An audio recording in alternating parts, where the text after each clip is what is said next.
Hey there, race fans. How's it going out there? All of our AHRMA, Chopper Town, and all of our different viewers, welcome to this excellent event we're going to be streaming this afternoon. This is the AHRMA Presents Classic Motofest here in the Heartland. We are in beautiful Topeka, Kansas, where we're having some unseasonably cold weather here. It's been a little gray, it's been a little cool, but this makes for perfect road racing conditions. This afternoon's program is going to be dedicated to road racing. Again, we are here in Topeka, Kansas at the Heartland Speedway.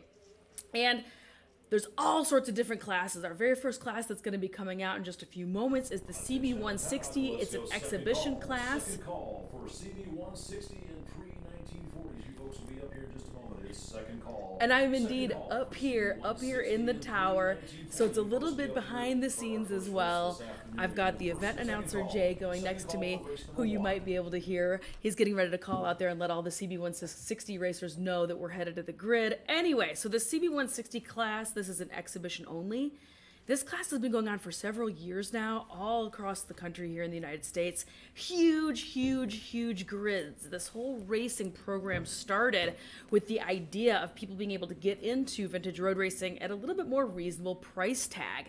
So this has always been a really fun class, a really good time, a lot of really interesting bikes, and a lot of folks that are just getting started with vintage road racing. So this is going to be a real neat show, so buckle up. But we've got all sorts of different classes today. We've got some high horsepower bikes, we've got two-stroke machines, we've got sidecars, we've got all sorts of great racing coming your way. So thank you so much for tuning in. This is your live stream here presented by AHRMA and all of our excellent sponsors and partners that are scrolling over on the screen, as you can see over there, that I'm going to be scrolling through all day long. Bridgestone, Haggerty, lots of excellent partners here to make this awesome weekend happen. So thanks for tuning in, everybody. We got a great day ahead for you. Go ahead, feel free to click that share button, share this live stream with your friends who love watching kick-ass motorcycle racing. And now let's get down to it. Yeah, I did second already. Yeah, second's done.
number 220, Tim Terrell. 6th place is going to be bike number R11, Dennis DeHanaho.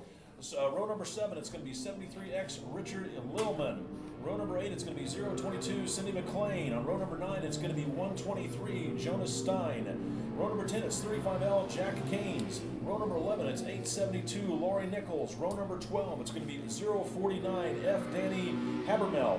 Row number 13, it's going to be bike number 88, Charles Miller. And row number 14, it's going to be 893, Tyson Fritz. Then rounding out that field in row number 15, it's going to be 357, John Corey. The CB160 Le Mans race is sponsored by Candy and John Sneed. We thank them for their sponsorships. This is an exhibition class open to 1960 Honda CB160 4-stroke twins. They obviously run a fewer laps than a non-exhibition race. They're going to run 4 laps today, and we are scratching the unique Le Mans style start in favor of the old style bump and run start that you used to see back in the 500 GP races back in the 70s, 80s, and I think up into the early 90s. The machine ranges from lightly modified to full-blown racers, and riders must enter the 200 Grand Prix Plus class to be eligible for the CB160 competition. In the second wave for the pre-1940 class, on row number 17, it's 1A, Alex McLean. Row number 17 is bike number 1L, Ralph Wessel. Bike number 75A, Gary Roper, and 73B, Blake Wilson. Those guys all reside back there on row number 17. And rounding out your field on row number 18, it's bike number 27, Bino Rodi. The pre-1940 Grand Prix class, sponsored by Norton Manx Racing and Rob McKeever. This class is intended for 1940 and earlier GP and modified street machines up to and including 500cc overhead valve and overhead cam or 750cc side valve machines. Like design models are also permitted. All major components must be OEM parts designed for that model.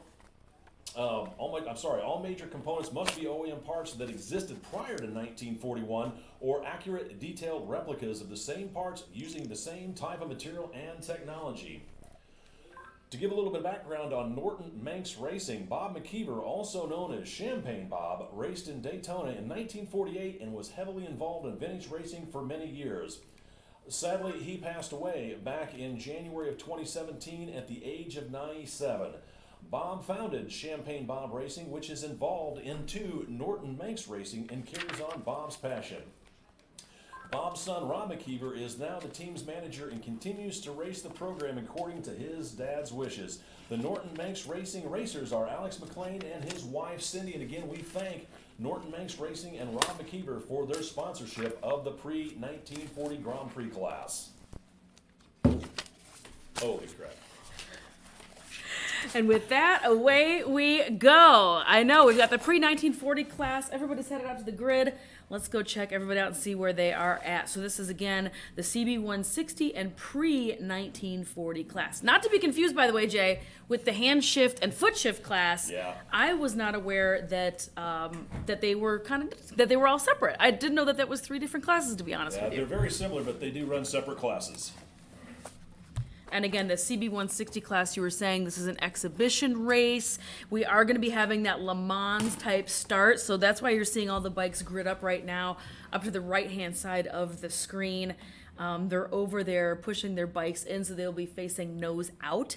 And then they have to run next to the bikes and kind of like side saddle jump up on them and bump start them from a push, from a run. This is always a hoot. This is always a good time and fun to watch. And some folks may or may not have the fitness to handle that. Yeah. This isn't technically a true Le Mans start. A true Le Mans start would be the riders on one side of the track and the bikes on the other, and they would sprint across That's the true. track. They did used to do that. You're Yeah. right. You're right. So a little bit of a modified Yeah, Le Mans. yeah. We'll say that. Is that the better way to phrase that? That's the best way to say it. Yeah, but it's going to be an exciting start here in just a moment. And then I do think it's really interesting to point out also for the folks watching at home who might not be familiar, they do like to grid up kind of like classes. So CB160s obviously are going to be kind of down on horsepower. And in theory, this pre-1940 class also would be a little down on horsepower, and away they go.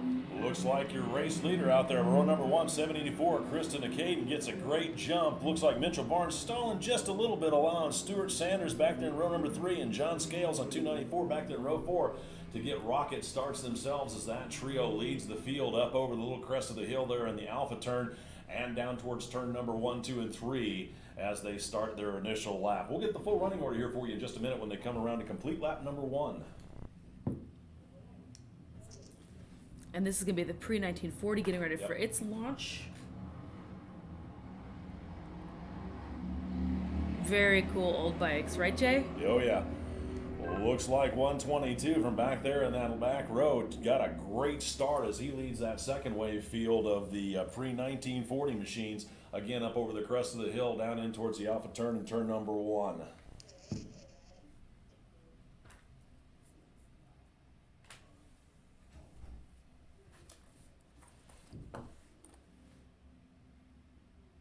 And now all the bikes obviously are on the back side of the track, and to everybody that's watching along at home, even from up here in the tower, this track is so massive and so laid out, so spread out, Jay.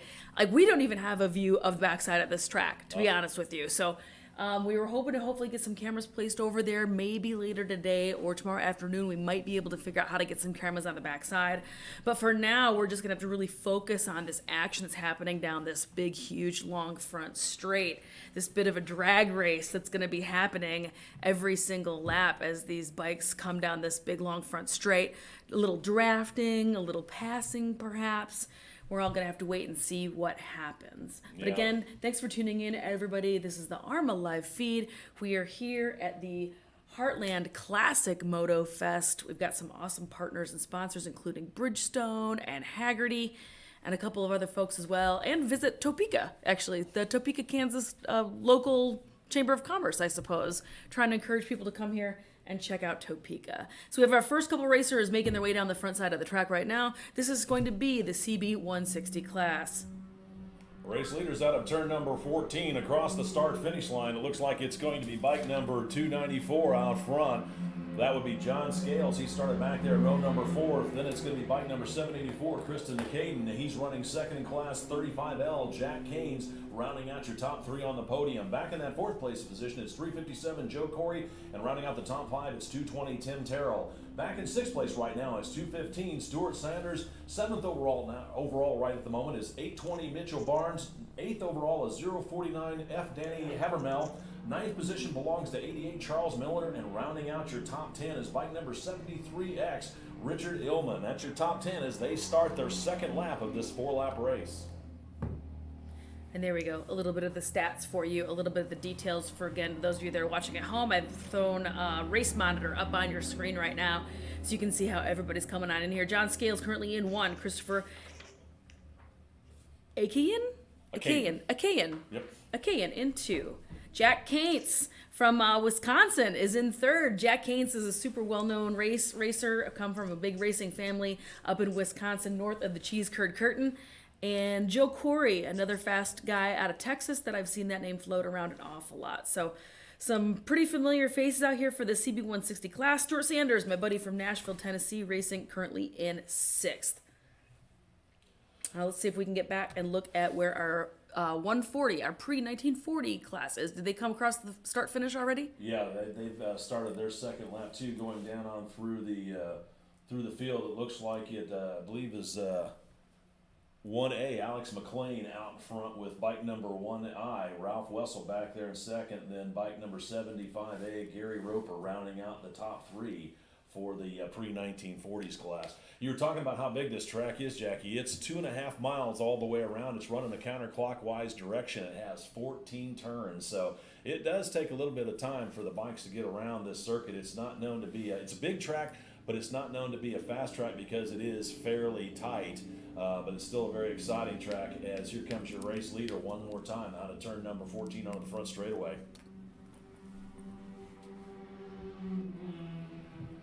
Out front, 294, John Scales still leading this one with looks like it's going to be bike number 357. Joe Corey moving himself up into that second place podium step with 35L. Jack Canes right there rounding out your top 3. 220, Tim Terrell back there in fourth. And I believe it's still going to be 215, Stuart Sanders rounding out your top five. 049F, Danny Habermail is back there in sixth. 784, Christopher Caton dropping back quite a bit. Not sure if he's got a mechanical issue or what. He's back there in seventh. 820, Mitchell Barnes in eighth. As we're waiting for the ninth place rider to come across the start-finish line, as here he's working his way down the front start. Actually, no, he's a left rider there. They're starting to run into a little bit of traffic out here. That's kind of surprising. This track is so long. But again, the CB160 class and this pre-1940 class, a little down on some horsepower, perhaps. Is that the nice way to phrase that? Yeah, it looks like your pre-1940 bikes are lapping up into the CB160s. Ninth overall now is bike number 1A, Alex McLean. He still continues to lead in his position out there for the pre-1940s. And then rounding out your top 10, it's 893, Tyson Fritz. Yeah, Tyson. Alrighty, and the next grid coming on out. These folks certainly have a little bit more time to go. Our next, that's not right. Yeah, second race? Yeah. Okay, so next one's coming on out is the Thruxton Cup. Very cool. Thruxton Cup Challenge presented by NOLA Riding Academy. So this is a really neat class. The next grid heading on out, our second race for the day. Again, that is the Thruxton Cup, powered by the NOLA Riding Academy. Thruxton Cup obviously is going to consist entirely of Triumph Thruxtons. And this is a really neat class because those are modern bikes, right? But they're modern bikes with that retro type feel, which is why they're allowed to compete here in the AHRMA Vintage Road Race Series. That's absolutely right, Jackie. They are modern Triumphs since Triumph reformed the factory, some 10, 15, 20 years ago. They've had quite a good success with the Thruxton Cup Challenge. So it's been pretty popular.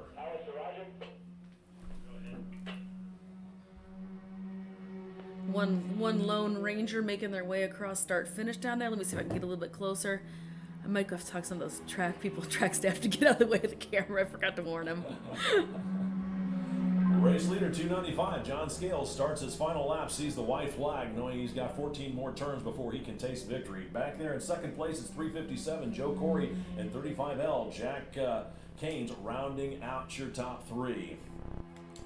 With the white flag out on this race, let's go first call. First call for our second race of the afternoon. Thruxton Cup Challenge Bears, novice historical production heavyweight in the Phillips Island Challenge. Again, first call for race number 2. Thruxton Cup Challenge Bears, novice historical production heavyweight and Phillips Island Challenge. First call for race number 2. We've got some back-to-backs in this one, so we're going to have to pause or just drag just a little bit on our calls as the riders start their final lap.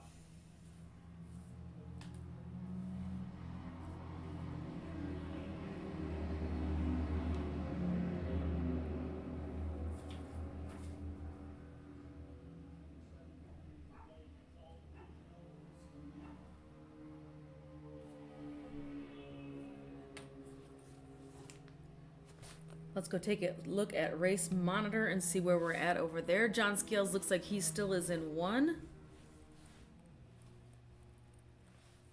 Yeah, John's still out leading. With Joe Corey 2, Jack Keynes 3, Tim Terrell 4, Stuart Sanders in 5th. So that is not final yet. We have not seen the checkered flag yet.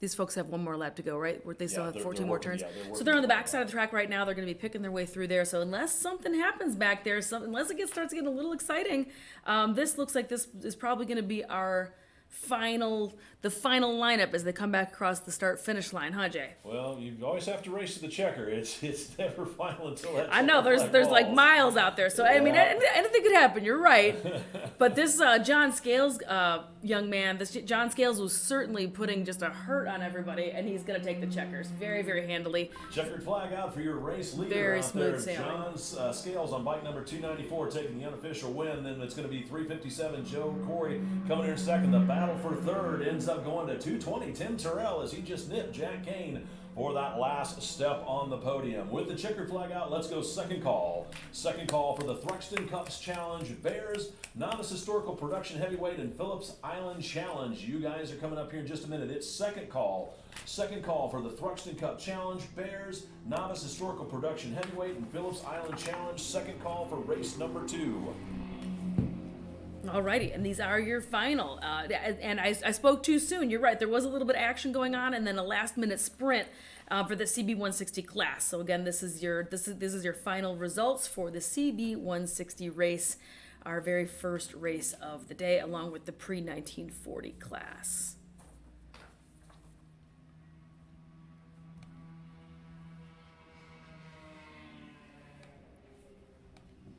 The next class that is going to be coming on out, race number 2, is actually several classes. This is going to be a really, really wild grid out here. This is a lot of really very interesting bikes making their way to the grid right now. Race number 2, like I said, is that Thruxton Cup, and it's a pretty big class. 1, 2, 3, 4, 5, 6, 8 folks are on that grid. They're also going to be in the second wave is the Bears class, British, European, and I don't remember what the A is for. Racing Series. British European American Racing Series. Yep. That's right. British European American Racing Series. This is presented by Candy and John Sneed. Also on that third wave, it looks like there's going to be Novice Historical Production Heavyweight. That is a 6-lap race for those folks. That is presented by XL Storage. 4 folks are on that grid.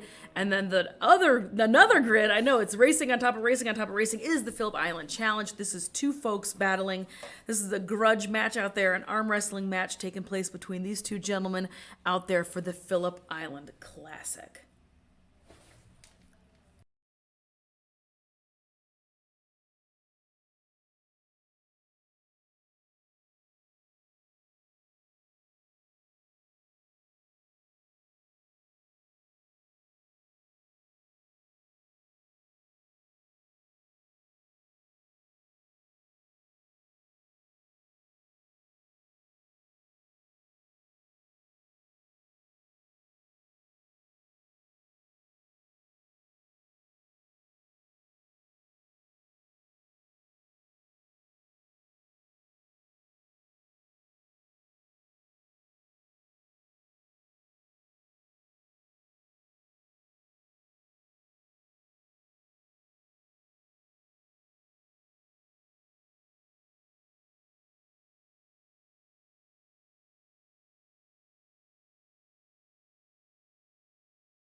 And bike number R73, Greg Levicki.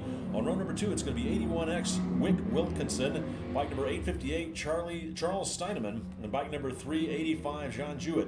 Then in row number 3, it's going to be 33T, Suroj Tarani. Back on the Bears class, back on row number 5, it's going to be R11, Dennis Donahoe. Bike number 16B, Ben Schmidt. And 168, Kenneth Tripkos.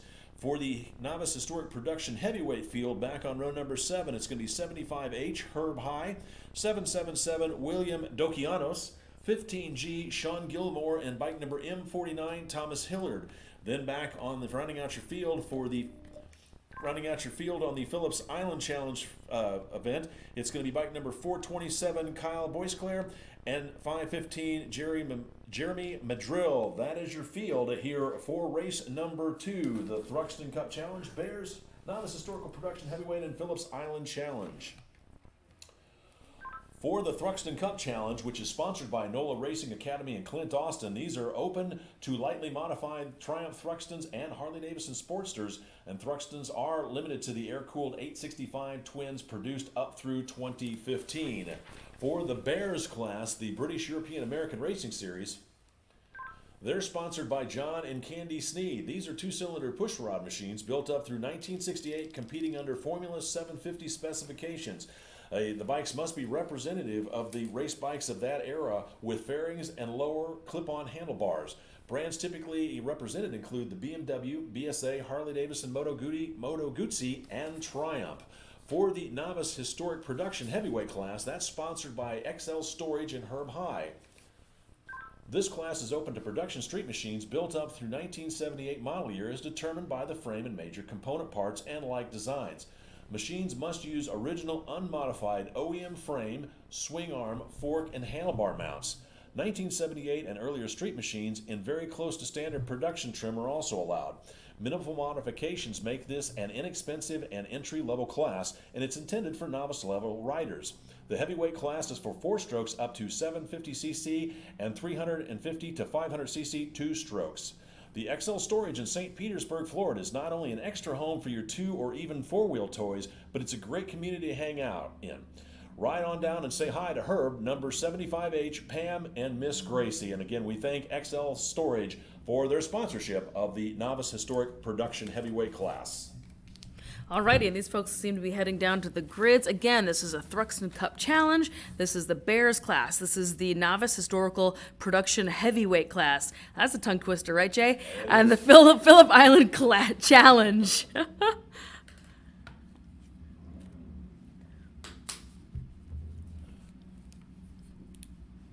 think somebody's out there stretching, standing next to their bike, stretching out a little bit. It feels good to be able to stretch yourself out before you get on the bike to go out there. So yeah. And this looks like that front grid up there, that Thruxton Cup Challenge. Oh yeah, definitely. I recognize those tanks. So we've got Clint Austin, Paul Canale, Patrick McGraw from North Carolina, Greg Levicki from Cincinnati, Ohio, one of my buddies. Hi, guys. Wick Wilkinson, Charles Steinman, John Jewett, and Suraj Tirian.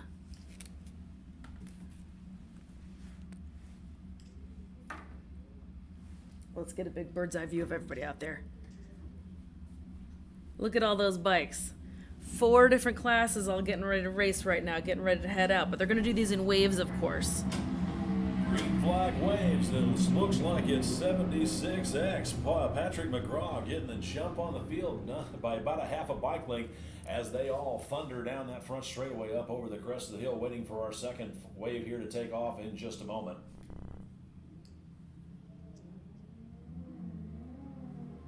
And the second wave is that Bears class? Yeah. Looks like it's 75H, Herb High, getting a jump on the field as he leads the second wave across the start-finish line down the little front straightaway and up over the crest of the hill. We'll get the full running order here for you when they come back around at the complete lap number 1 in just a moment. I know the viewers at home are probably wondering why I keep saying that, it's because I'm announcing over the PA for the people out in the paddock too. So That's okay. We like 2 times the information, Jay. it's just one of those. That's things why I that left the do. microphone on. I figured if you're gonna do the work, I'm gonna leave the mic on so everybody can listen to you. My co-host here on the program today, the in-house announcer for this event, Jay is here, calling the live action here over the PA for the live event, I'll put it out there if we while want we are people on. holding down the live stream out here on the interwebs. Let's take a gander. Oh, Race Monitor won't show anything yet because no one's cross start finish.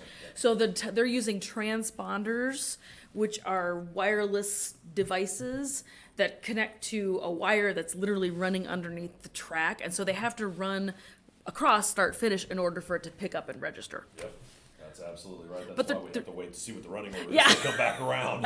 I know, I started getting ready to say it, and then I was like, well, that wouldn't make any sense. Well, it's on some tracks. It's when you can see the whole track, or at least a great portion of the track, you can pick out a lot of the riders by either the color of their bikes or the color of their leathers or their helmet.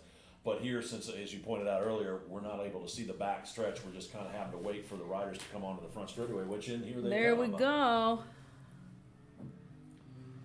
Riders out of turn number 14 across the start finish line. I gotta reset my race monitor. Out front, it's 1A, Clint Austin leading, and then bike number 33T, Siraj Terrain, then bike number 553, Paul Canale rounding out your top 5 with bike number R73, Greg Levicki back there in 4th, and 76X, Patrick McGraw rounding out your top 5. Those are all Thruxton Cup Challenge riders. Got to look all the way back to that 8th place position to see your leader for the Bears. That's going to be R11 Dennis Donahoe leading over bike number 16B Ben Schmidt. He's holding down 2nd for the Bears class.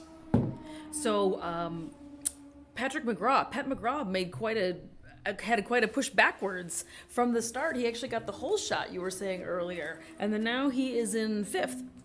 Well, actually, he was doing pretty good out there, but it takes a while to get these bikes up to speed as they work their way through the opening laps. Looking on back through the field, looks like bike number, I said R11 Dennis Donahoe's back there for the Bears. Then going on back through the field, bike number 515 Jeremy Madrill. He's leading for the Phillips Island Challenge class, still being chased down by 427 Kyle Boyclairs. He's running 2nd for the Phillips Island machines as the riders all start their 2nd lap.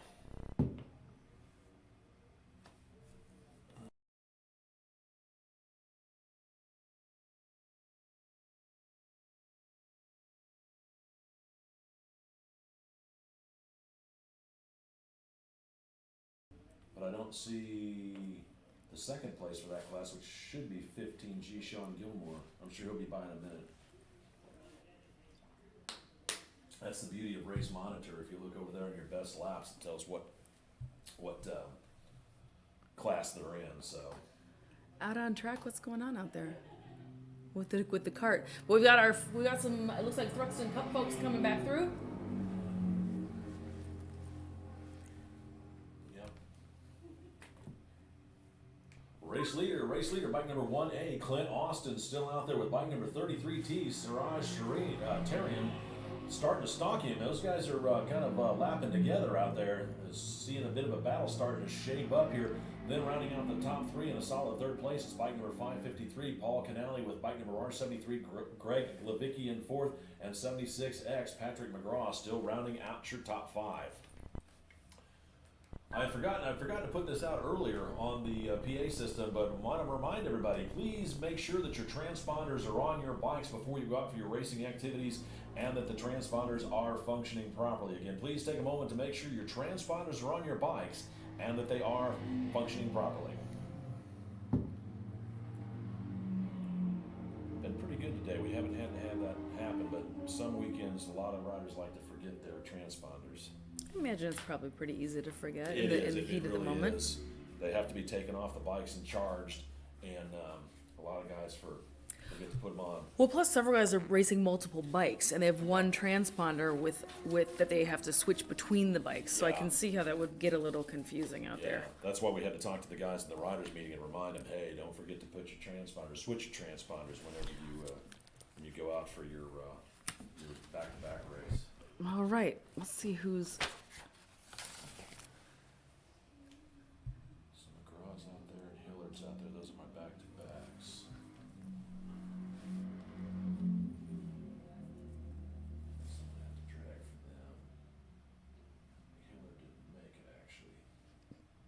I was gonna say it looked like there was one person missing. Am I imagining that? Well, no, we've actually got a few that didn't start. We've only got one, according to Racemire, we've only got one novice historic production heavyweight rider out there. That's 75 AHRMA. The rest of them aren't showing up on Racemire, which means that they didn't start the class. They didn't start the race. So That's why I was a little confused earlier because it looked like that grid was lighter than it was supposed to be. And the registration for that class we were supposed to have, I've already jumped ahead to race 3. Sorry, let me put the paper back. It looked like there was going to be 4 bikes that were headed out there, and it did not really look like that. So that's some things. Sometimes things happen. It is old bikes. You have to remember sometimes they simply don't start. Sometimes they don't make it. green and white cross flags out on the starter, letting the race leader, bike number 1A, Clinton Austin, realize he's got 3 done and 3 left to go as he starts the second half of his race. He's still leading with bike number 33T, Siraj Tarayan, back there in second. Then it's bike number 553, Paul Canali, solidly back in third. In fourth is R73, Greg Glavicki in fourth, and bike number 76X, Patrick McGraw, rounding out your top 5 as they all start the second half of the race. Sixth overall right now is bike number 81X, Wick Wilson. He's running 6th in class for the Thruxton. Then it's 858, Charles Steinman in that 7th place position.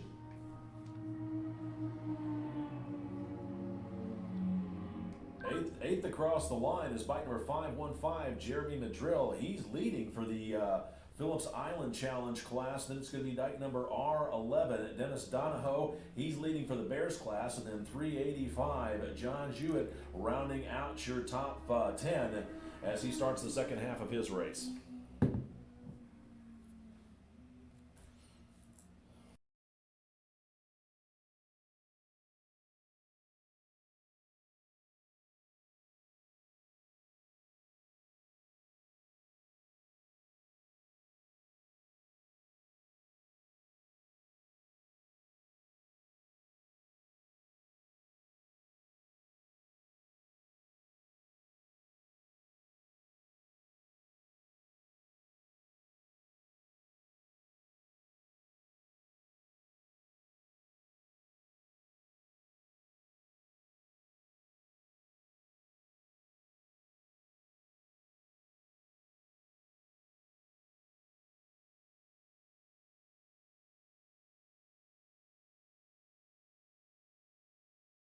Looks like bike number 33, Siroj Tarayan, pulls the trigger and works his way up onto the top step of the podium with bike number 1A, Clinton Austin, right there in second. So those two have been, looks like Tarayan was shadowing Austin for the first half of the race, and then when he sees the halfway flags, he takes that step up onto the top podium with Austin still stepping down to the second place position, and 553, Paul Canali, rounding out your top 3 as the laps click down. It'll be interesting to see what's going to happen when these guys get to the white flag lap here in just a little bit. I think there is a little bit of that cat and mouse going on, though, right? Like sometimes because this track is so huge and like we were talking about, has kind of some tight turns and is a little technical. I think there's a little bit of like staying behind, a little bit of cat and mouse going on. So no big surprise that these two gentlemen that have been totally dicing it up, neck and neck and neck and neck here in the Thruxton Cup, have done at least one switch of position. But there might be, we've got a couple more laps to go, so there might be some more switching going on. But so you can see there's a new leader. Siraj Tarayan is in 1, Clint Austin in 2, Paul Canali still in 3, Greg Livicki 4, Pat McGraw 5.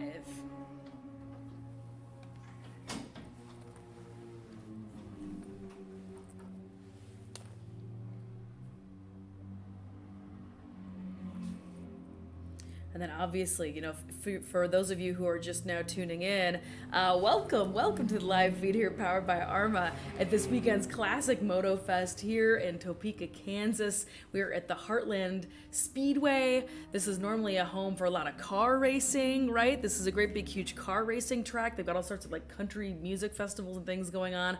We're gonna have a great day of vintage motorcycle racing here. First call for our next race of the afternoon. Race number 3, Classic 60s. Classic 60s, 650, Sportsman 500, Formula 250, and 250 GP. Again, first call for race number 3. Classic 60s, 650, Sportsman 500, Formula 250, and 250 GP. First call for race number 3.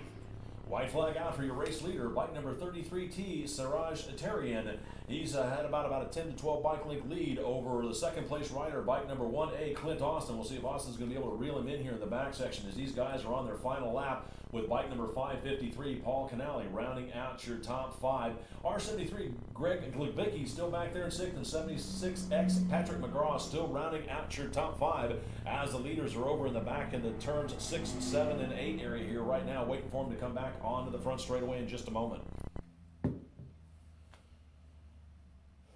And obviously, if you catch when I turn on the webcam, there's all sorts of people walking around and walking through and making noises. This is the real deal behind the scenes. We're up in the tower, so this is full of tons of staff. It takes a village. There's dozens and dozens and dozens of people working here this weekend. So we just wanted to give you a little bit of a real, super authentic race experience by shooting from the tower up here. I've got some outside cameras. They get a little bouncy and shaky sometimes because people are walking past them on the catwalk, and you'll hear Jay doing the live announcing here, sometimes into the microphone as well. But we just wanted to give you some real deal race action. So that's what's going on with today's live feed. And they're coming back on down the front stretch. It looks like checkers are out.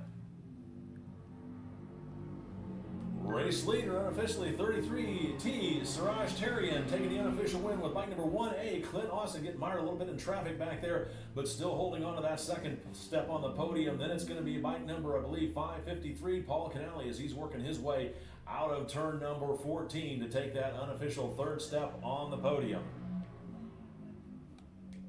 Actually, there's the lap rider still coming out, waiting for Paul to work his way out here in just a moment. With the checkered flag out on this one, let's go second call. Second call for race number 3, Classic 60s, 650, Sportsman 500, Formula 250, and 250 GP. Again, second call for race number 3, Classic 60s, 650, Sportsman 500, Formula 250, and 250 GP. You folks will be up in just a moment. Second call for race number 3. While we've got a moment waiting for those guys to come out, I want to remind everybody about the AHRMA Classic Drags this evening. All participants proceed to the end of the staging gate and the north end of the paddock at 5 p.m. We had the registration up until noon today, so for those of you that are going to do some drag racing, it's imperative that we try and get you guys up there to the staging area, the staging gate at 5 p.m. this evening in the paddock. They will have a mandatory riders meeting in that staging area at 5:30. There's going to be a flatbed trailer that'll be there at the staging gate.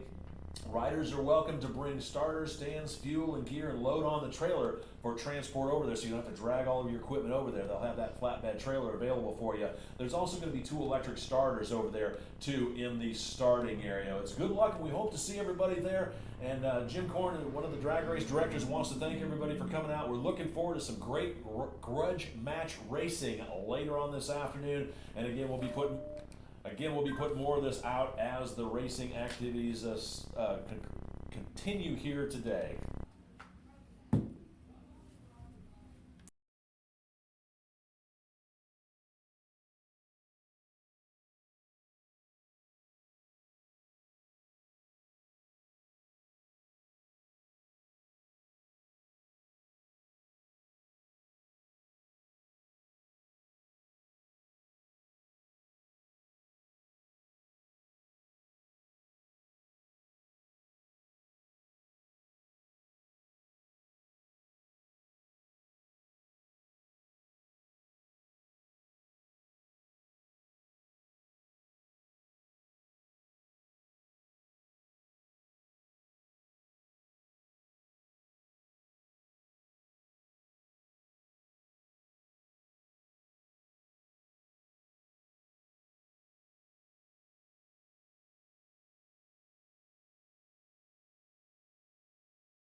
So we had a couple really fun days out here getting set up for this whole huge Motofest weekend that's taking place.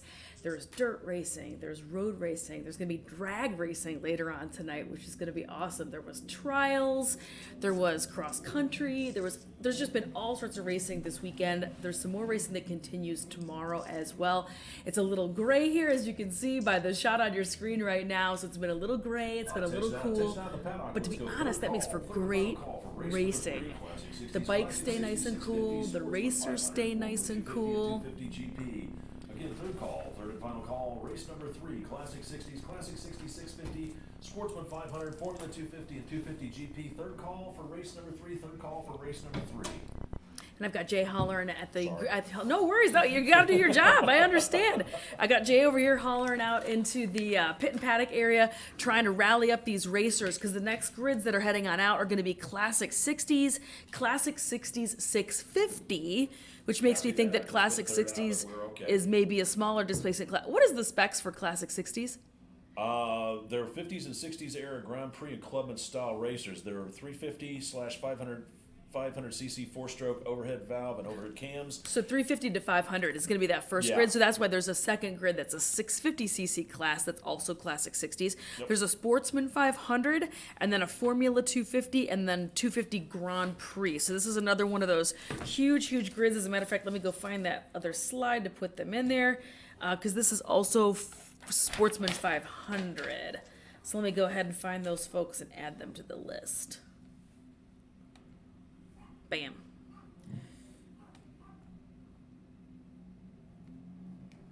As the racers take to the track for their sighting lap, here's how they're going to grid up. Row number 1, it's going to be 122 Alex McLean, 33Q David Tompkins, and 623 Patrick McGraw.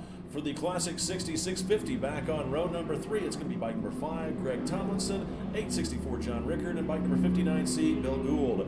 For the Sportsman 500 class, back on row number 5, it's going to be C85 Simon Brown, 33 Kevin Hipp, 76Q Luke Sayer, and 31X Stephen Hipp. On row number 6, it's going to be 97R Ken DeBelluck, bike number 974 Patrick Riley, and 23 David Rutherford. For the Formula 250 field, back starting on row number 9, it's going to be C27 Mark Brown, 188 Gerald Wanthy, 820 Mitchell Barnes, and bike number 9 Colton Roberts. 96 Brian Woods is on row 10, as is bike number 80X David Pierce, and 709 Joey Ackley. Then on row number 11, it's going to be M49 Thomas Hillard, and bike number 995 Patrick Hansen. Then rounding out your field, back on row number 13 for the 250 Grand Prix field, it's going to be bike number 7, David Roper. On row number 13, 294, John Scales, 533, Hirosho Murata, and bike number 670, Rick Armstrong. At your field here for race number 3. So this grid is going to be super, super rowdy and very, very rock and roll. These are some very, very fast racers out here, including, I couldn't help but notice, of course, that the 250 Grand Prix, the 250 GP class, David Roper just absolutely dominates out there. But he does, sometimes some people try to step on up to him. David Roper, one of the only, if not the only American to have won the Isle of Man. Yep. So super, super fast, very, very fun guy. I've actually invited him to come up here and talk to us a little bit later today or tomorrow. So I got to swing by and remind him. I want him to be a special guest while we are live streaming up here. So some really great racing heading out here very shortly. Again, this is classes, and there's 5 that are out here racing for this next race that's coming out. 5 different grids. You can see them right now on the screen. Formula 250, 250 Grand Prix, Sportsman 500, Classic 60s, and Classic 60s 650. For the Classic 60s, sponsored by Candy and John Sneed, and we thank them for their sponsorship. These are 1950 and 1960s era Grand Prix and Clubman style racers. They include a 350 to 500cc 4-stroke overhead valve and overhead cam engine machines, and 750cc side valve machines, similar to models as 500 GP and 500 Premier, but in a more original trim. There's a maximum of 4-speed gearboxes allowed. Norton-mounted Alex McLean has been the National and Dixie Cup champion for the past 6 seasons. The Classic 60s 650s, also sponsored by Candy and John Sneed. These are 1950 and 60s era 650 overhead valve machines and 883 side valve, aka flathead machines. This class runs with, but is scored separately from the classic 60s machines. Popular models include the Triumph BSA 650s and the Harley K models. For the Sportsman 500 machines, sponsored by Niche Cycle Supply and Herm Narcicos, these are 1972 and earlier street bike-based four-stroke machines, maximum of 3 cylinders. They're not allowed to run fairings, and drum brakes are required. And these are the classes typically pits British twins against Hondas and Ducatis and even some BMWs from that era. For the Formula 250 class, this class is primarily for 1972 and earlier air-cooled two-strokes, including singles up to 360 cc's and twins up to 250 cc's. Four-stroke singles and Honda 350 400cc twins and four-cylinder four-strokes are also allowed. Single-disc front brakes are allowed, and in addition to the Hondas, machines typically competing are Japanese and European two-strokes, and even include the Canadian marquee Can-Am.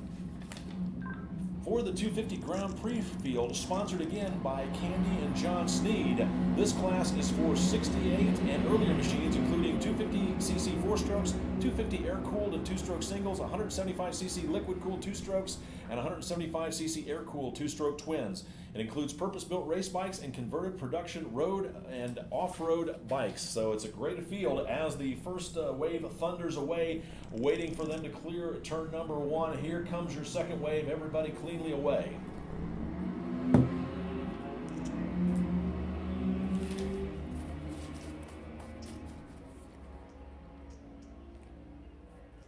They're calling bike number 670 as a jump start. Oh. Rick Armstrong. Shame, Rick. It looked like I saw a blue shirt in this field that just left just now, which would designate that they just completed racing school this weekend, right? Either this weekend or maybe one weekend prior. I'm not sure what the requirements are for rider school. A lot of racing organizations require the riders to wear their novice shirts for 2 races. So I'm not sure what AHRMA does, but there's a good chance that this person graduated. I think they said they had 18 in the graduating class yesterday. Yeah, I think they did. I think that's what they were saying also. It's great to see new riders coming out and starting their road racing career. And AHRMA's a great place to do it, too.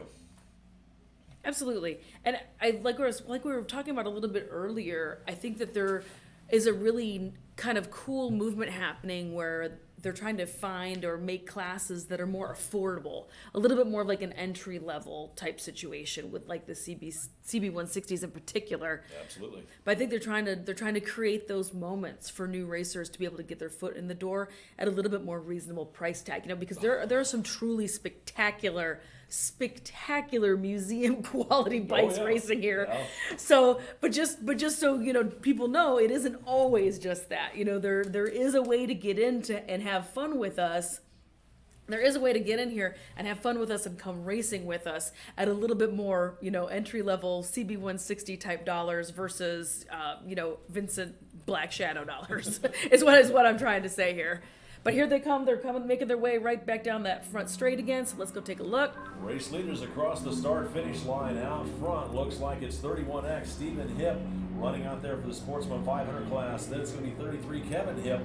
Right behind him in 122 Alex McLean in third. 33Q David Tompkins in fourth. And C85 Simon Brown rounding out your top 5. Back in sixth is 864 John Rickard. 7th overall right now is bike number 5 Greg Tomlinson. 8th overall is 623 Patrick McGraw. 9th overall is 117X Marcus Esterline. And then rounding out your top 10 is bike number 97R Ken DeBellick. That is your top 10 as they start the second lap. It's you talk about that, Candy, about racing. A lot of people trying to get into it, and you start looking at some of the more modern motorcycles. The Yamaha R6s and the Kawasaki ZX6s and the Suzuki GSX R600s, and they're so expensive nowadays. I mean, you can't hardly touch one of those things for under 5 figures, and then to get them set up to race and all of your equipment, where you can go out and buy a lightly used bike or even an older bike like this for pennies on the dollar compared to what you will, and have just as much fun. I raced for 17 seasons myself, and people always used to ask me about racing, and they said, I got this brand new beautiful bike. What should I do when I want to go racing? I said, the first thing you should do is go over and kick it off the side stand and throw it down. And they'd look at me with this horror in their eyes. And it's like, you've got to understand, there's 2 types of racers out there, those that have fallen and those that will. I mean, it's just a fact of life. So yes, getting in an older machine like what we've got here, you can have all kinds of fun on these bikes. And I've ridden big bikes and I've ridden small bikes. And the most fun I ever had were the gutless, underpowered, single cylinder or twins that didn't have enough horsepower to pull the hat off your head, but they were so much fun to ride because it made you be a good rider. Yeah, I want to agree with you about that. Like the love for small displacement. There's something to be said for wringing the neck of a small displacement machine and really winding it out and giving it all it's got when it's only has 18 horsepower or something versus some great big huge monster. Yeah. There's something to be said for it. But let's get back and look down that front straight because it looks like we got some more folks coming in. Here comes your race leaders. Here comes race leaders once again. 31X Stephen Hipp still leading bike number 33, Kevin Hipp. Those two are kind of checking out the rest of the field. Here's the battle for third overall. It's going to be bike number C85, Simon Brown, nipping 122. Alex McLean at the line. Brown running in the sportsman class with McLean back there in the classic 60s. So Stephen Hipp and Kevin Hipp both running the sportsman 500 class. Then back in that fifth overall, it's still bike number 5. Greg Tomlinson looks like he's leading for the Classic 60 650 field, being chased down by 33 David Tompkins in the Classic field. 864 John Ricard back there in 7th. He's holding on, I believe, the 2nd there in the Classic 60 650. 623 Patrick McGraw back there at 8th overall. Looks like, I believe, he's 3rd for the Classic 60s. 9th is bike number 9, Colton Roberts, leading for the Formula 250s. And then rounding out your field still in top 10, it's bike number 117, Marcus Esterline. These guys are having a heck of a battle out there. There is a heck of a battle going on out there. Let's go take a look at some of the scoring that's coming in. Like I said, I kind of just jammed over and grabbed this off of, where did I see this from? Race Monitor. So here is some of the actual real time as folks are coming across the start finish line and the transponders start picking them up. So you can see the order that we're at right now. And let's get back to that front stretch. It looks like we had a couple folks coming on across, but I think it was the back end of a class. Or are 2 people just absolutely crushing it on our way out ahead? No, it's more likely they're lapped riders. Okay. On the back. This is a big field, and they're all pretty much spread out too. So it looks like my back-to-back is not there in this race, so I can roll the calls.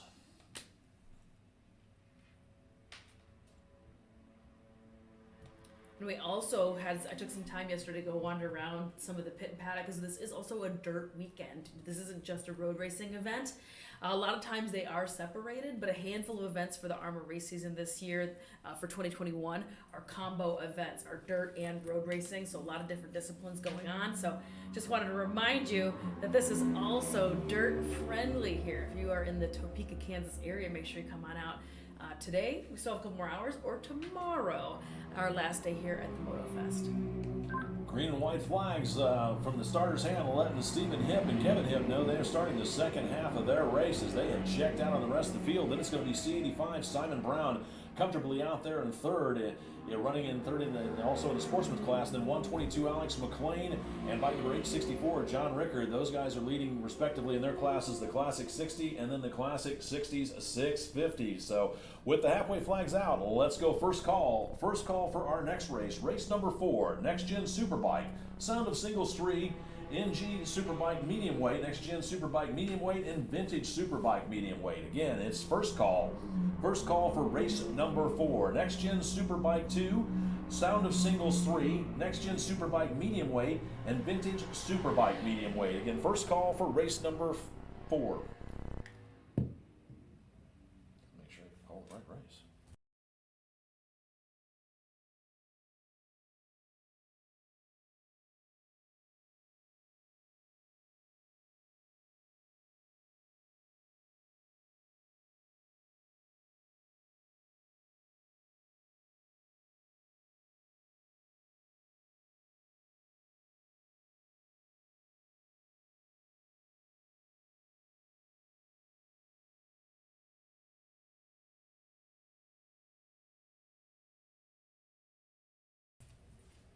All right, so the halfway flags just flew not too long ago, a hot minute ago. So they're still showing them. So for one of these last folks that seems to be towards the back of the pack, the halfway flags are flying. So we've just got a handful more laps to go.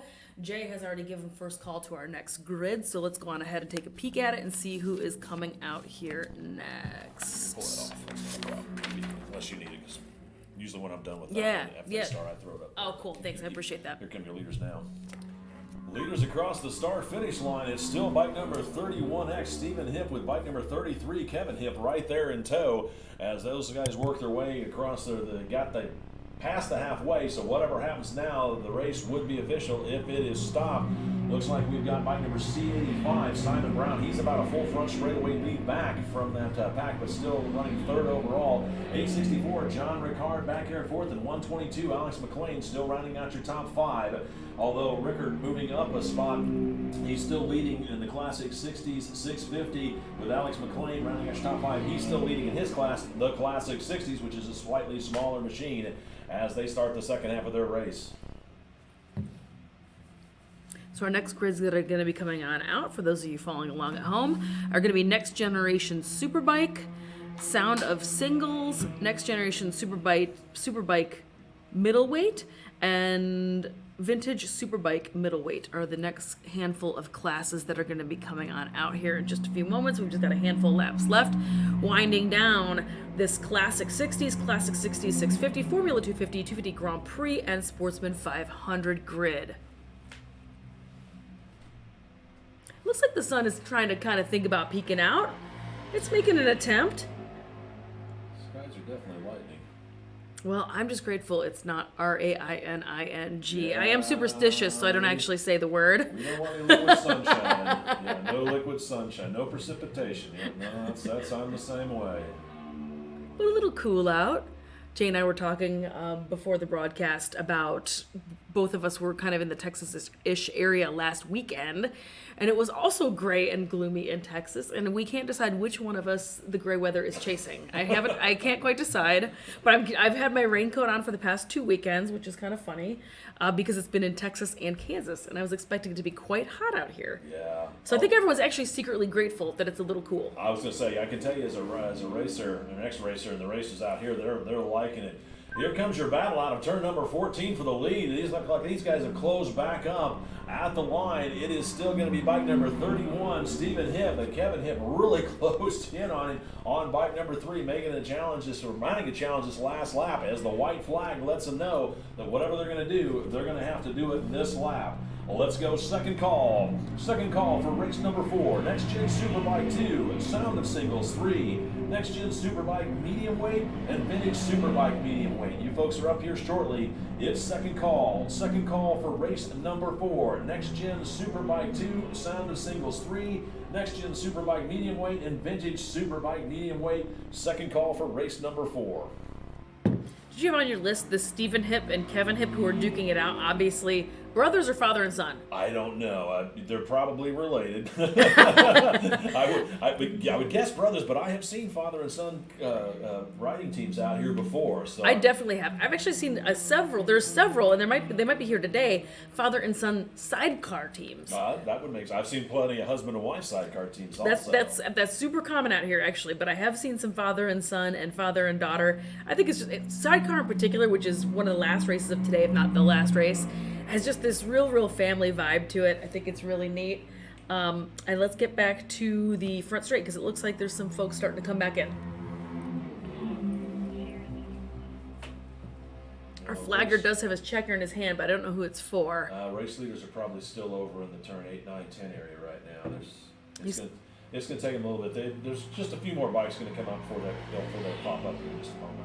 I just keep forgetting. I'm too used to working short track and dirt track. Nah. I'm used to it being so fast.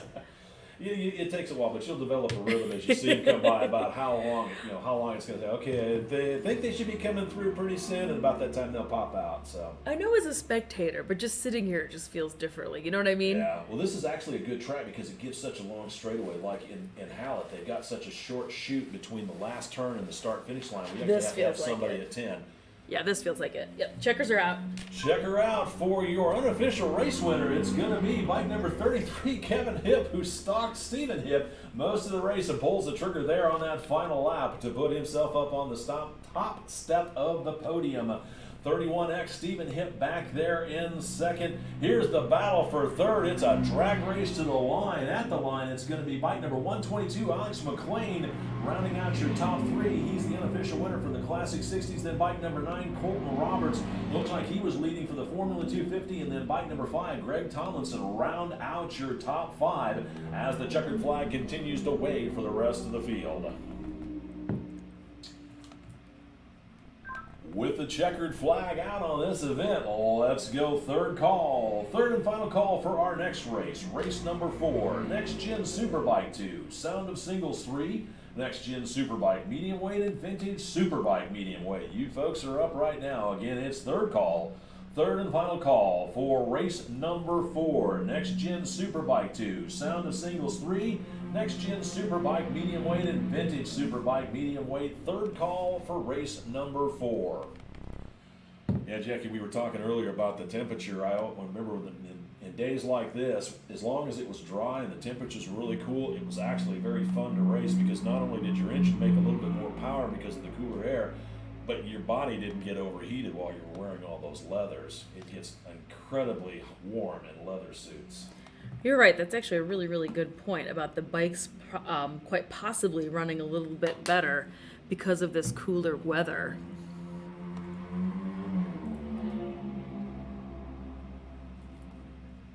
And who is just coming across the line right now? I didn't catch that rider. Let me see.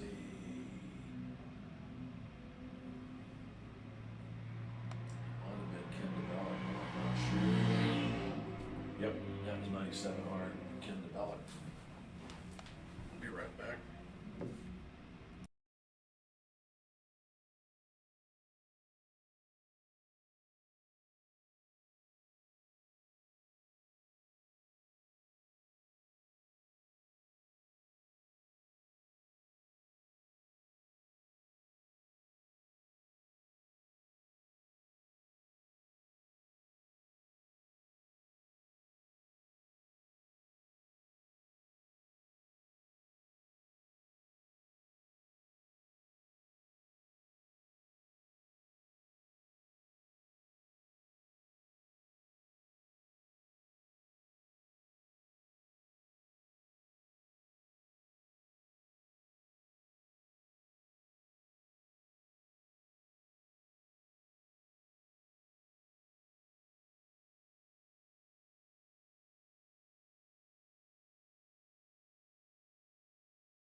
Alrighty, they're starting to make their way over to the staging area. Again, this grid is going to be Next Generation Superbike 2, Sound of Singles 3. This is Next Generation Superbike Middleweight and Vintage Superbike Middleweight.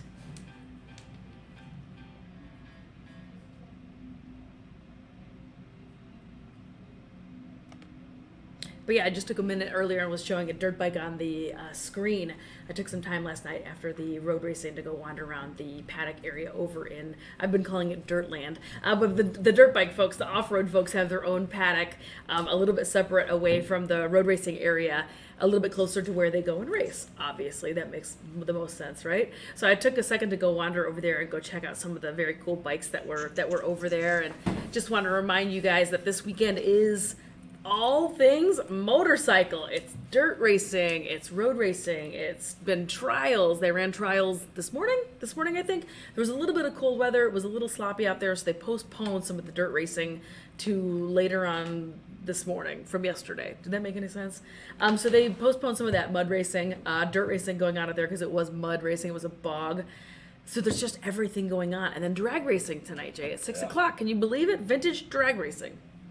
Attention out there in the paddock. I want to remind everybody about the AHRMA Classic Drags this afternoon, or this evening rather. All participants When you've got yourself signed up, we need you to proceed to the staging gate at the north end of the paddock at 5. It's imperative that we get everything going at 5 p.m. this evening. There will be a mandatory riders meeting in the staging area at 5:30. We've also got a flatbed trailer set up over there. It'll be staged at the gate. Riders are welcome to bring their starters, stand, fuel, and gear and load it on the trailer for transport to the staging area, so you don't have to drag all that stuff over there yourself. There will also be 2 electric starters over there available at the start line for you guys if you just want to push your bikes on over there. Again, we appreciate everybody that signed up for that. Looking forward to some real good drag racing this evening starting at 5 p.m. Good luck, and we hope to see everybody there. Jim Corden wants to say thank you to everybody for signing up. He is our drag race director, and again, we'll get that thing started this evening at 5 o'clock. Right now, we're waiting for the start of race number 4. Next Gen Superbike 2, Sound of Singles 3, Next Gen Superbike, medium weight, and vintage Superbike as the riders take to the track for their warm-up lap. As they take to the track, here's how they're going to grid up. On row number 1, it's 15R Jim Padron, bike number 919 Jim Baker, 020 Jeff Nelson, and bike number 14 Brian LeBeau. Row number 2, it's bike number 576 Christian Jensen, and bike number 061 James Milroy Jr. and 714 Kurt Klein. For the Sound of Singles 3, back on row number 4, it's going to be bike number 80L, Ralph Sterpoli, bike number 55C, Edward Blount, bike number 820, Mitchell Barnes, and bike number 049, F. Danny Habermel. Row number 5, it's 074, Eric Lucart, 220, Tim Terrell, and bike number 641, Craig Herco. Row number 6, it's 127B, Jacob Carter, 97L, David Rhodes, 66, Chuck Crocco, and 921, Jeff Whitmore. For row number 7, it's bike number 456, Chloe Patterson, 3Z, David Frick, and 112, Adrian Yasso. Row number 8 rather, it's 788, William Hagan, 27F's Steve Belknap, 066, Leisha Overturf, and bike number 863, Todd Rupert. Then in row number 9 is 781, Paul Nelson.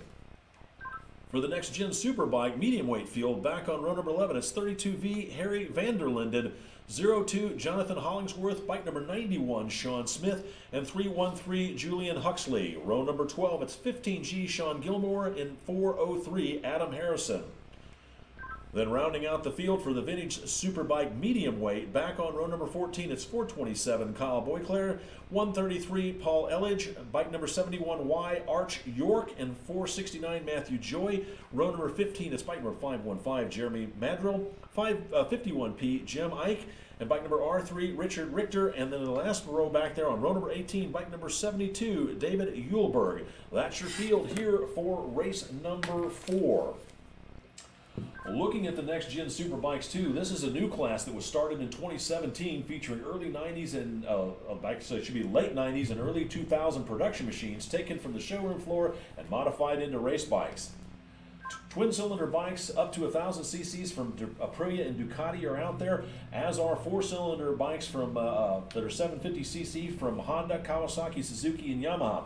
This is the era when riders like Doug Chandler, Ben Brostrom, and Matt Mladen were the champions. Looking at the Sound of Singles 3 race, sponsored by Rising Sun Cycles and Stuart Atkincade, these are open to small bore production singles such as the new KTM 390 RC and Duke, plus purpose-built machines with Grand Prix chassis. These are GP-style bikes, can use any one of a variety of air or water-cooled 2- or 4-stroke engines. Liquid-cooled or 2- or 4-stroke displacements can be up to 250cc air-cooled 2 strokes up to 350 or 300, and air-cooled 4 strokes up to 350 cc's.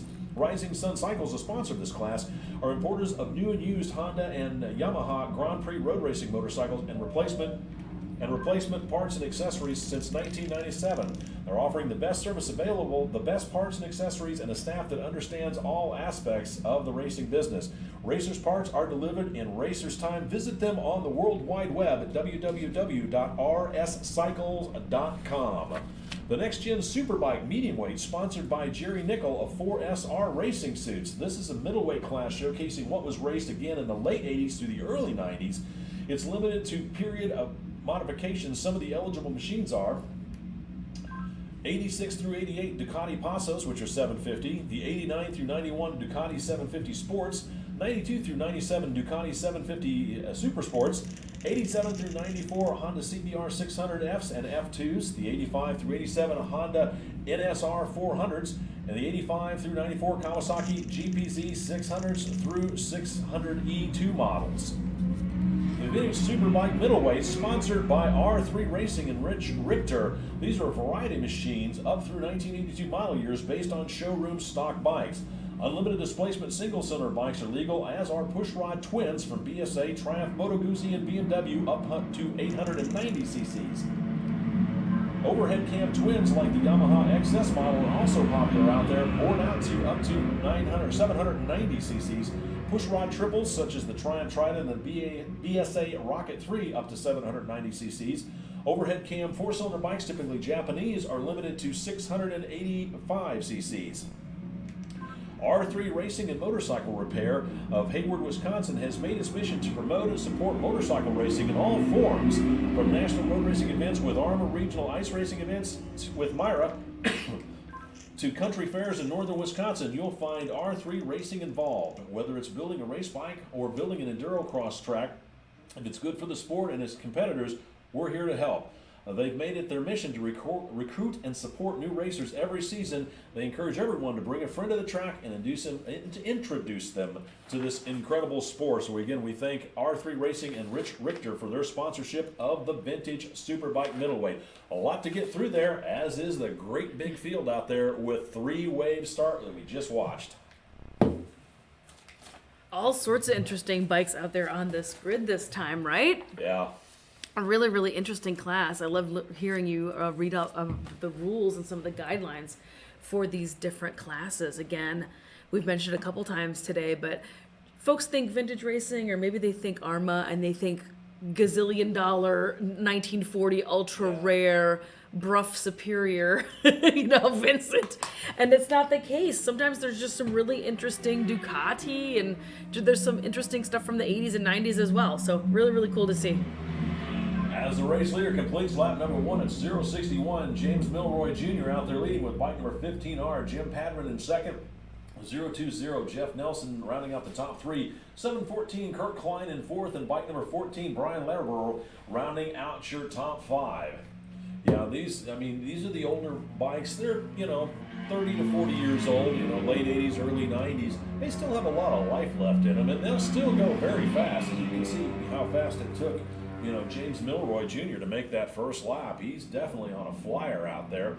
Got quite a pack coming across the start-finish line here. Looks like some of the newer models, smaller KTMs, those have become very popular out here with riders also.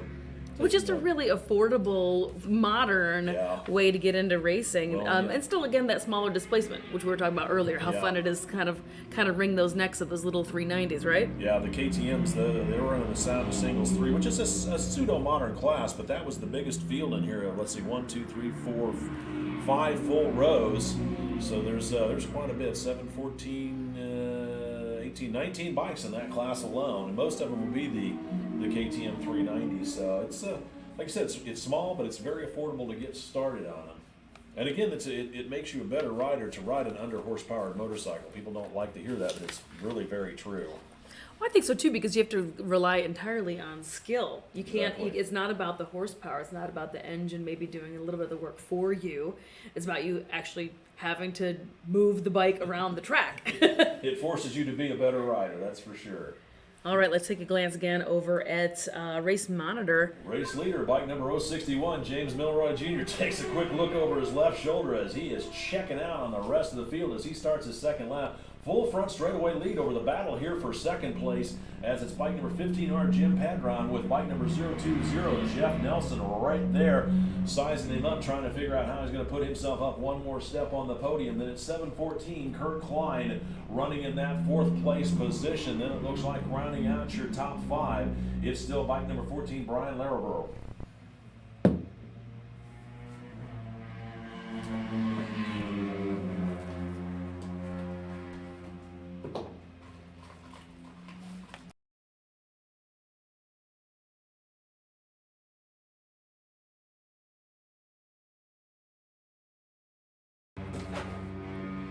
Yeah, I don't know what kind of bike that James Milroy is on, but holy smokes. bike. I think it's a rider. He's absolutely just crushing it out there. And obviously just a very, very fast racer anyway. Some more big grids coming back on across start finish.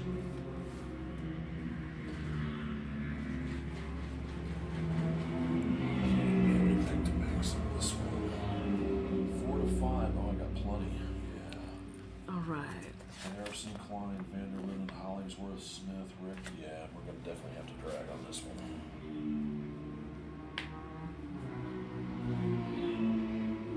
So event announcer Jay just letting me know that there's an awful lot of people in this race number 4, that are back to back that are also on the grids in race number 5. So he's gonna attempt to give them a little bit of extra time between when they come off track. Yeah, I mean, Yeah. he's gonna do it. he's gonna do it for them. There's no attempt with that. They'll get upset with me if I try and Yeah, too fast. we'll figure something out. There's plenty of things to talk about. This race, I think this might be race leader's second bike. That's him. No, that isn't. No, that's second place bike.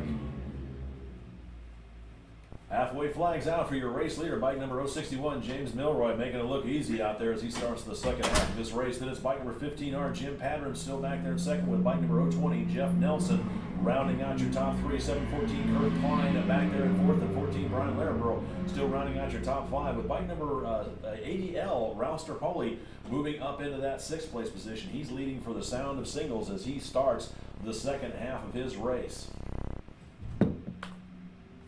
Ralph is really fast on that KTM. I think that's what his bike is, KTM.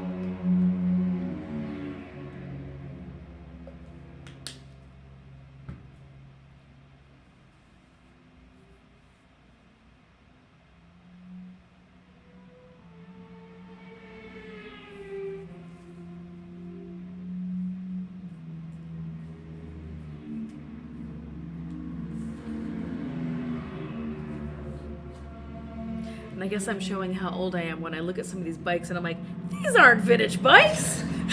Yeah, I was going to say, in my years of racing, these were next year models, I can tell you that one Yeah. for sure.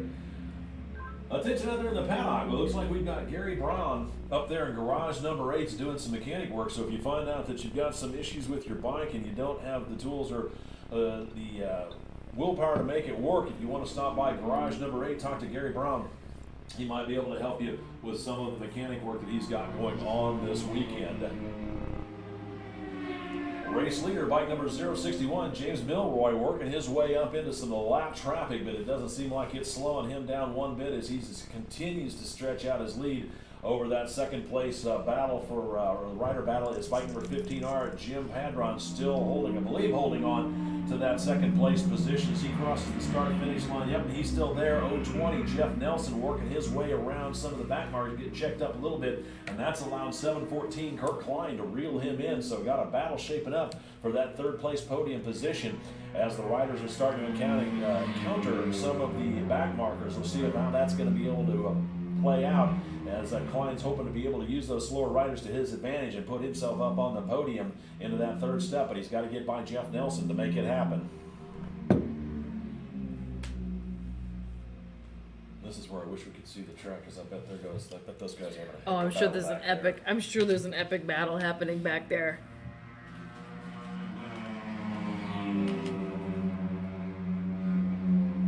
That's all right. We'll hang tough. The numbers will tell the story. The race monitor, transponder numbers will tell the story of what's happening.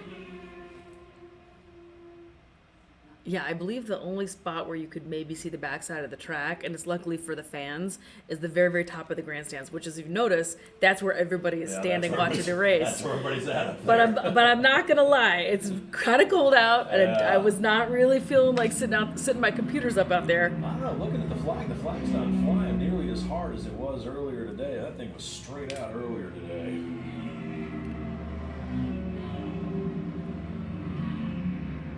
This is where it was always fun being a starter trying to pick bikes out of a pack like that, and here he comes, so he's going to catch it this next time by. White flag out for 061 James Milroy as he starts the final lap of this circuit. Another 14 turns before he can taste victory, but he's got quite a bit of lap traffic in front of him.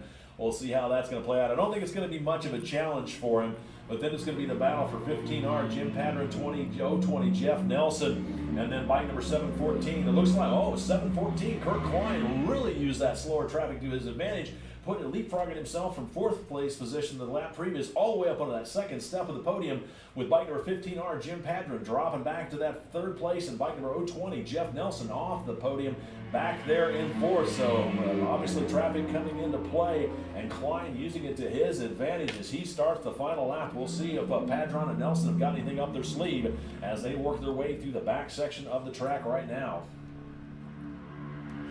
With the white flag out, let's go first call. First call for race number 5, Formula Thunder, Battle of the Twins 2 and Next Gen Superbike Lightweight. You folks will be up here in just a moment. It's first call for race number 5, Formula Thunder, Battle of the Twins 2 and Next Gen Superbike. First call for race number 5. Wow, Klein really pulled himself up on that one.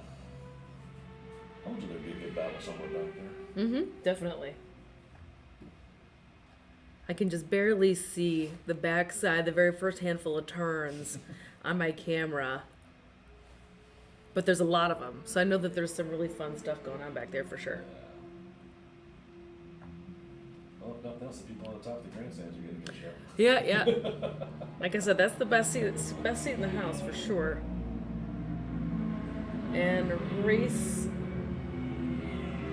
our flagger has the checkers out, so I believe he's coming. Yep. Checkered flag flies for the unofficial race winner 061 James Milroy as he is mired deep in some traffic, but still managed to get the checkered flag as he finishes unofficially as the winner of this race. Waiting to find out how this battle for 2nd, 3rd, and 4th is going to shape up. As it looks like here's your 2nd place rider across the start-finish line. It is 714 Kurt Klein putting himself up on the 2nd step of the podium. 15R Jim Padron back there in 3rd. Then 020 Jeff Nelson just out of the podium, back in 4th overall as the rest of the riders continue to take the checkered flag in this very large field. And this is the beginnings of some of the scoring coming in. Yeah. And James Milroy Jr. winning it very easily. Smooth sailing, start to finish.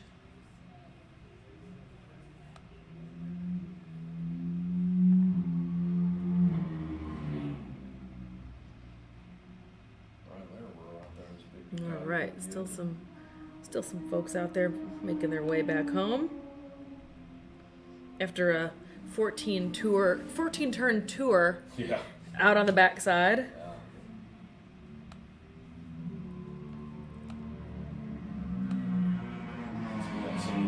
Some of them will wait until the last bike and then give 3rd or 2nd call, so that should be everybody in there.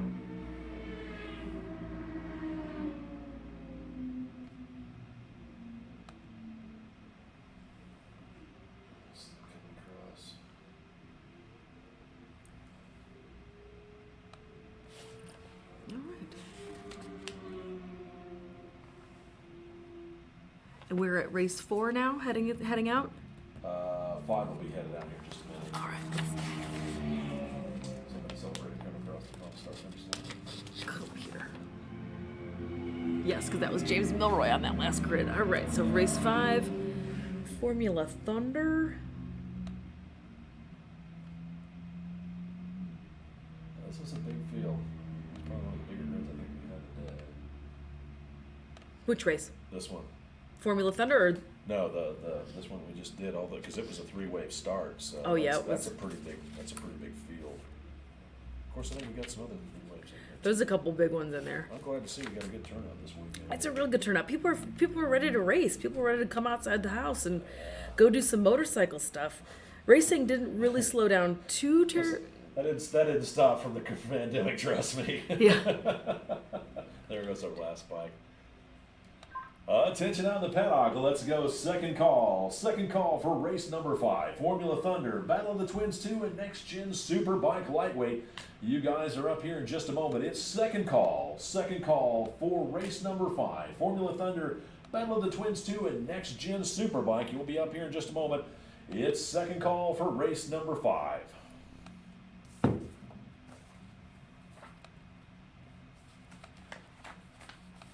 You know what I mean. People are ready to get back to some motorcycle stuff. Boy, aren't they? All right, this is going to be Formula Thunder. Another huge grid coming out here. Battle of the Twins. This is less than 900cc. There is a 900cc and above open Battle of the Twins also coming on a little bit later in the show. Next Generation Superbike Lightweight is going to be our third class on this grid. I just read it, and what did I say? Lightweight. Yeah, but next gen Superbike lightweight.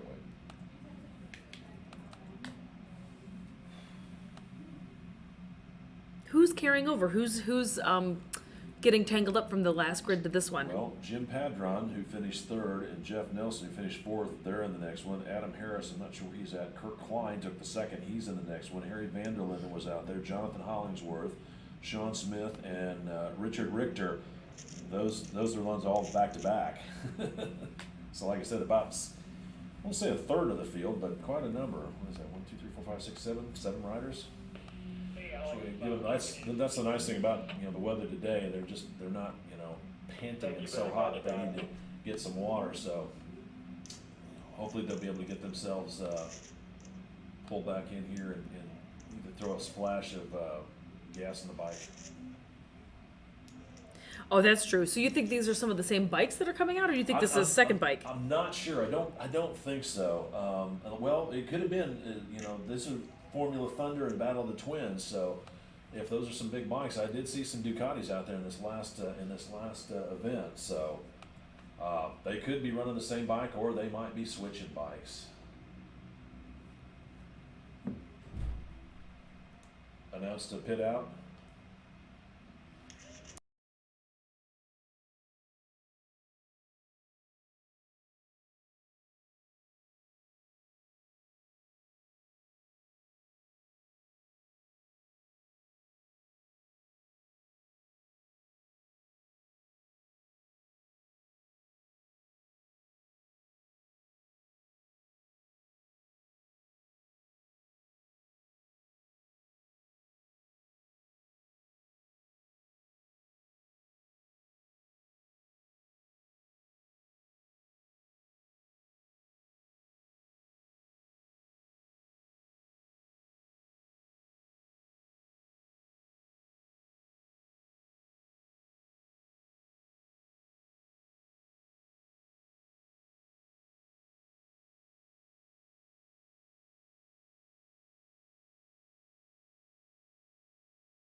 To start.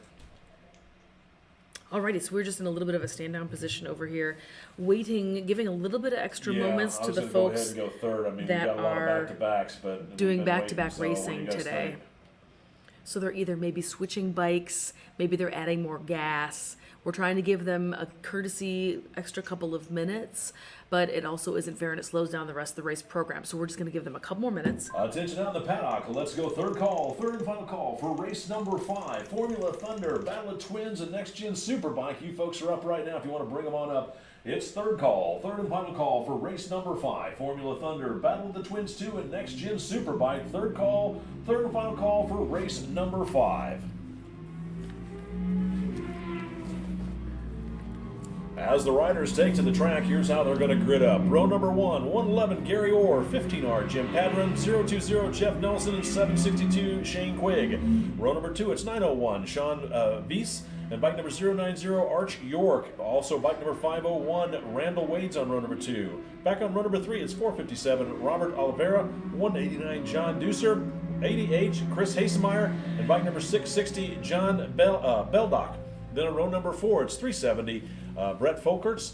Bike number 403, Adam Harrison. And 143, David Campbell. On row number 5, it's 681V, Andrew Kruder. Bike number 77L, Patrick Lansu. And bike number 41D, Brian Dubrowski. And bike number 425, Gabriel Figueroa. Back on row number 6, it's 714, Kirk Klein. 60X, Rob Wines. And bike number 032, Daniel Sinclair. And then on row number 7, it's bike number 553, Paul Canale. For the Battle of the Twins 2, back on row number 9, it's 720, Clint Austin. 15X, Tony Proust. 46, Bob Robbins. And 42N, David Earnhardt. Then for the Next Gen Superbike Lightweights, back on row number 11, it's 1S, Andrew Malk. Bike number 32V, Harry Vanderlinden. And bike number 02, Jonathan Hollingsworth. And 949, Keith Powell. For the back on row number 12, it's bike number 91, Sean Smith. 3N, Sherry Nichols. And 92R, William Brian Wells. Row number 13 is bike number R3, Richard Richter. Bike number 181, and Randy Sullinger. 55T, Eric Eads. And 62X, Robert Himmelsman. Row number 14, it's 008, Monty Stauffer. Bike number 152, Mark Bernal. And bike number 127X, Steve Hasemeyer. Then rounding out your field, back on row number 16, is bike number 1L, Ralph Wessel. Bike number 707, Lewis Leonard. And bike number 309, Tim Joyce. And 73B, Blake Wilson. That is your field here for race number 5. For the Formula Thunder, sponsored by Moto Course Performance, Formula Thunder's in its 3rd season, and where all of the fast modern race bikes race heads up. Let me try that again. Formula Thunder's in the 3rd season, and where all our fastest modern bikes race heads up. That's a mouthful. Open to all next-gen superbikes, Sound of Thunder, and Battle of the Twins motorcycles. Even Sound of Singles and Open Two-Strokes can enjoy the fray out there. Moto Course Performance has sponsored this one. They're South Florida's Moto Course Performance's experienced Ducati specialist. MCP can build, customize, and maintain custom street bikes at the highest level. They have expertise with NCR Ducatis and AHRMA race bike. Visit them on the World Wide Web at www.motocourseperformance.com, all one word. The Battle of the Twins is also sponsored by Moto Course Performance. These guys are the Battle of the Twins is 0 to 904 cc is open to all air-cooled twins. The air-cooled bikes have been obsoleted by new technology, but remain a favorite of builders, racers, and fans, and AHRMA has made a home for them. On the track, you'll see Ducatis, Moto, Guzzi's, and Buells. For the next Gen Superbike Lightweight, sponsored by Brian Wells, the pool professor of Tallahassee. This is a new class in 2018 to showcase what was raced in the 80s through the early 90s. Eligible machines in this class can be from any market in the world.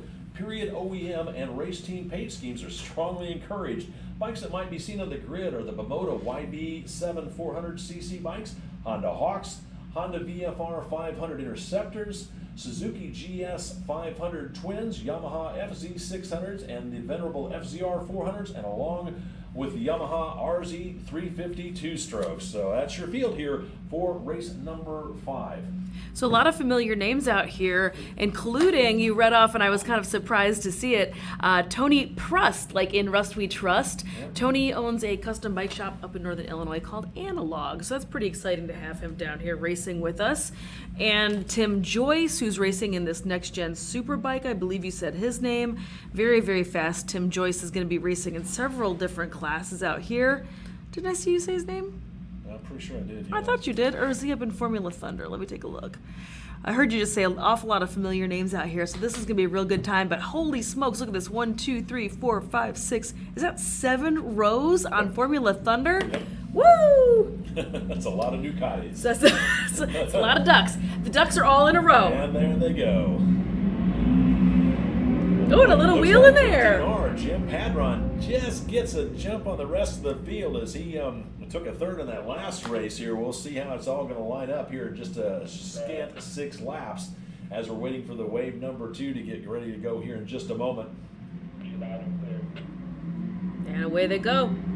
As the checkered flag waves, looks like it was bike number 1L. I believe that was Ralph Wessel back there. It looked like he was on a 500 Interceptor from the mid-'80s vintage as he leads that field up over the crest of the hill here to start lap number 1.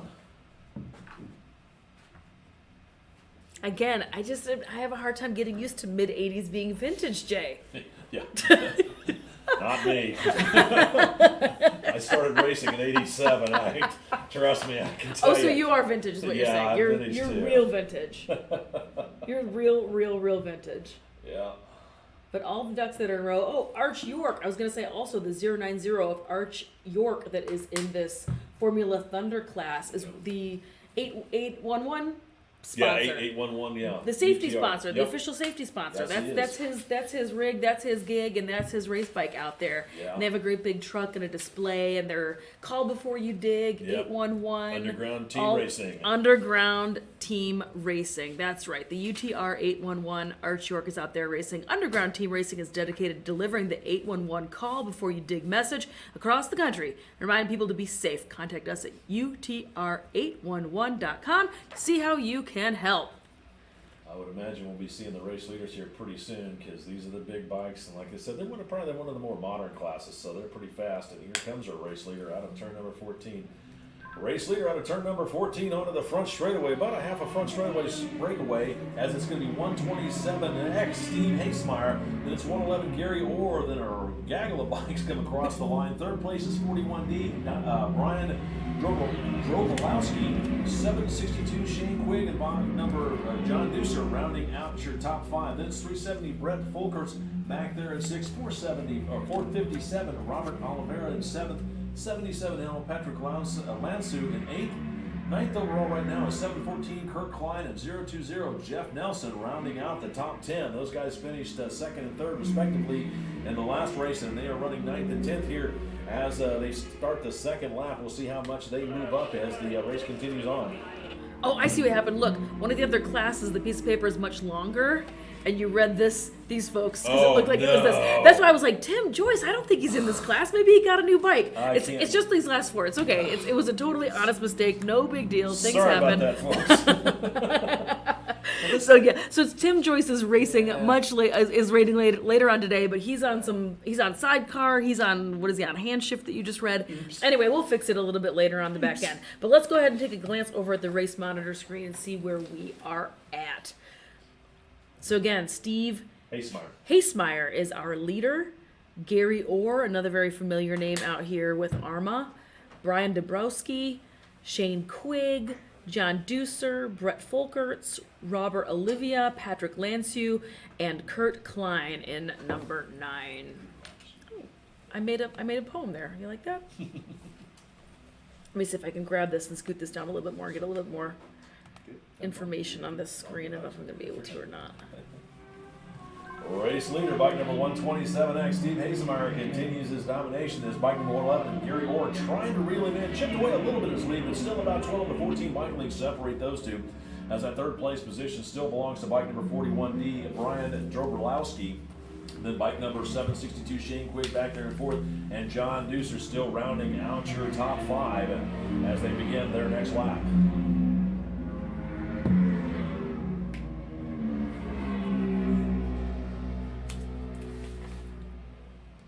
While we got a moment, I want to remind everybody that Bridgestone Motorcycle Tires is the title sponsor of the 2021 AHRMA National Historic Cup Road Racing Series, and Stick Boy Racing is their distributor. He's got himself set up back there in the back paddock area, the other side of Pit In, Pit Out Road. So we encourage everybody to stop by and talk to Stick Boy about that Battle Axe Classic Racing CR11 tire that they've got out. The tire is optimized for vintage racing to give riders consistent grip in both wet and dry conditions, as well as offering quick warm-up times without the need for tire warmers. Bridgestone is committed to be the leader in motorcycle racing. For Bridgestone Racing Contingency, road racing contingency information, please see your AHRMA Tech official at the track. And again, we encourage everybody to stop by and talk to Stick Boy up there to see what Bridgestone tires might be available for your racing program.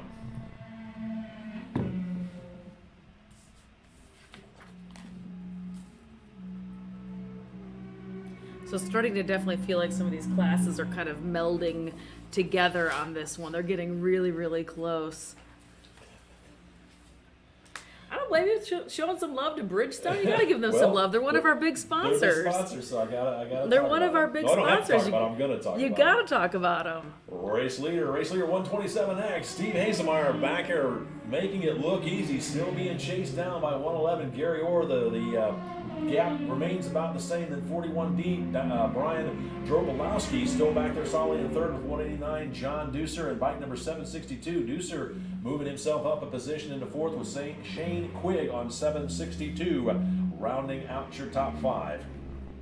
Halfway flags are flying right now, and like we were just saying about that Bridgestone, I mean, you got to support the folks that support us, you know? Yep. Attention out in the paddock. Let's go first call. First call for race number 6. Sidecars. Formula 2, TT2, SC4, SC2, SC3, and SC1. So again, first call for race number 6, the sidecars. You folks will be up here in just a little bit. First call for race number 6, sidecars. First call for race number 6. Since we don't have any back-to-backs, at least they're not showing any back-to-backs. I don't think so. These folks are kind of in their own world. Sidecar class, always a crowd pleaser. Always really cool teams. We mentioned earlier, lots of parents and children, lots of significant others, and the sidecar folks you'll even catch in the paddock. They kind of keep to themselves. They have their own little like sidecar world where they all paddock together and they kind of just are doing their own thing over there.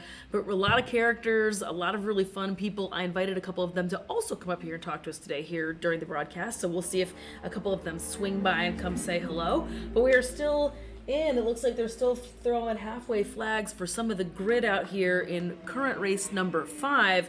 This Formula Thunder Battle of the Twins 900cc and below, and next generation Superbike lightweight. Somebody just put their hand up and is coming off pace.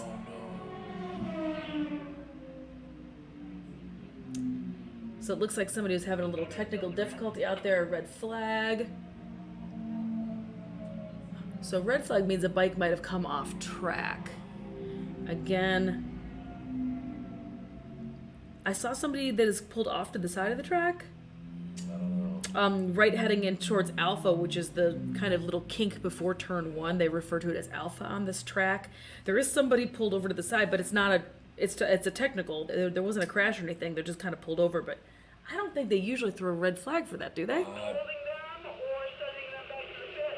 on, we're finding out. And we're finding it out right now. We're going to listen to race control on the radio here for a second. Not sure what's going on, why that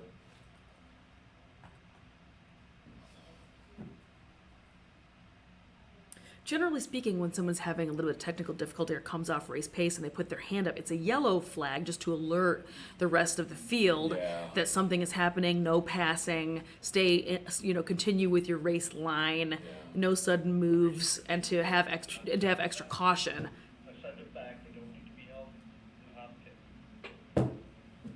Attention out in the paddock. We've had our first Crimson Adventure today. Everybody had seen halfway, so that is considered to be a full and complete race.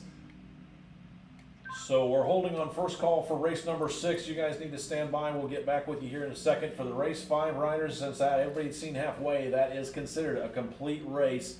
We're holding on first call for race number 6. We'll get back with you here in just a second. Bill Duran, you have 2 people coming down to talk to you.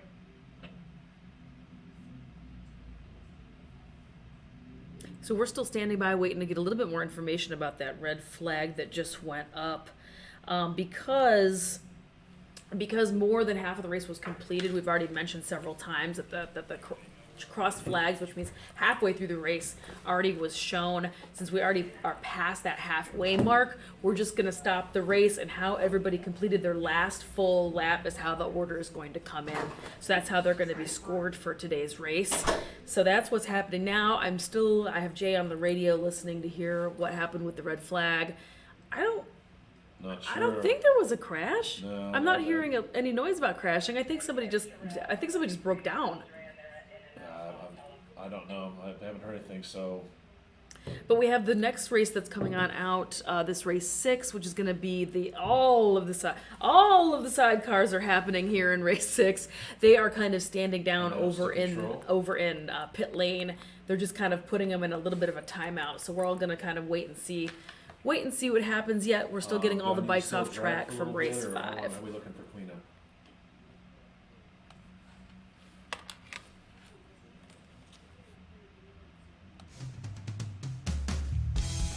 And with that, we're going to take a little bit of a pause in the action. Y'all are going to get to listen to some music, and we are going to be coming back here shortly. Thank you so much for tuning in, everybody. We'll be right back.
Hey everybody, welcome back. We are underway with our race afternoon here in Topeka, Kansas. The sun is kind of thinking about coming out now.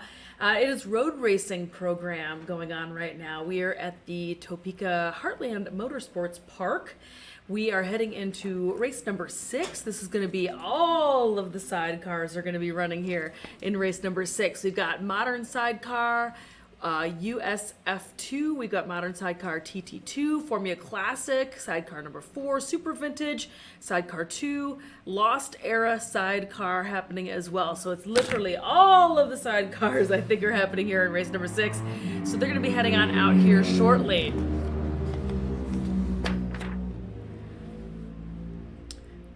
We had a little bit of an incident. A bike went off track on the just before turn 1, so they are getting that that person gathered up, seeing if the bike can be pushed off. But I think everyone's okay. No medical or anything went out, so I think everyone's all right. Formula 2, TT2, and sidecar 1, 2, 3, and 4. You folks are up right now. Bring them on up. The track is now yours. Again, it's third call. Third and final call for race number 6. Sidecars, which are Formula 2, TT2, and sidecars 1, 2, 3, and 4. You guys are up right now. Third call for race number 6, the sidecars. Sorry about that. No worries, and that right there's the voice in the sky. That's Jay, who's doing the PA live event announcing while I am holding down the live feed. Jay declined to be on camera with me. I made a spot for him. I was going to have him come join me over here, but he's being shy today, and he insists he has a face for radio. That's right. I've got a voice for radio and a face to match it, so. So let's get back on track, because it looks like the sidecars are starting to head out right now. As the racers take to the track, here's how they're going to grid up out there. For the modern sidecar F2, out on row number 1, it's the rig of 285, Brett Levacu and Drobolowski. For the modern sidecar TT2, back on the row number 3, it's bike number 8, NZ, Tony Dukas. And then it's going to be the rig of Dale Lavender and M. Lavender on S46. For the Formula Classic race, on bike number in row number 5, rig number 403, David Cachelet, along with D. Cachelet. And then rig number X48, Paul Kohler and A. Blake as the passenger. For the Super Vintage field, back on row number 7, there's 5 rigs in this one. Row number 7, it's 309, Tim Joyce and R. Schulke as the passenger. X82, Eric Trosper and C. Trosper as the passenger. Then back on row number 8, it's rig number 46X, Brian Rammer and T. Rammer as the passenger. Then 96, Brian Woods over there on the right-hand side, row number 8. And then rounding out that portion of the field, in row number 9, it's bike number 55S, Stephen Ball, and the passenger being Kay Adams. Then for the Lost Era sidecar, back on row number 11, it's rig number 981, Timothy J. O'Brien, and N. Hargis is the passenger. 41B, Jacob Trosper over in that right-hand position, and then rig number 10P back on row number 13. That's your field here for race number 6, the sidecar race. This should be pretty interesting. These guys are always fun to watch. Always fun to watch, right? And you saw a couple of those last names were repeated because it is a family affair out here. The Trosper family is out here racing. Their son Jacob just started racing relatively recently. So kind of a neat thing to think about is all these families out here and their kids. And Jacob's not that old. I think he's 18. Like he's like a young guy. So pretty cool. We were talking about passengers and having a drag between that last race and this race. There was a back-to-back. Brian Dobrowski was riding out there, and he's passengering on somebody. I just read his name over here just a minute ago. So, I guess it was fortuitous. Yeah, he's going to be up here as the passenger on the lead rig out there, 285. So we'll see how those guys turn up as the riders are taking their warm-up lap. To come back around and grid here in just a moment.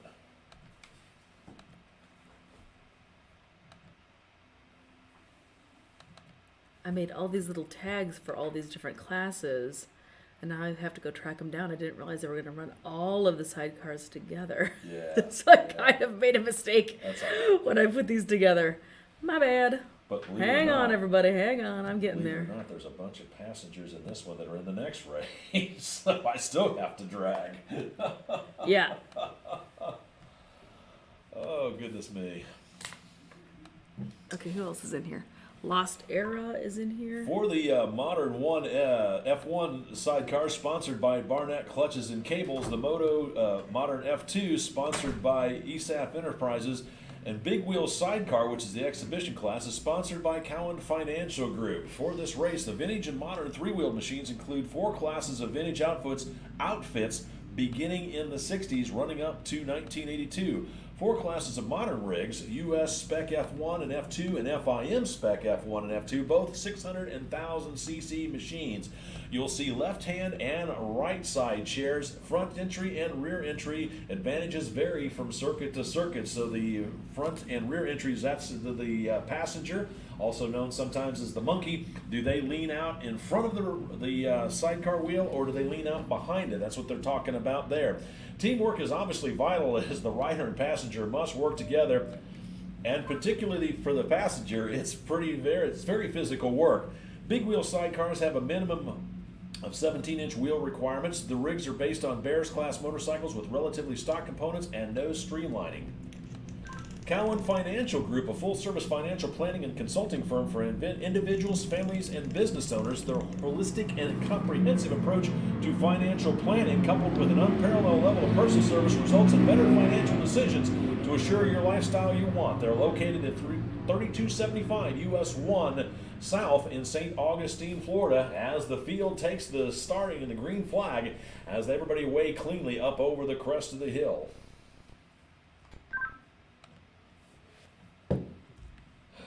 Missed the start, but that's all right. I'll work on that next time.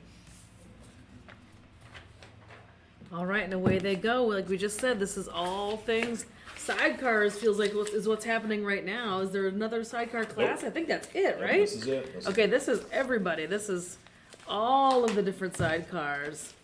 And again, I appreciate you reading on through and reading some of the different rules and sizes and displacements. Lots of stuff going on out here.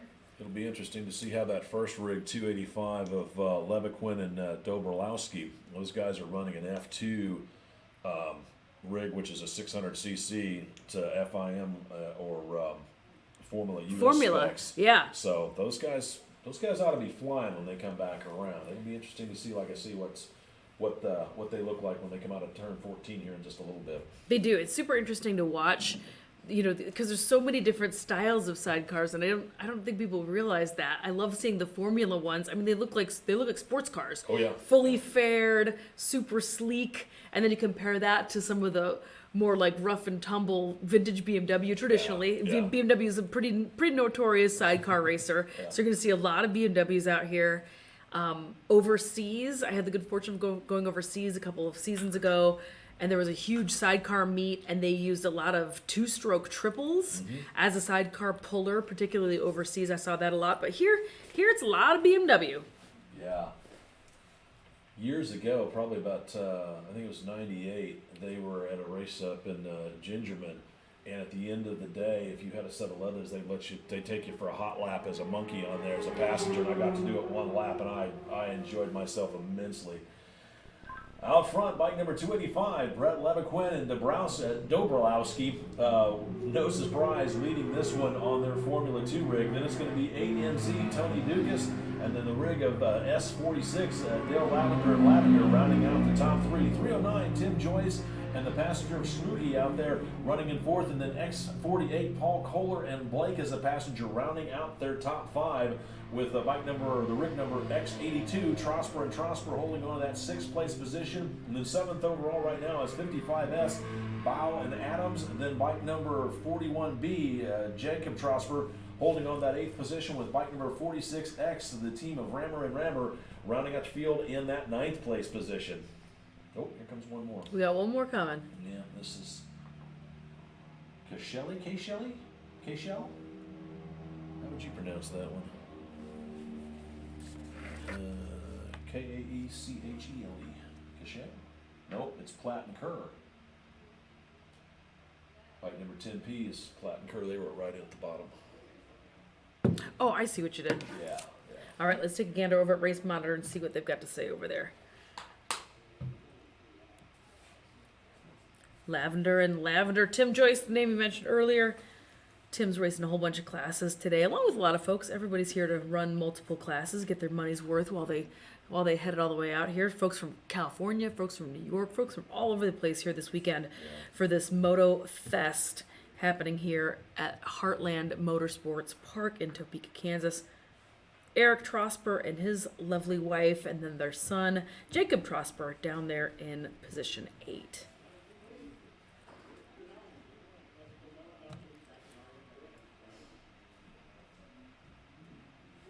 Yeah, sidecar is definitely becoming a little bit more popular. I'm seeing more of them happening, which is cool. In the Wayback Machine, you only have 1 or 2. Brett Leviquin and Dobrowski showing the fast way around the track as they've now got at least a couple of turns straightaway lead, or a couple of turns lead over the battle for second. Here comes the bike number 8 NZ, Tony Dukas, and S46, Dale Lavender and Lavender. As those guys are fairly close together as they cross the start-finish line to begin their third lap.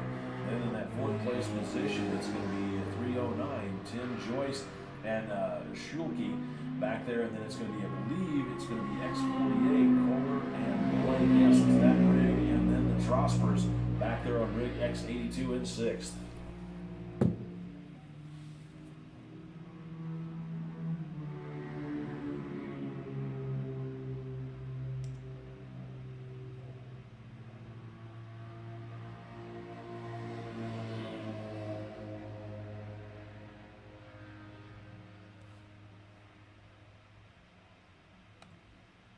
See if there's any big changes. I'm guessing that there probably isn't. It looks pretty familiar to the last time I checked Race Monitor out there.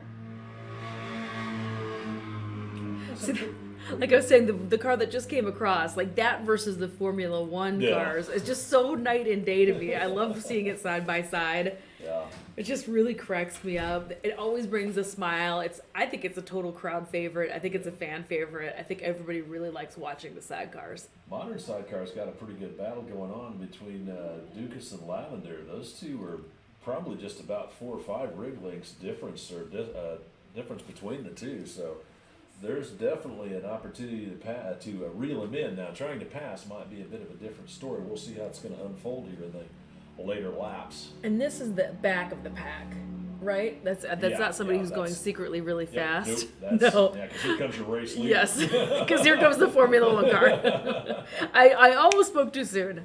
Out of turn number 14, here comes your race leader, bike number 285, Leviquin and Dobrowski. As those guys see the halfway flags, letting them know they've got 3 done and 3 left to go as they are running away from the rest of the field, waiting for the team of Dukas and then the rig of Lavenders, waiting for them to come back around. They're running second and third overall respectively, but that's a battle for the modern sidecar class as here they come onto the front straightaway. It looks like Dukas has us again about 6 to 8 bike lengths in front of the team of Lavender as they're trying to chip away at the lead. They see the green and white halfway flags, letting them know they've got 3 done and 3 left to go.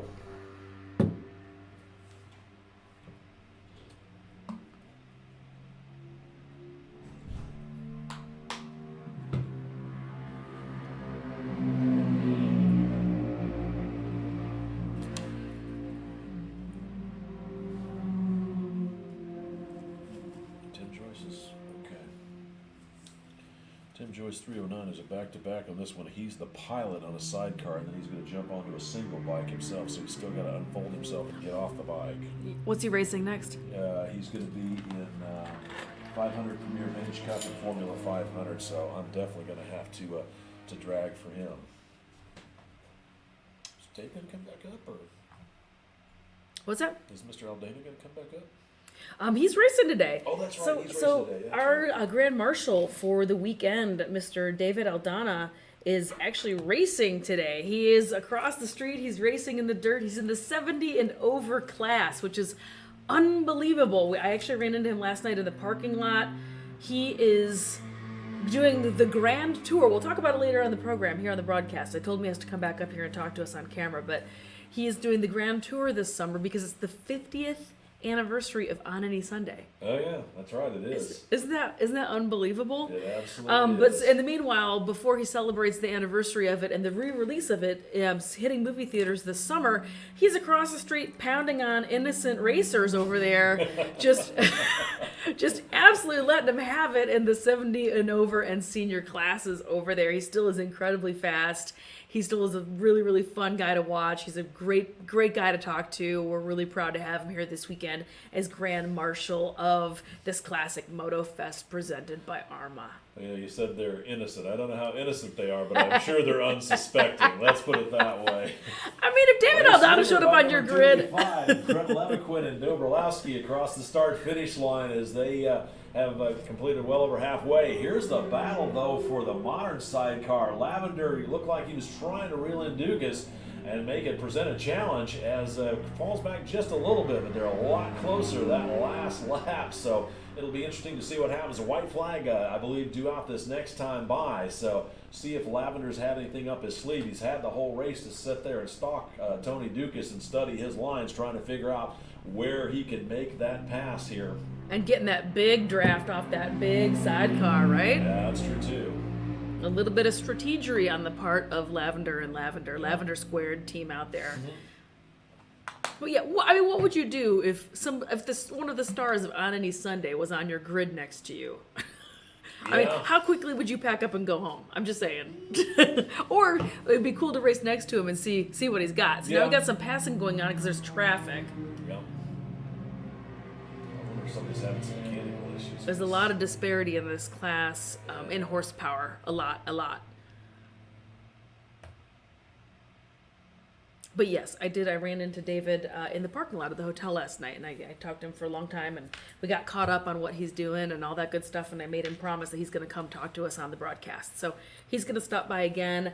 Probably not today because he's kind of racing all afternoon over there, and then he'll probably be tired and hungry. But tomorrow's wide open, so he said he'll definitely stop by. If not today, then he'll definitely stop by tomorrow. So we're looking forward to that, the chance to talk to one of the absolute legends out here in American racing. And I can't even really say, I mean, I wouldn't say road racing because it's road, it's dirt. I mean, he's done everything. Oh yeah, he's done it all. He's done it all.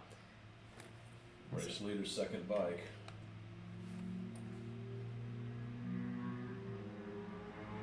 Race leader soon to be first bike. Mm-hmm. White flag out for your race leader, bike number 285 of Leviquin and Dobrowski, as they see the white flag, letting them know that they're starting their final lap. Waiting to see how Dukas and the battle between Dukas and Lavender is. Here they come out of turn number 14. Looks like Dukas might have gotten held up by somebody. Here comes Lavender trying to make a run up the inside, and it looked move. The rig of S46, the team of Lavender and Lavender in front of 8NZ. Tony Dukas dropping back to third overall, holding on to that second place position as these guys got a heck of a battle to see who's going to win the modern sidecar class here. We'll know in just a little bit when they come around to complete that last lap. With the white flag out on this one, let's go first call. First call for race number 7, 500 Premier Vintage Cup and Formula 500. You folks will be up here in just a moment. It's first call for race number 7, 500 Premier Vintage Cup and Formula 500. First call for race number 7, first call. Yeah, we have to drag because we got the 3 back-to-backs.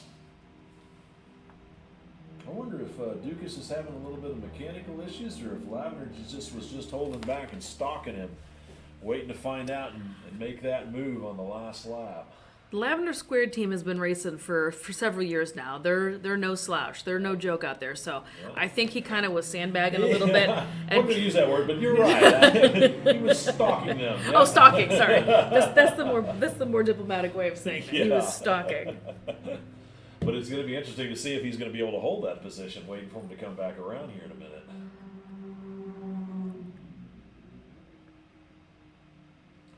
Looks like the tractor's prepping the drag strip over there, getting ready for tonight's festivities.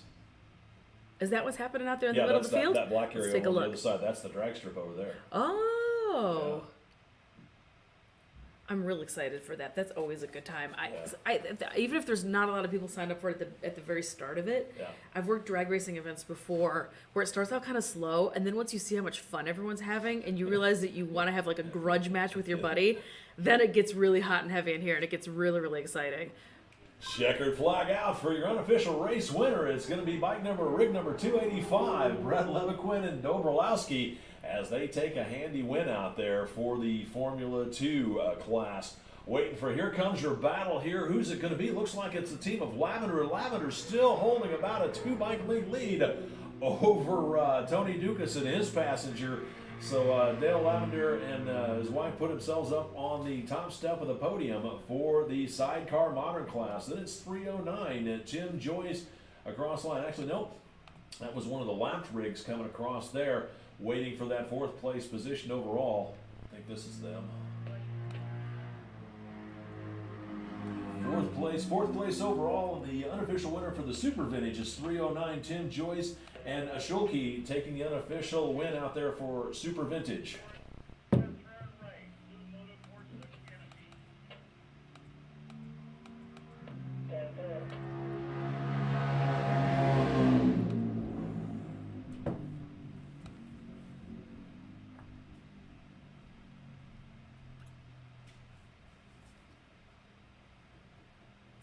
We still got a couple folks coming in yet, or is that everybody? Is that I think we have a couple more in there, don't we? Yes, some Lost Era. Yeah. We definitely have some more. We have some Super Vintage. We have some Lost Era, still waiting to make their way back home. And speaking of the devil, we got one more coming back in. Let's take a look.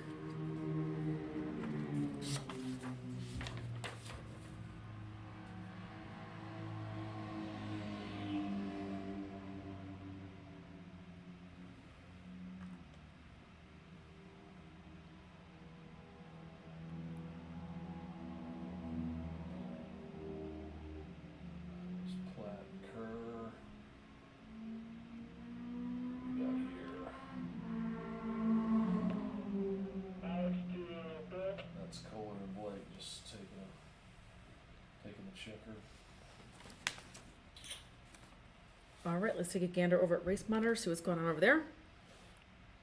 And these are your more current standings. I think everybody's gotten the checker, I think. I think everybody's come on through here too. Yeah, I think everybody's on the cool. Alrighty, well let's go ahead. I'm gonna start moving these graphics and start getting ready for our next grids. Who's next up, Jay? 500 Premier Vintage Cup and Formula 500 are up next. I've got first call out. I gotta wait for Brian Woods and Tim Joyce. You said 500 Premier? Michael Platt's out there, yeah. 500 Premier Vintage Cup and Formula 500. Okay. And two of the pilots in the sidecar are also riders in the next race, so it's going to take a minute for them to get over, get their rig parked, get off of the rig. Well, they just really got to jump off that seat. I'm sure they're going to want to stretch their legs out a little bit after being folded up like that. I mean, why do you have to be all logical about it, Jay? 500 Premier Vintage Cup and Formula 500 is next. I think I'll go ahead and go second. I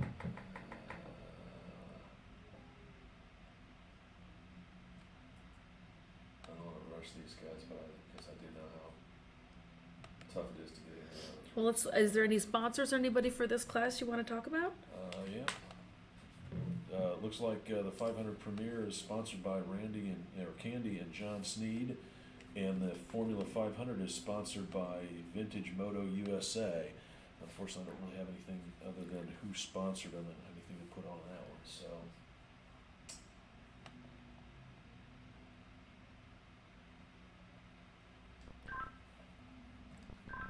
attention out in the paddock. Let's go second call. Second call for race number 7, 500 Premier Vintage Cup and Formula 500. You folks will be up here in just a moment. Again, it's second call. Second call for race number 7, 500 Premier Vintage Cup and Formula 500. Second call for race number 7.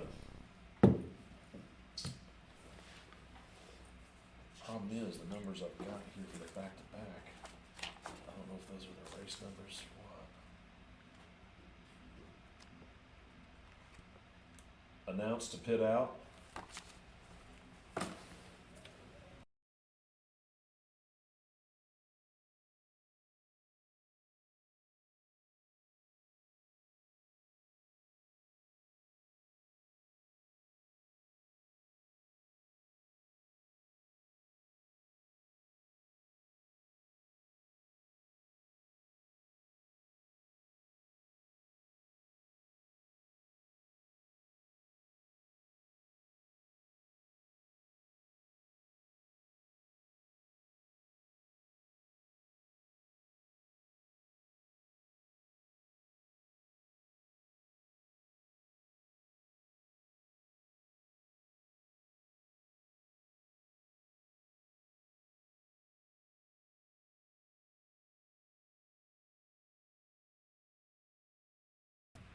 Alrighty. Jay was just saying he heard back and he thinks maybe a bike ran out of gas or something down there. They've got to go back and get a rig off the back section. It didn't. Oh, finish. a sidecar. Yeah. Oh, okay. They had one of those sidecar rigs. Like I said, either had mechanical or ran out of gas or something. So I gotcha. Yeah. So it looks like one of the sidecars ran out of gas, perhaps on the backside of the track. So while they're collecting those folks up, next grid heading on out here is going to be Formula 500 and the 500 Premier Vintage Cup. Formula 500, 2 strokes and certain 4 strokes to 500 cc's. All motorcycles must be fully GP kitted. Cutoff date is December 31st of 1972. Like design models also are permitted. Among the eligible motorcycles are Bridgestone 350 Daytona GTR, Harley-Davidson Road Racer Airmaki 250, Honda single overhead cam 4s to 550cc, double overhead cam twins to 550cc, Kawasaki H1R, Kawasaki H1RA, Kawasaki 350 A7R, A7RA, JML with wire wheels, Suzuki 500 Titan Factory Racer, GT380 and GT550, Yamaha RD350 and RD400 air-cooled models only, TR2, TR3 and R5 based TR replicas, Yamaha TX500 and TX500A and Yamaha TZ250 Twin Shock. So those are some of the motorcycles that can compete in this Formula 500 class. And then this grid also coming up is going to be the 500 Premier Vintage Cup.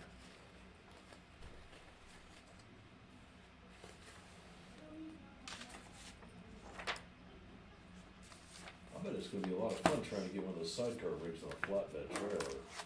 Well, I bet you that's probably what's taken a couple of minutes, Yeah. trying to load up one of these huge sidecars onto a flatbed because it ran out of gas. I'm guessing that's probably what is going to take just a hot minute out there. So while we are in a little bit of a stand down timeout moment, collecting up that sidecar, I just wanted to remind the folks that are maybe just now tuning in that this event here this weekend, this is the Heartland Motofest. This is presented by AHRMA, Vintage Motorcycle Racing Association out here. This is not just road racing. We've got dirt racing going on as well. I know we had a couple of live streams and videos posted earlier today. We will have more going on tomorrow morning as well. There's been dirt cross country. There's been dirt trials has happened already today. I think is there a hair scramble? I don't know if there's a hair scramble or not. There's supposed to be. Was there supposed to be a hair scramble? Yeah, I thought it was supposed to be. It seemed like just about everything you could imagine, and drag racing is happening later on tonight as well. And of course, obviously, we're in the middle of streaming the road racing part of today's program. So thank you so much for tuning in, everybody. This is your live feed, powered by the folks over at AHRMA, and of course, some of our awesome sponsors, including Bridgestone and Haggerty and Visit Topeka. And I'm sure I'm missing folks, but I've been showing their logos on the screen all day long. So for more information, feel free to click over to any of their pages out here or check out their social handles for more details. Just as a quick thank you also, huge thanks to AHRMA Motorcycle Racing, keeping the past fast is what they say. And these are some of our 2021 AHRMA National Title partners, including 4SR, Haggerty Motorcycle, Bridgestone, Racetech, Redwood Engineering, Road Racing World, and more. I apologize for holding on second call right now for race number 7. We've got to move some equipment around on the back section of the course. And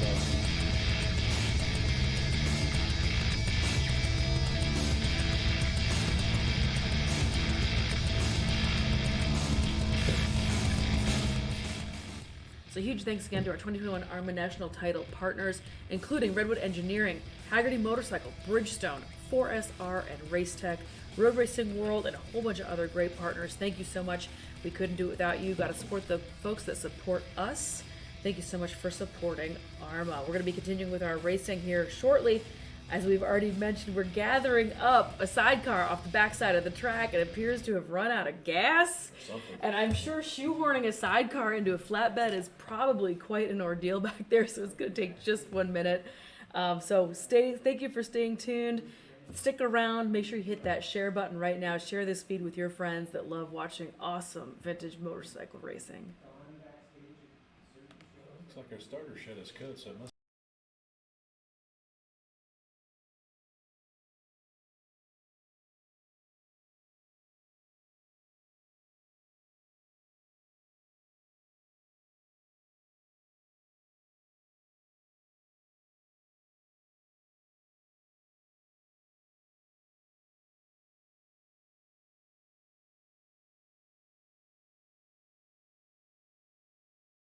So welcome to the show, everybody. This is my buddy Kenny Cummings. My buddy Kenny Cummings here. My buddy Casey number 1. Casey number 17 now, okay? Casey number 17, but he earned the nickname Casey number 1 a long time ago. Kenny, we've known each other for a very long time. I'm not as old as Kenny. JVH, no, well. Clearly. But we both really love vintage bikes. We've been following AHRMA for 15 plus years now, I think. Like for forever and 2004 was my first year. 2004 was your first year. So what is that, 17? Races and does math, ladies and gentlemen. Look at him go over here. Kenny, what are you racing today? What classes are you in right now? Go ahead. Formula 750 on my Sealy Norton 1968 spec Sealy Norton Commando. Okay. And then I know that you've bumped up to this class, right? Because when we were just mentioning just a second ago before I turned the microphone on that you used to be in this class. You used to be in this 500 class. Well, I was in Bears for a long time as well. I did 500 Premier for a while, but I cut my teeth in the Bears class, British European American Racing Series. AHRMA had a really healthy Bears class for a long time. And then I won a championship right around the time when I met my friend Jackie here. And then I won another one. And another one. So I was KC number 1 for a few years. And another one. And to be honest with you, it was time for me to bump up to the big. I always used to bump to Formula and go out and wobble around, but it was time to step up. And so now I've been in Formula 750 since I think 2012 or 2013, almost exclusively. So you're now racing in the 750 class. Who is your competition in the 750 class? Who are you looking forward to going out there and pounding on today? Well, pounding on or getting pounded on by this. We got a really, really thick field here. Kansas, this race is fantastic. So many people. I mean, if you look at a map, it's right in the middle of the country. So we got California, we got Texas, we got New York, we got everybody coming here. So I've got Ryan Ambrose from Big D Cycles on his Triumph. And Ryan, look, Ryan's a fast kid, okay? He's been out of it for 7 years. He got married and had a couple of kids, and he's back. And let me tell you, he did not skip a beat, okay? So, and then we have AHRMA's road race instructor, Mark Morrow, who just secured 19 more guys onto the field for AHRMA yesterday. And yes, thank you. One of the new NYC Norton riders took the school yesterday and passed, and happens to be sitting in the next room there, Ben Schmidt. And so Mark goes out in Formula 750 on his 500 two-stroke cheater bike. Cheater bike, total cheater bike. Mark and I have great races, and in fact, do you want to race a 500cc two-stroke? No. You don't want to race that. I'm NYC Norton, not NYC Yamaha. But Mark and I have great races, and in the heady days, we had Timmy and John Ellis and Jay Springsteen, and we had some heavy hitters coming out there. Right. And I kind of miss them, but Mark and I have been kind of holding the candle there or carrying the baton or whatever it is for Formula 750. Right. Here come my premier guys here. I'm going to go out to the bridge and watch them because I have to write a huge report on Monday, paperwork to send to Road Racing World about the race. Ah, so you're doing some writing here as well. To be honest Math with you. and writing, right? folks. Kenny Cummings does it all over here. I do a little dictation and someone does the writing for me. But honestly, one of the things that we've been doing with AHRMA is enhancing a vintage class because these, no question, these bikes are getting older and more expensive and more dear. So we're trying to bolster this. And look at the grid that's going out here now. Speak of Mark Morrow, there goes Mark Morrow and his RD 400, but he's in Formula 500, which is going out with 500 Premier. Yes, you are And correct. so I'm sponsoring the 500 Premier class this year, and so after the race weekend, I get in my van and I drive back to New York City. And during the drive, me and Cindy McLean, AHRMA Cindy McLean, we composed the race report for Road Racing World. And we do rad. it. I put my little ear pods in, and I drive my van, and we talk about how good the race was. So. I didn't know you did that. Yeah. Look at you go. Oh, yeah. Giving back. Right? Giving back. Hey, I get a lot out of this too, so I got to I know give you back. do. You get friends. Right. Friends for life. Right? And that's not me being a smart mouth. No. This is literally like friends for life made at an AHRMA track, Come on, racing motorcycles. Come on, we got to We're gonna social selfie media it this up. jam. Oh, I turned the volume up. Sorry, people. Okay, JV.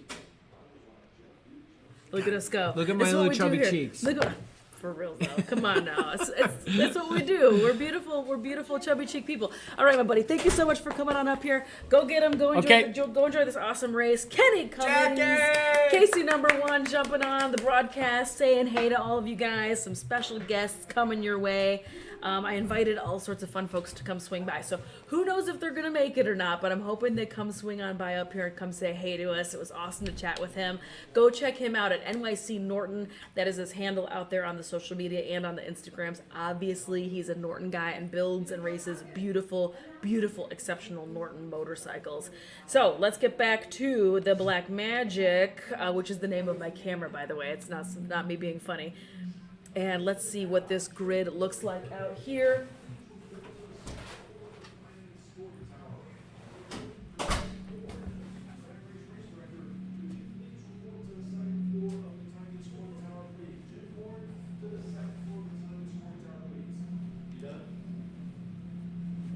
Oh yeah. You could still be in here. Well, Jay went and hid while I was talking to my buddy Casey. We were taking selfies in here. It's casual, my friend. Talking over you guys. No, so no, that's this why I is- ducked out. This is the behind the scenes show. This is racing. This is what happens up here in the tower. This is all the good stuff. So let's take a look at this again. This is going to be the 500 Premier Vintage Cup and Formula 500. Great big huge classes. You just heard my buddy Kenny talking about it. Well, I've also been told I have a big booming voice, so it does carry. That You do have a big booming voice, Jay, but and so do I, and that's why you and I both talk into microphones for a living.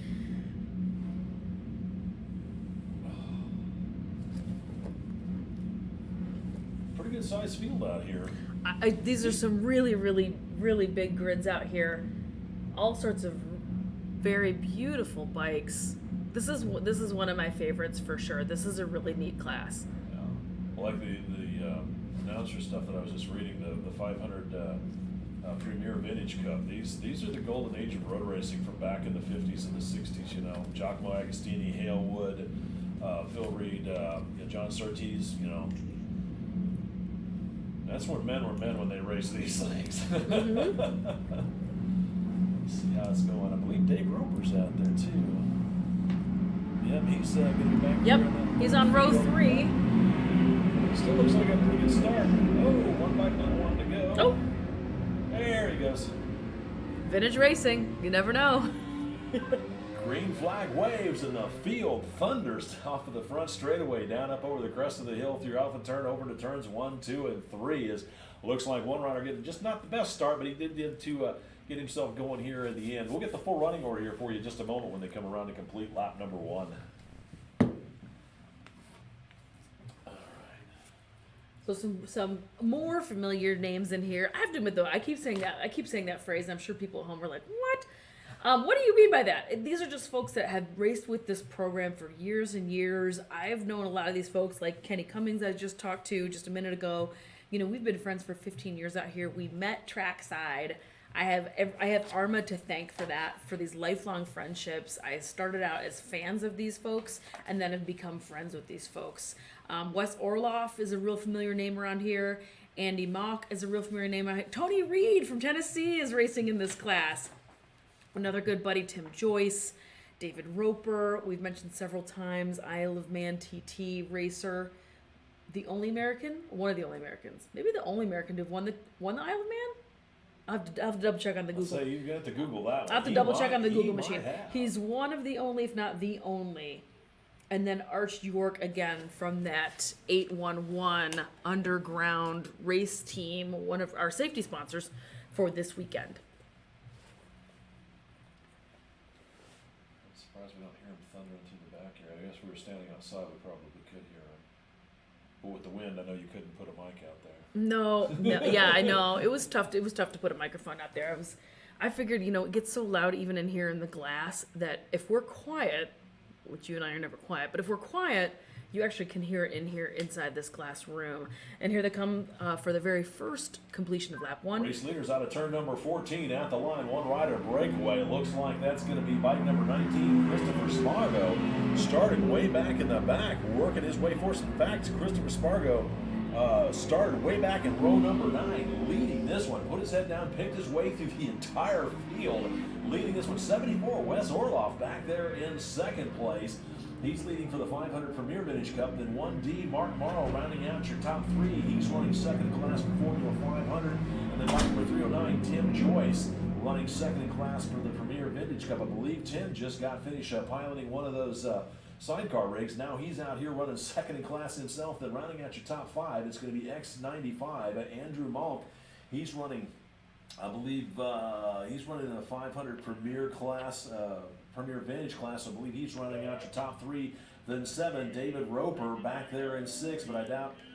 I'm sure David will be moving up here in a minute. Then 176, Tony Reed there in 7th. Z7, Jerry Duke in 8th. 5S, Martin Morrison in 9th. And bike number 77Z, Dan Sokolich, rounding out your top 10. All right, and with that, let's go take a gander at the race monitor to just go back over again some of those results. Really? Over the back section? I wonder if we had to call John from the track and see if they've got something going on with the PA speakers back there. See if I can make Yeah, this a because he's little the bit one that gave bigger. me this radio. Okay. I'll see if I can do that. Yeah, okay. Sorry about that. Yeah, No, I know. is everybody else hearing okay? I guess, can you guys hear it on this Yeah, side of the paddock? yeah. Well, if it's out there, chances are it's the PA system Speaker. conked out. A little bit of technical difficulty on site. Somebody had to come up here and let us know that they couldn't quite hear the PAs. It's just so tough out here at these events in these great big huge motorsports parks because open air, it's so tough for the sound to make it everywhere. It's really tricky. But we've got one of our race leaders Race coming on leaders back. Out of turn number 14, once again, it looks like it's going to be a 19, Christopher Spargo out there. Here's the battle for second as it's really heating up out there this last time by. Uh-oh, I lost my internet connection.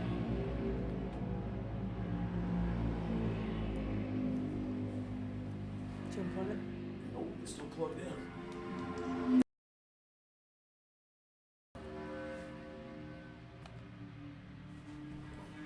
Yeah, well, Orloff's still there.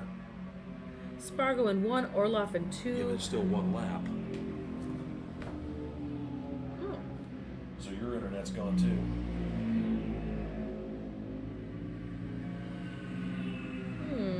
We're gonna have to do this old school. Where's my glasses?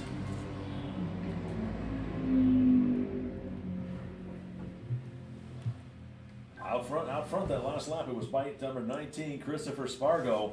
But our scoring system, or at least my computer, does not want to pick up the second, third place. Looked like a battle raging there. It looked like it was between Orloff and Morrow, but I'll get confirmation on that when they come around here in just a moment. Looks like they should be coming up on halfway this next time by. Yeah, I lost my internet. All right, well, let's see what happened. Jay's internet went down, so let's go take a look at my race monitor and see what's happening. Yeah, it says I can't connect. Oh, no, you got, this is right. This is plugged in. I wonder if their timing went down because it still is clicking away here on the race monitor, Is it? and it's not registering. Let me see what you got. So you get the time Oh still yeah, going? yeah, no, you've got the right laps. That's two, okay. So I don't know why mine conked out. Because that's your Wi-Fi, right? Mm-hmm. As always, it's always something with the Oh, internet. there went- there It's went- always there something went- with the there went. internet. I don't know why I decided that, but decided to pick it back up. You never know what you're gonna get. Technology is amazing until it isn't. Well, Jay's back online again, and we are just in the middle. Yep, the halfway flags are flying, so it's literally the middle of the Formula 500 and 500 Premier Vintage Cup. Down again.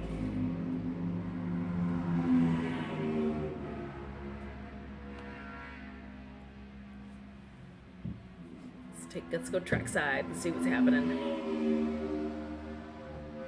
As these awesome sounding machines, full song, coming down this long front straight.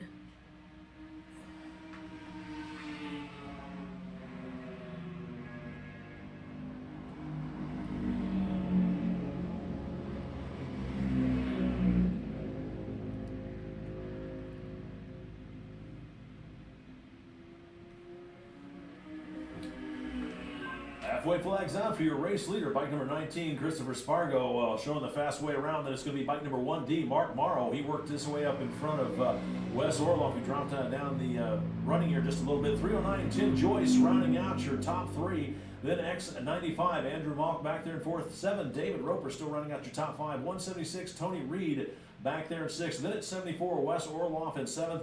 5S, Martin Morrison in eighth. Bike number 77Z, Dan Sokolich in ninth. And bike number 10P, Michael Platt rounding out your top 10 as the rest of the field is working their way by to see the halfway flags, letting them know they've got 3 done and 3 left to go. Well, what happened there? It's working now, so. Okie dokie, you're back up and running?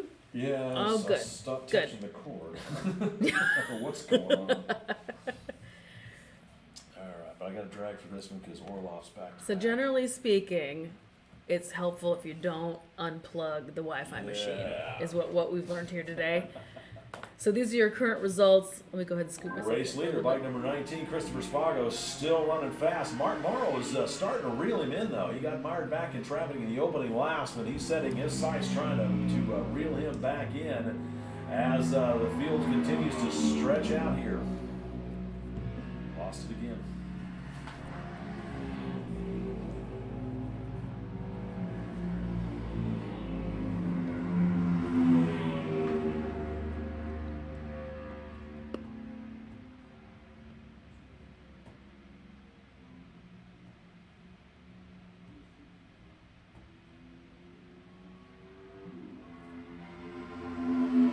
Does that have to be set up here? Or can I set it down here? Listed down here. I was just trying to let it. I'll say mine's right.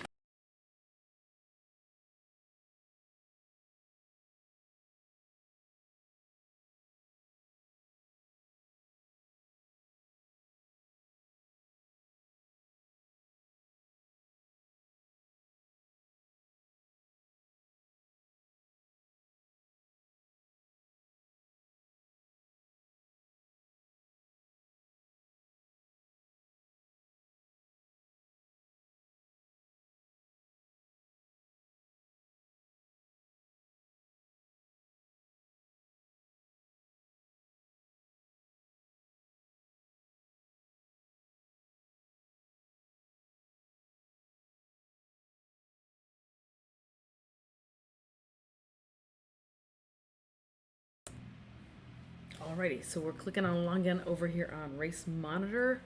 Everyone's transponders is crossing the lines and everything is running hunky-dory, it appears. Christopher Spargo 1, Mark Morrow 2, Tim Joyce in 3rd, Andrew Malk in 4. Race leaders out of turn number 14 here. White flag in hand, letting them know they've got one more lap to go. About a quarter of a front straightaway lead between 19, Christopher Spargo, and then it's going to be bike number 1D, Mark Morrow, as those guys have got a full front straightaway lead over that third place rider. It looks like it's going to be 309. Tim Joyce, as he starts his final lap. Then it's going to be X95, Andrew Malk coming across the line. Then bike number 7, David Roper, rounding out your top 5.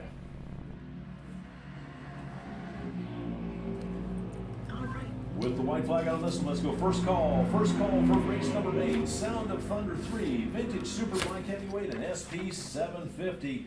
You folks will be up here in just a moment. It's first call. First call for race number 8, Sound of Thunder 3, Vintage Superbike Heavyweight and SP 750, Sportsman 750. Again, first call for race number 8, first call.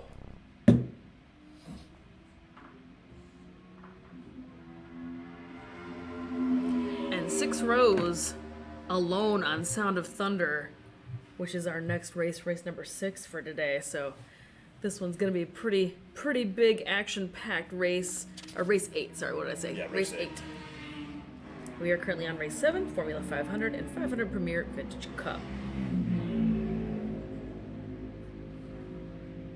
White flag is out, so it's last lap. But he's got the checkers in his hot little hands because I think we are at that time. Announce copies. Go back to back in this one anyway. They want me to drag, but we got back to backs anyway, so we're already gonna have to drag. And we do have some back-to-back racers, you were saying, Jay, for the Yeah. next 2? I got Wes Orloff's in the next race, so I was gonna have to drag, but I just got word from control that we need to drag a little bit as they are evidently having an issue. Somebody's got an issue out there. They gotta go pick one up. Checkered flag out, or checkered flag out for your unofficial race winner. Gonna be bike number 19, Christopher Spargo, as he just nips bike number 1D, Mark Morrow at the line. That is first and second for the Formula 500 race. It looks like next across the line, it's going to be bike number 309, Tim Joyce, taking the unofficial win out there for the 500 Premier Vintage Cup. Then bike number X95, Andrew Mulk, taking a second place in that class, 4th overall. And it's going to be bike number 7, David Roper, rounding out your top 5 for the Premier 500 class. It looks like it's going to be 74, Wes Orloff, back there in 6th, 4th in class. Then 176, Tony Reed, 7th overall. 5th in class as he takes the checkered flag himself.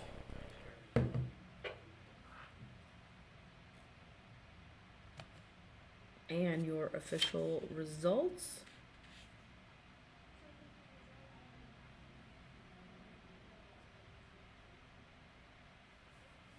And that was race number 7. Yep, 500 Premier Vintage Cup, Formula 500.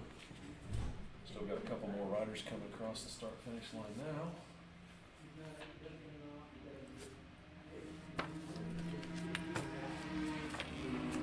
It's Enzo Coolidge, Archie I'll see you York. guys. Looks like 5S Martin Morrison's the bike that is, yep, he's the one that's had a mechanical out there. He's dropping down the leaderboard. I see. So it sounds like Jay just let me know. It sounds like somebody out there is having a mechanical issue. So they're going to have to go collect somebody up. It sounds like their bike is slowing down or maybe another out of gas type situation. So I think they have to go collect somebody. So we will have a little bit of a pause in the action between then and our next grids. That should be all the bikes. I'm going to go second here. Nope, still got one more. Still one more person making their way down the front straight. One more last person finishing out this formula class. And I think it is going to take just a... Oh, nope, I lied. Still got one They're, more. they're still working. And the sun came out. Told Look, you it Jay. was a good class. Yeah, sun is coming out. Yeah, that was the last bike there. Okay, he announces that it's the last bike, and then we keep looking because they keep No, showing up. that was him, because I remember that green bike was the one right in front of the leader, so. Attention out there in the paddock, let's go second call. Second call for race number 8, Sound of Thunder 3, Vintage Superbike Heavyweight, and Sportsman 750. You folks will be up here in just a moment. It's second call. Second call, race number 8, Sound of Thunder 3, Vintage Superbike Heavyweight, and Sportsman 750. Second call for race number 8. We had a back-to-back with Wes, who was, I don't know, Wes finished 6th overall, so he should be coming in here in a minute, but since they had to pick up a machine out there, it's not a problem.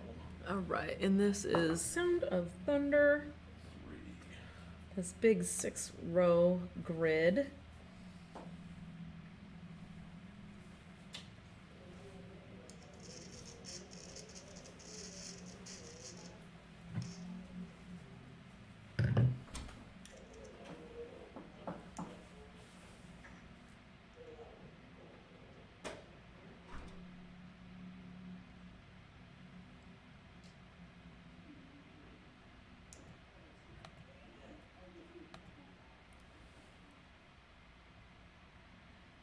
also known as Sound of Thunder 3 and Vintage Superbike Heavyweight.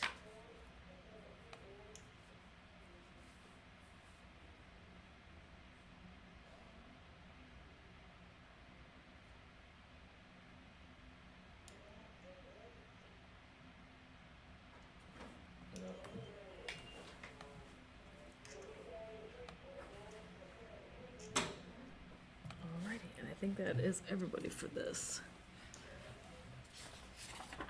Oh, and then you have a Sportsman class in here too.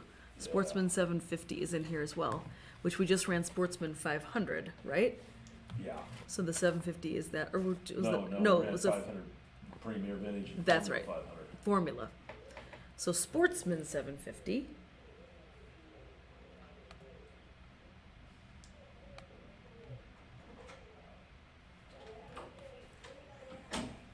Is our next grid heading out here.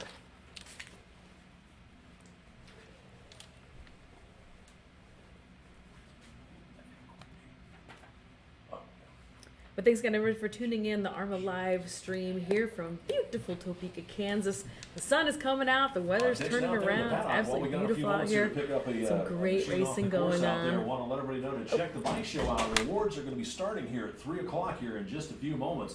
Up there, I believe it's going to be up there in the pavilion area, and then at 4, we're rare, so hey, don't there drags at 6:30. So anyway, we're going to have the bike show awards coming up here in just a little bit, and then at 4 p.m. hey, don't there's drags at 6:30 p.m. So again, check out the bike show awards here coming up in just a little bit up at the pavilion area.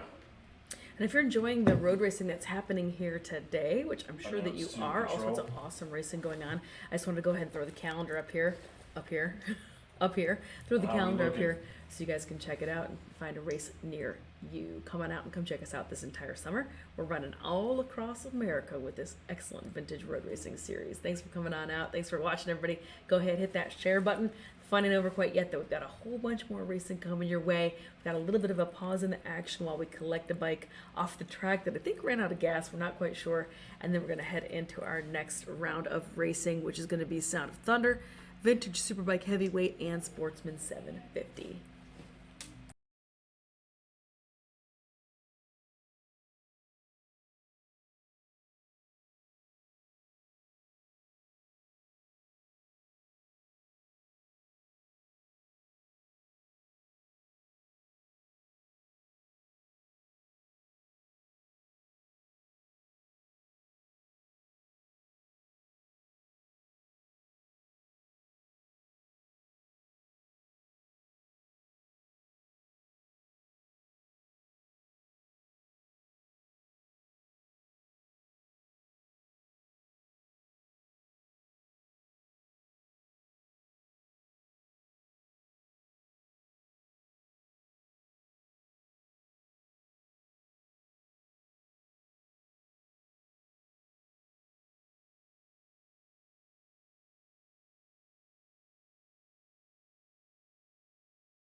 Number 1, ADH, Chris Hasemeyer.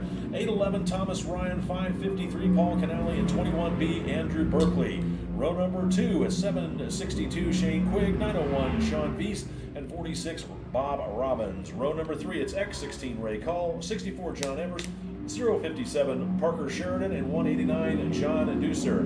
Row number 4, it's 55T, Eric Eads. 370, Brett Folkerts. And bike number 601, Teddy Honan. Row number 5, it's bike number 93T, Zach Thomas, 42, Nick Hargis, 059, James Rich, and 7S, Mitch Skaggs. Then back on row number 6, it's 74, Wes Orloff, 173, Brandon Walker, and 362, Andre Taylor. For the Superbike Heavyweight, the Vintage Superbike Heavyweight, on row number 8, it's bike number 1R, Dennis Parrish, 118, 118, William Brent, 162, Alan Perry, and 42, Kyle Boisclair. And then row number 9, it's 89R, Mark Hoyt. For the Sportsman 750 class, back on row number 11, it's 84, Jeff Hargis, 24, Grant Spence, 455, Thomas Pillsbury, and 237, Matt Esterline. Row number 12, it's 451, Brady Iglesias, 839, Michael Dixon, and R58, Peter Bear. And then rounding out your field on row number 13, it's bike number 5B, Bruce Sass. That is your field here for race number 8, the Sound of Thunder 3, Vintage Superbike Heavyweight, and Sportsman 750. The Sound of Thunder class, Sound of Thunder 3, is sponsored by Candy and John Sneed.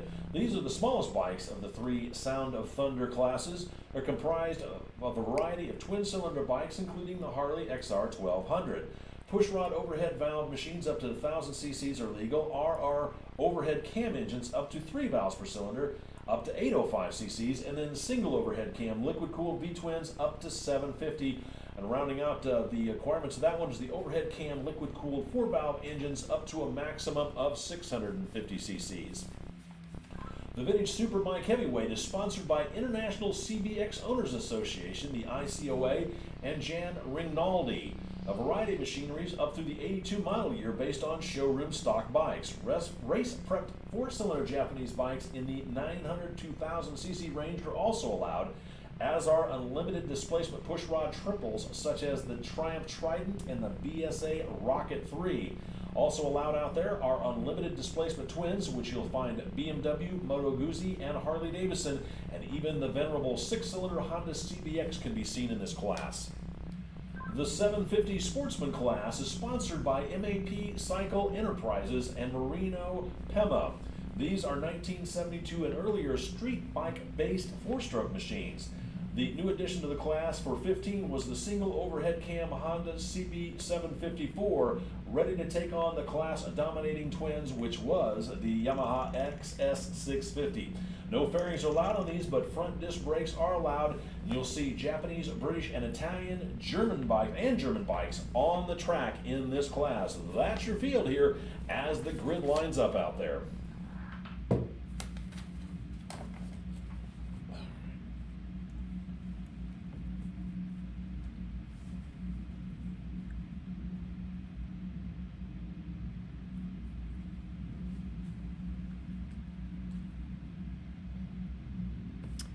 And again, this is the Sound of Thunder 3, Vintage Superbike Heavyweight, and Sportsman 750 class. You said this is the Sound of Thunder 3. This is the smallest? Yeah.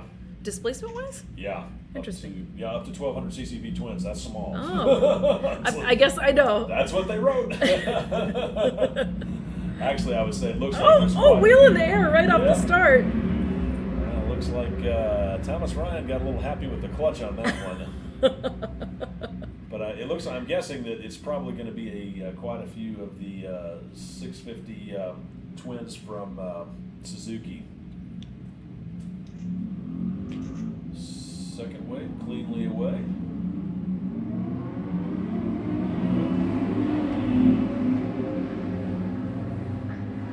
There they go. Head towards Alpha, which is just a slight kink right before that turn 1.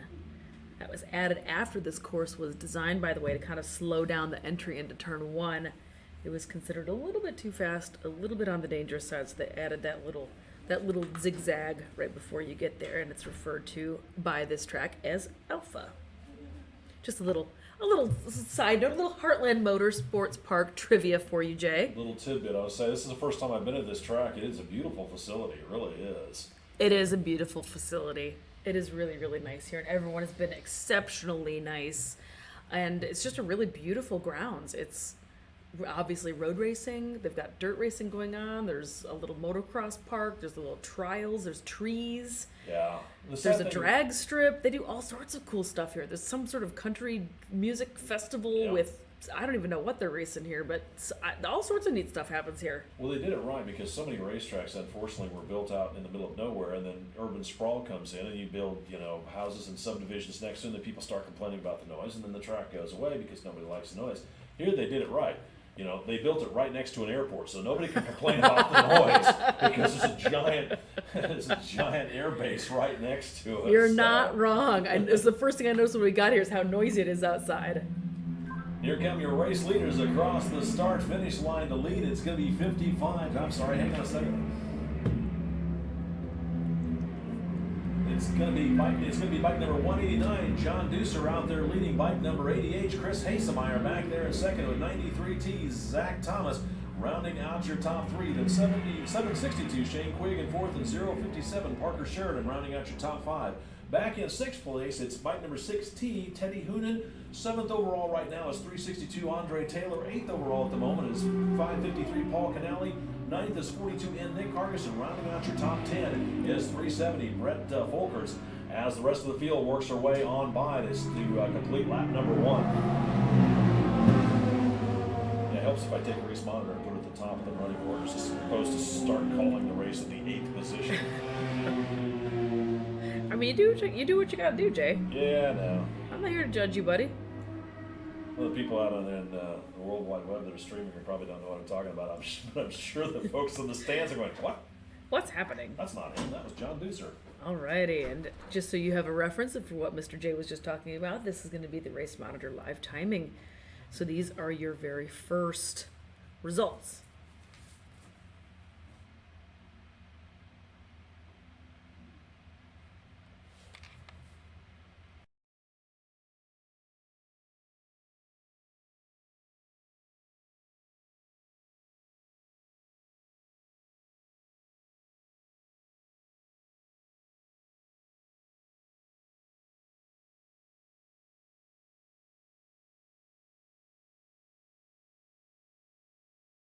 Race leaders, a heck of a battle here between Deucer and Hasemeyer as 189 John Deucer holds about a 3-bike length advantage over bike number 80 Chris Hasemeyer, and then it's going to be bike number 93T Zach Thomas. He's solidly back there in third. Then 762 Shane Quigg back there in fourth with a battle shaping up between 057 Parker Sheridan in fifth and 6T Teddy Hoonan as they start their next lap. Then in seventh, it still is 362 Andre Taylor, 370 Brett Volkers back there in eighth, 553 Paul Canali dropping back a few spots into ninth, and then bike number 811 Thomas Ryan rounding out your top 10 as Hasemeyer continues to stalk Deucer for the lead as they're working their way through the back section of the course right now.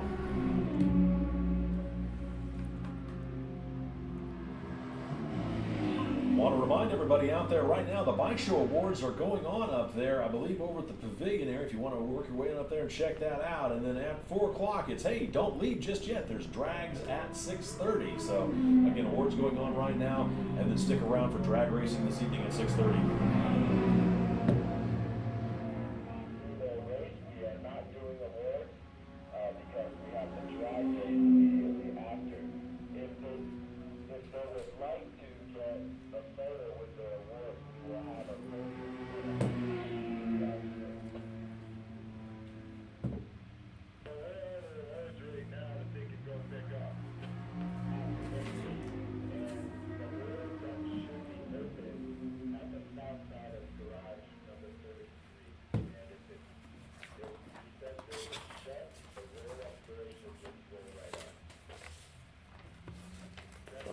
This is the big one I messed up on earlier.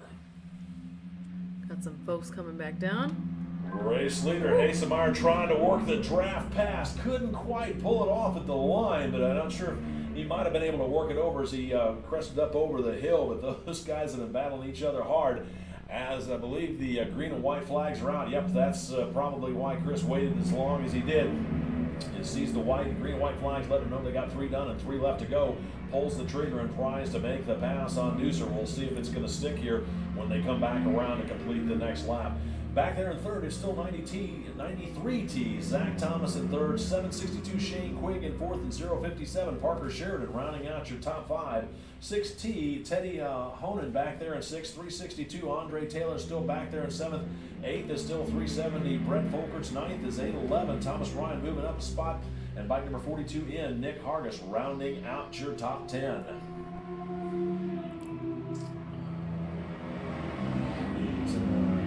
Scabs.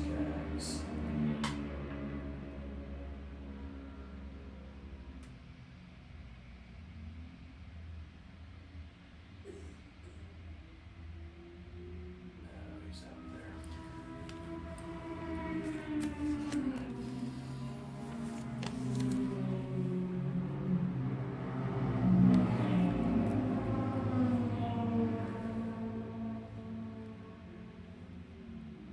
Halfway flags are out.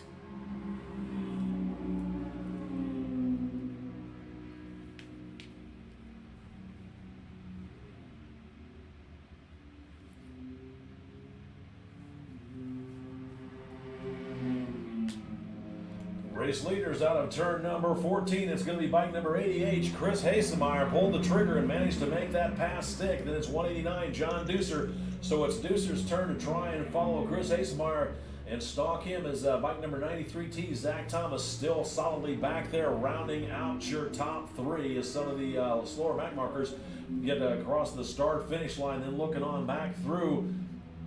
Looks like that fourth place position is going to be shooken up as 762 Shane Quigg still holding on. 6T Teddy Honan moving himself up a spot to round out your top 5 with 057 Parker Sheridan slipping back a position to round out the top 6. Looks like those guys might have been countering some traffic out there as bike number 362 Andre Taylor still back there in 7th, 730 or 370 rather. Brett Folker's still back there in 8th with 811 Thomas Ryan in 4th and 42 in Nick Hargis rounding out your top 10 as everybody has seen halfway. And some results.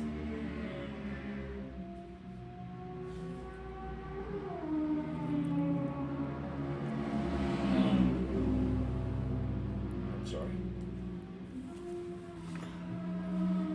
And this is the Sound of Thunder 3, the smaller, which I feel weird saying that because you said it's up to 1200 cc. 1200 cc twins, is that what you said? Oh yeah, well, air cooled. Air-cooled. These are the 650 Suzuki. They've been around since '99. They're a very popular race bike. Gotcha.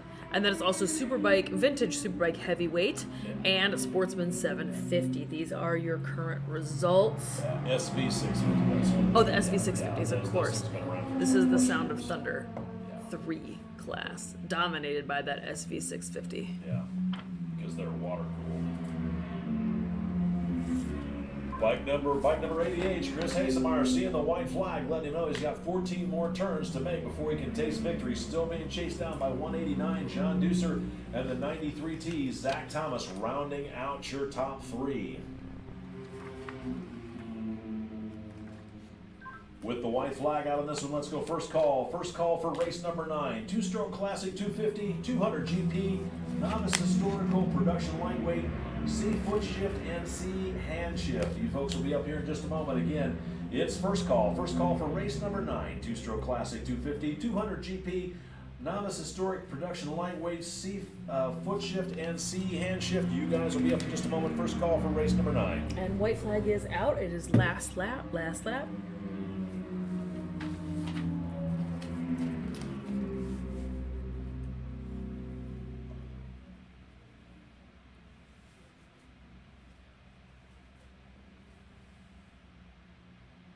I know on the camera it looks a little gray and gloomy out there, but I gotta tell you, Jay, it is actually big blue skies over to the left-hand side. Yeah, I think we got some cloud cover. Right, checkers are out. Looks like we may have our winner. Leaders, we're going to come in here in just a little bit, but we still got a few more bikes coming through. Leaders here shortly. That's leader. Nope. Not yet. I didn't want to do that. It was a blue bike, but wrong blue bike. Different blue bike, buddy. Different blue bike.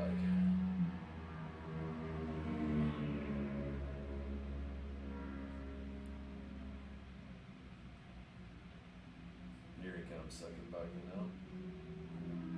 Yep, second bike. Checkered flag out for your unofficial race winner, bike number 80, Chris Hasemeyer, as he's working his way through traffic. Then it's going to be 189, John Deucer.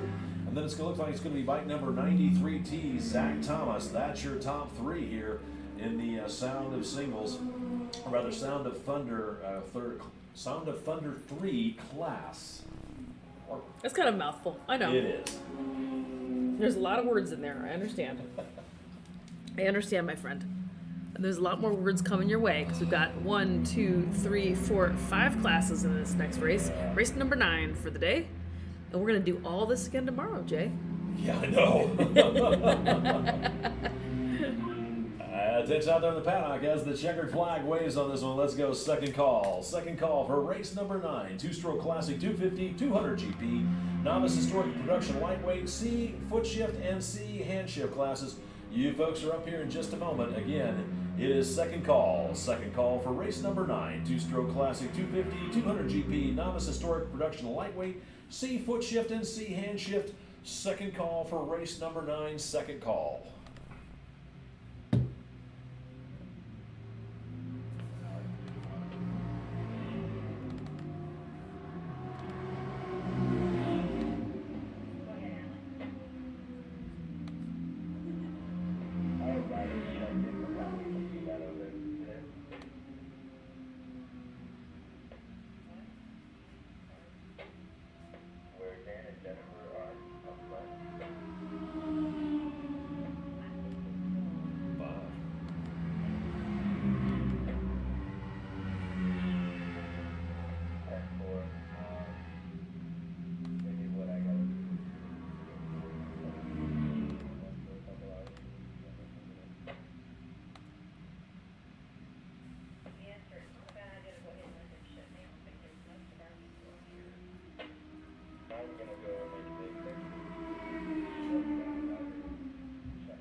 Big grid, don't we?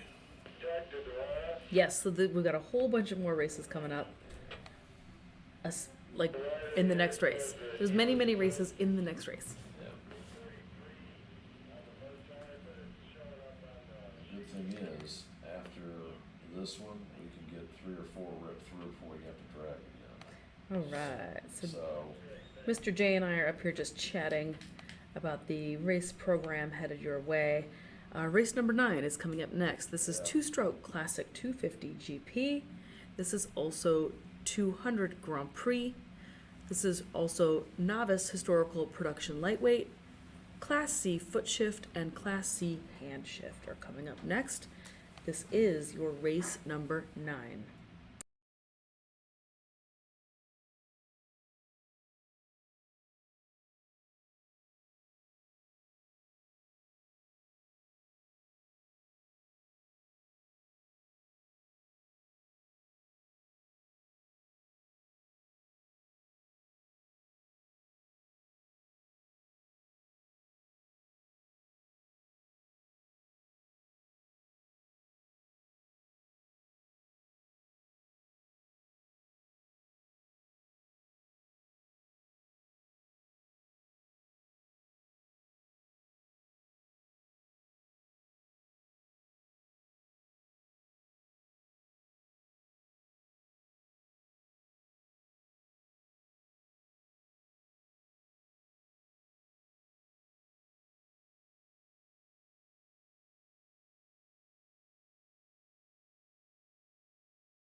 Stroke Classic 250 GP, bike number 50, Richard Merhar.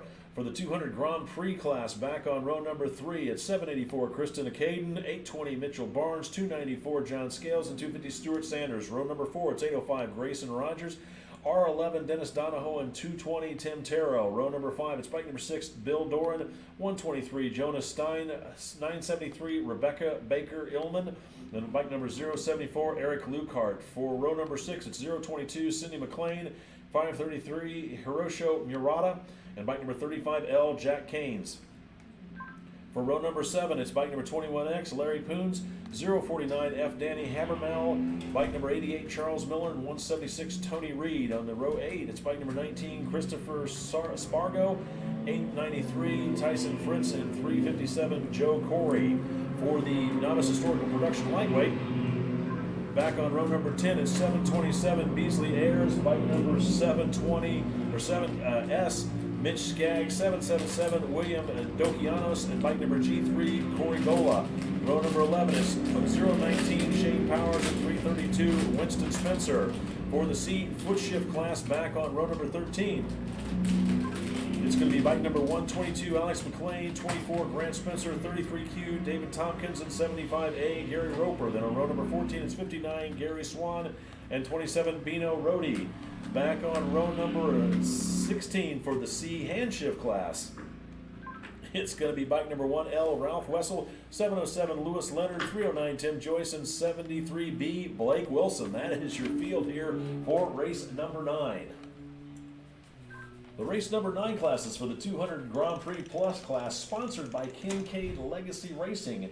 This class combines a variety of engine designs and displacements based on an index performance. This class is for 68 and earlier machines, including 250cc 4-stroke singles, 250 air-cooled 2-stroke singles, 175cc air-cooled 4-stroke twins, and 175cc air-cooled 2-stroke singles and twins.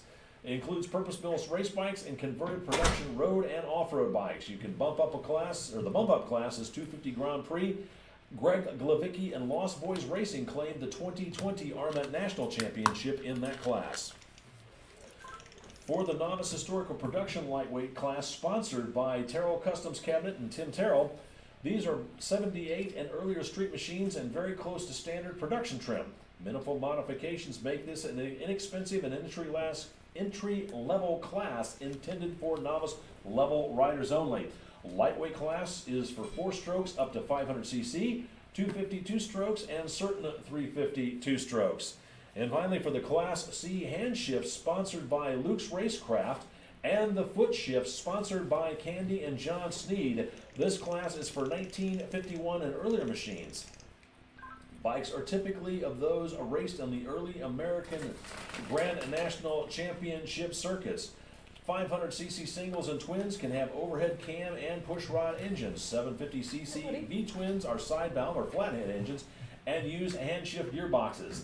Battle of smaller, lightweight British bikes against heavier, more powerful American iron like Indian and Harley were common in the day. Foot shift and hand shift classes are on track together, but scored separately. That's what we have lining up out here. We'll see how it shapes up in just a moment when the green flag waves.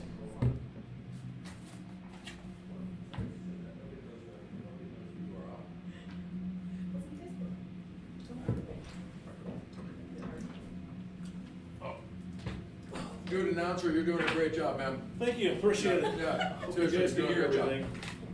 Okay. I mean, we have a transistor radio in our pit, so we can hear you pretty clearly. I don't know what the rest of the field can hear, but you're doing a great job, dude. Funny, I didn't know they made transistor radios in FM, but I'm showing my age.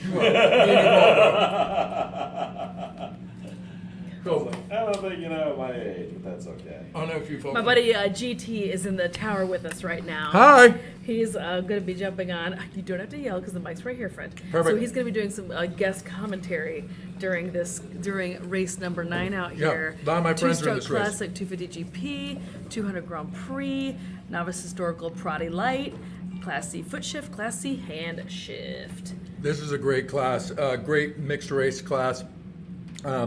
I'll tell you, the 250 GP and 200 Grand Prix are some of the fastest vintage classes that we have in our club, combined with an interesting mix of novice novice historic production, easy for me to say.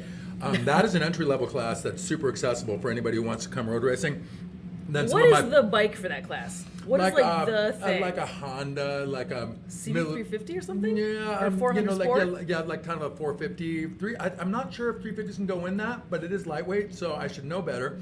But that's a good entry-level class. And then one of my favorite races are the Class C foot and hand shifts. Those are some of the earliest I do bikes in our too. club. And a couple good friends are in that class, so we're going to be able to talk a little smack. Now, the people to watch out for in this race, Chris Spargo, number 19, just launched in the 200 Grand Prix. Dennis Donahue, John Scales, Stuart Sanders, Joe Corey's really fast, number 357. Stuart, my buddy from Nashville, who races the CB160. Yep. Larry Poons, famous artist Larry Poons is 21X in this class. I don't think Jonas Stein is here, unfortunately, because he's always really fast. And then I think Greg Levicki's in this class as well, who's one of the fastest guys in our club, and also I think is a previous champion. Now, just launching right there, those were the Class C foot and hand chip guys. The dude who towed my bike out here, Gary Swan, is on the number 59 bike. Ralph Wessel's won. He's number 1L, so he is the current national champion in Class C hand shift. So these are the Class C bikes are kind of mid 50s and earlier machines. Yeah. And they're a lot of fun to watch, and they're super hard to road race. Oh, look, Excellent. is that us? Hi, Jackie. You're so cute. Good to see you. Surprise! I told you if you're gonna come up here and talk to us, I'm gonna put you I on the should've- camera. yeah, like wait, I I can't, should've, like, I hold can't on. not do it. How am I There looking? you go. There you go. Get yourself all dolled up for the internets, GT. Yeah. Well, and I'll tell you, Jackie, this morning I had a cross-country race at 9 a.m. Ooh, how was it out there? Mudfest 5000. It was Yes. so much You fun. love the mud. You love Yeah, the mud. what boy doesn't love playing in the mud? And so 9 a.m. we did cross country. It was a 4.5 mile loop, and we did 3 laps. The way cross country works, I know we're talking road race, but I'll just give you the quick background on you're cross fine. country. Cross country works. It's a dead engine start, no siding laps. The courses are usually between 3 to 8 miles in length. What's super neat about it is at the completion of each lap, you kind of stop, they check you off, and then you go again. In this case, the lap times were, and I should say, the winning rider will be on the bike no less than an hour. So if you come through the last checkpoint at 59 minutes and 59 seconds, you're doing another lap. It's super fun. Here's our race leader coming across start finish right now. Let's see if we can pick up their number. We both have.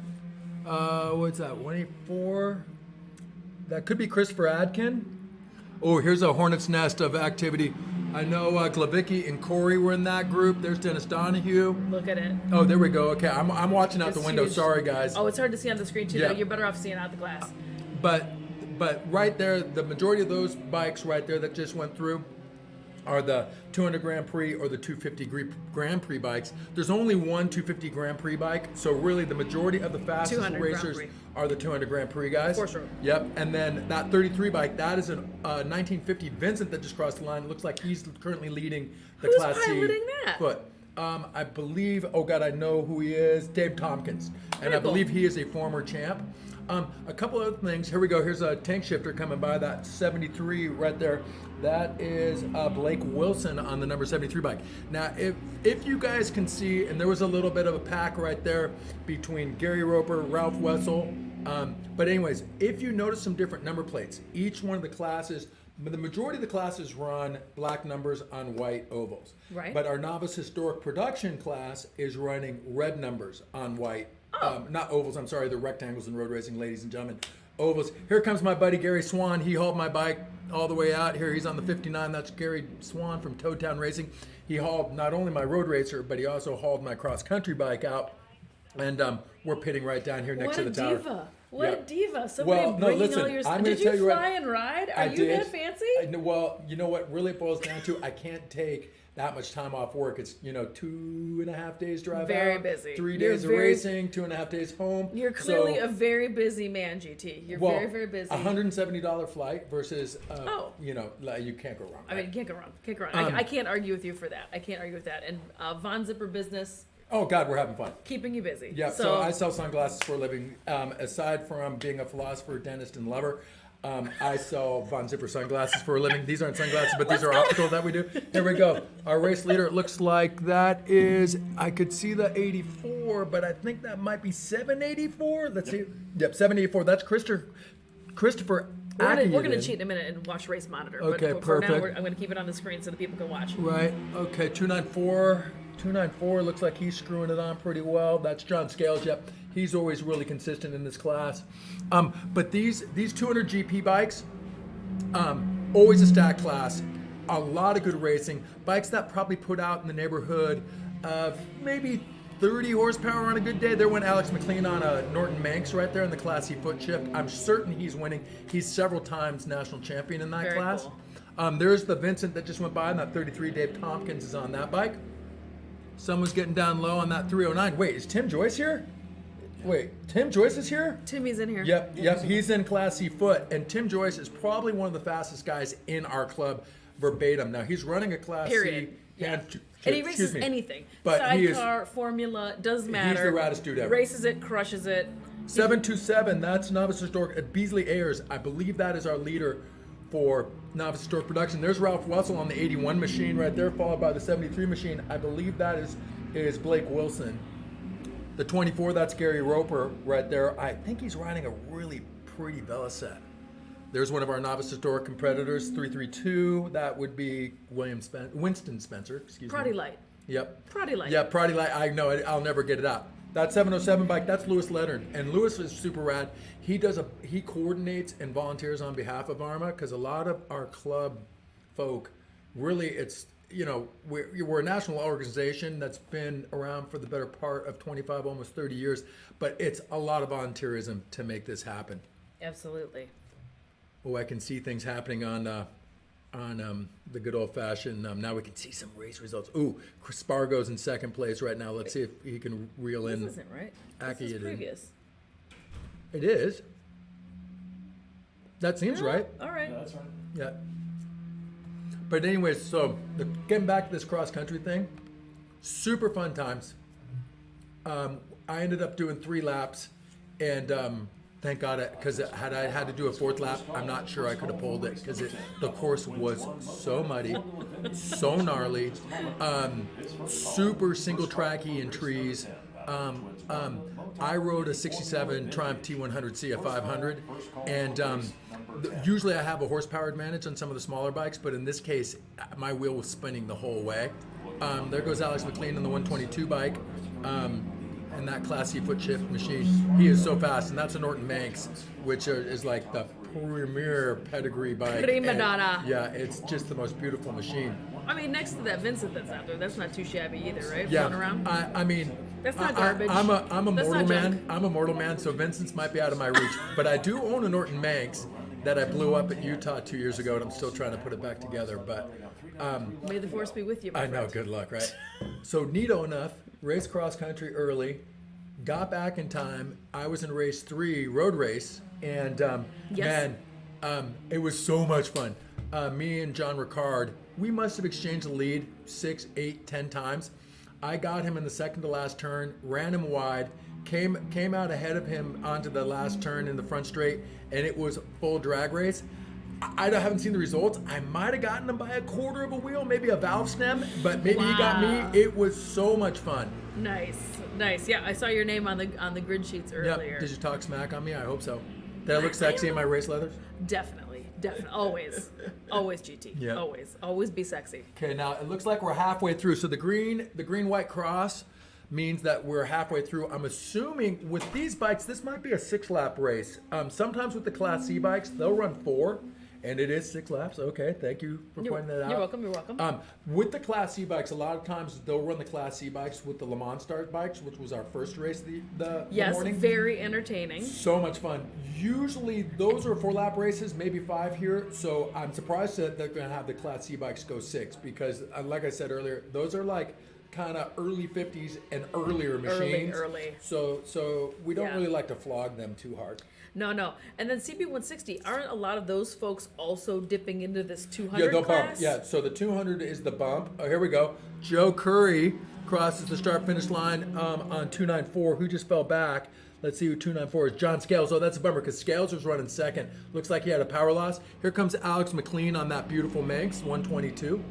Right behind him is, oh God, I missed it. Was that 928? 820 Mitchell Barnes. 820 Mitchell Barnes. There we go.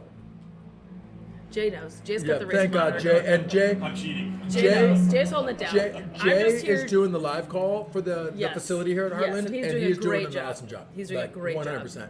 Because when we're hanging out in the pits, Jay keeps our eyes and ears on the, or at least the ears on the track. Yes. He lets you know what is happening out here.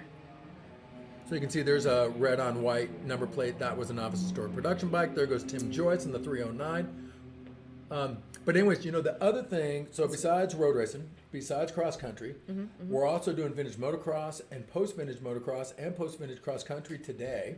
And then Crazy. tonight we're doing drag races. I know. And- Crazy. And, so for all of you Are guys, you drag racing? you know what? I'm not flogging my bike to do that. If someone's got a bike for me, I will totally ride it. But I got Heard it another here race first, tomorrow. Internet. Yeah. Hey, anybody, bring your bike to Heartland. I'll race it. Yeah. But I'm not going to flog my road racer to try to do a quarter mile because I got Because you're a another race. chicken? Because you're afraid. Oh no, I go straight really good. It's turning and it's hard. But the point being is, I got another race tomorrow, and after the dogfight I had today, I'm putting my bike, You might- Speedy Magoo, my 68 T120C. Yes. I'm putting him on ice until Yeah. tomorrow. Yeah, you There- gotta- you I gotta- probably won't even practice it. You got to keep her cool. You got to keep her Well, together it's in a- one piece. well, Speedy Magoo is a heat, Oh, it's just a so we heat. know, yeah. So you don't want to hand grenade him No. before this battle that you're going to have guaranteed Well- again tomorrow. Well, it's super fun you bring this up because 2 years ago when we raced here, I blew my bike up here. So now you have legit fear. Yeah, well, not fear as much as my matching frame and engine number 68 T120 is no longer a matching frame and engine number bike. I blew it up right in the exit of 2 into 3, full rear wheel lock up, like 80 mile per hour near Oh my dash thing, gosh. and that was kind of cool. Here comes Alex McLean taking the white flag. So we're on the white flag lap right now, and that is when it gets serious. Yep. This means it's go time because Oh, white God. flag is last lap. Corey holding on to that third place position with bike number 122, Alex McLean, working over fourth overall. He's running first in class for the C foot shift, working his way up into the field. The 294, John Scales rounding out your top five. Looks like he's aiming for the 200 Grand Prix Plus class. Yeah, lots of good friends in this class. Yeah, 88, there's the Vincent of Dave Tompkins. Interestingly enough, the bummer is I don't see my pit mate Gary Swan coming around. I hope he didn't have well, hopefully, at worst it's a mechanical, but I hope he didn't end up in the grass somewhere. The cool thing about this track is there's a bunch of runoff, and I've been in that grass, and you don't want to be there, but I guess there's worse places to go off. And right now the grass around this track is so muddy that it wouldn't be a hard fall. But we're all counting on staying up this week. It'd be more like a sloppy fall, Yeah. really, more than Yeah. anything. And I'm known for my sloppy falls. Like a wrestling match. Yeah. Like a good southern sloppy mud wrestling Yep. match. And you know so we have kind of commonly around here we have kind of three rules of racing. Here we go. It looks like the checker's about to go. It is. So let's call the checker. Okay, white flag here. Still got a few more bikes. Okay, Wessel just crossed white. 302. This might be. Is this our race leader? No. Okay, that's. Oh, he's not- pointing. Somebody's down Oh, at so, 14. yeah. Straight up, last turn number 14.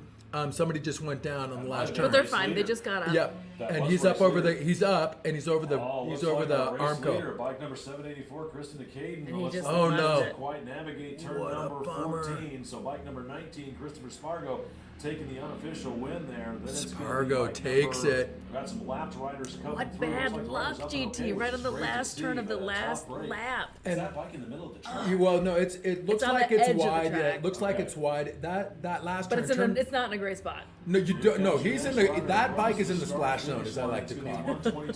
So the last turn on this track is a tight left-hander, but it runs out onto kind of the drag strip. So it's a pretty wide, even though it's a pretty tight turn, you can run it fairly wide.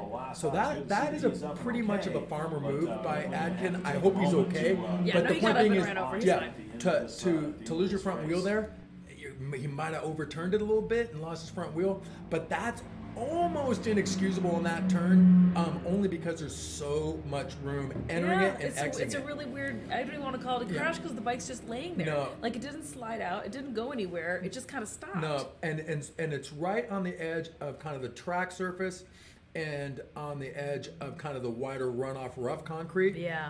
That's number 11. I believe that's Dennis Donahue on the 11 bike, 805. Well, who's 805 in this race? Because he just crossed, and that's kind of nice to see people cross the finish line. Yeah. Now, but apropos to our crash in turn 14, there's kind of three rules of racing that really we live by here at AHRMA, but I think it kind of applies with flat tracking or any kind of scrambling stuff you do. Is number one, everybody's got to work on Monday, so we all come home safe. All right, that's number one. all right? True. Number two, we're gonna have more fun than everybody else and screwing it on. Number three is, yeah, we'll run for trophies when it's appropriate, but the bottom line is, it's first things first, we get home safe on Monday. That's true. That's all good points. Because we all work, we're not gnarly enough to, do this. We're racing for wooden plaques out here, so there's a little bit of a gentleman's agreement out there. To be cool. Yeah, until that checker flag flies. But anyway.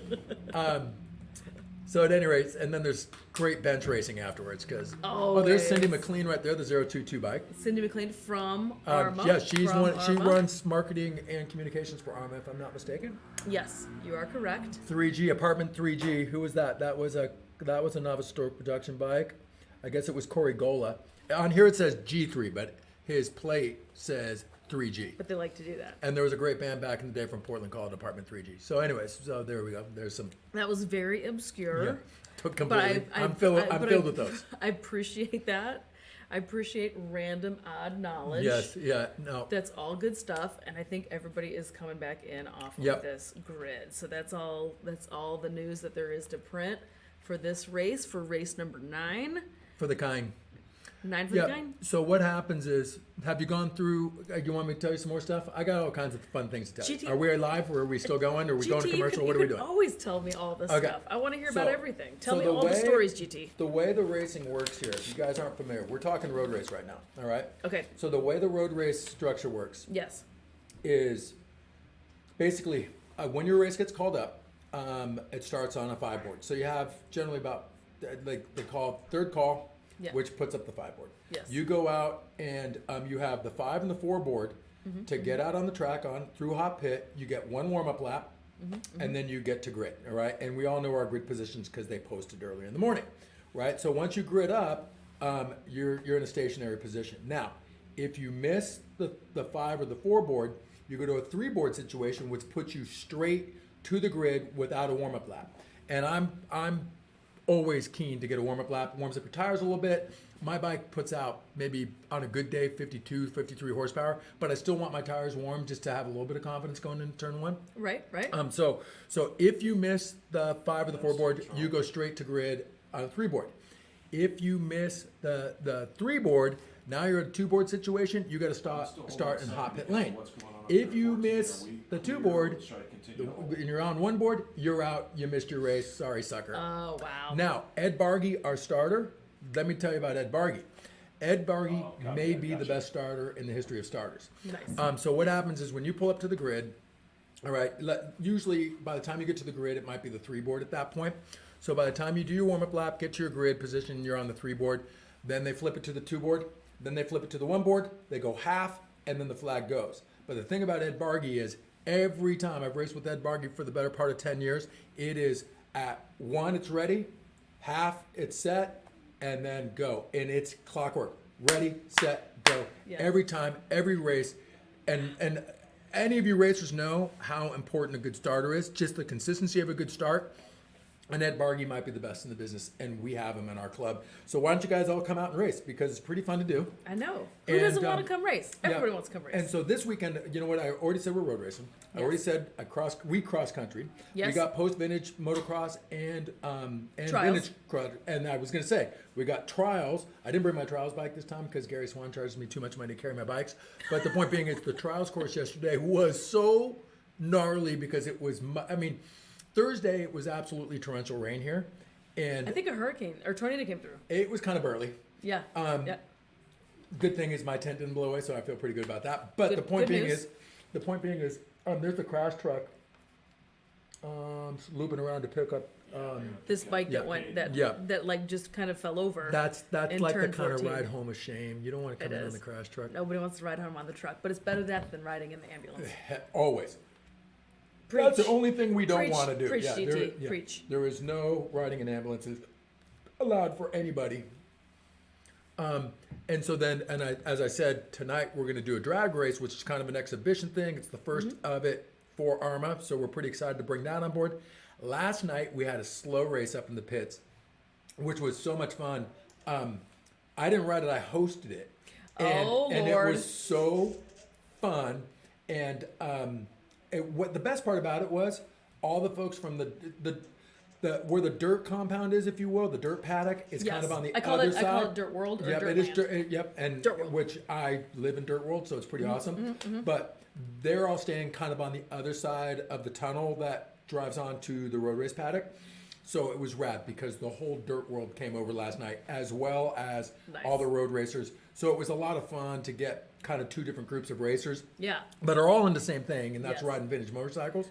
Well, I mentioned it earlier that there's only a handful of event weekends with Yep. AHRMA where it's Yep. both or all the disciplines basically together. Yep, it's a festival. Usually they're kind of separated. Kinda. Like dirt kind of does its own thing. Yep. Road racing does its own thing. A handful of weekends. Yep. They happen to coincide and be on the same Heartland, weekend together. Laguna Heartland, Seca, and come to Laguna Seca. Oh, hey, come to Laguna Seca in July, you guys. It's going to be all time.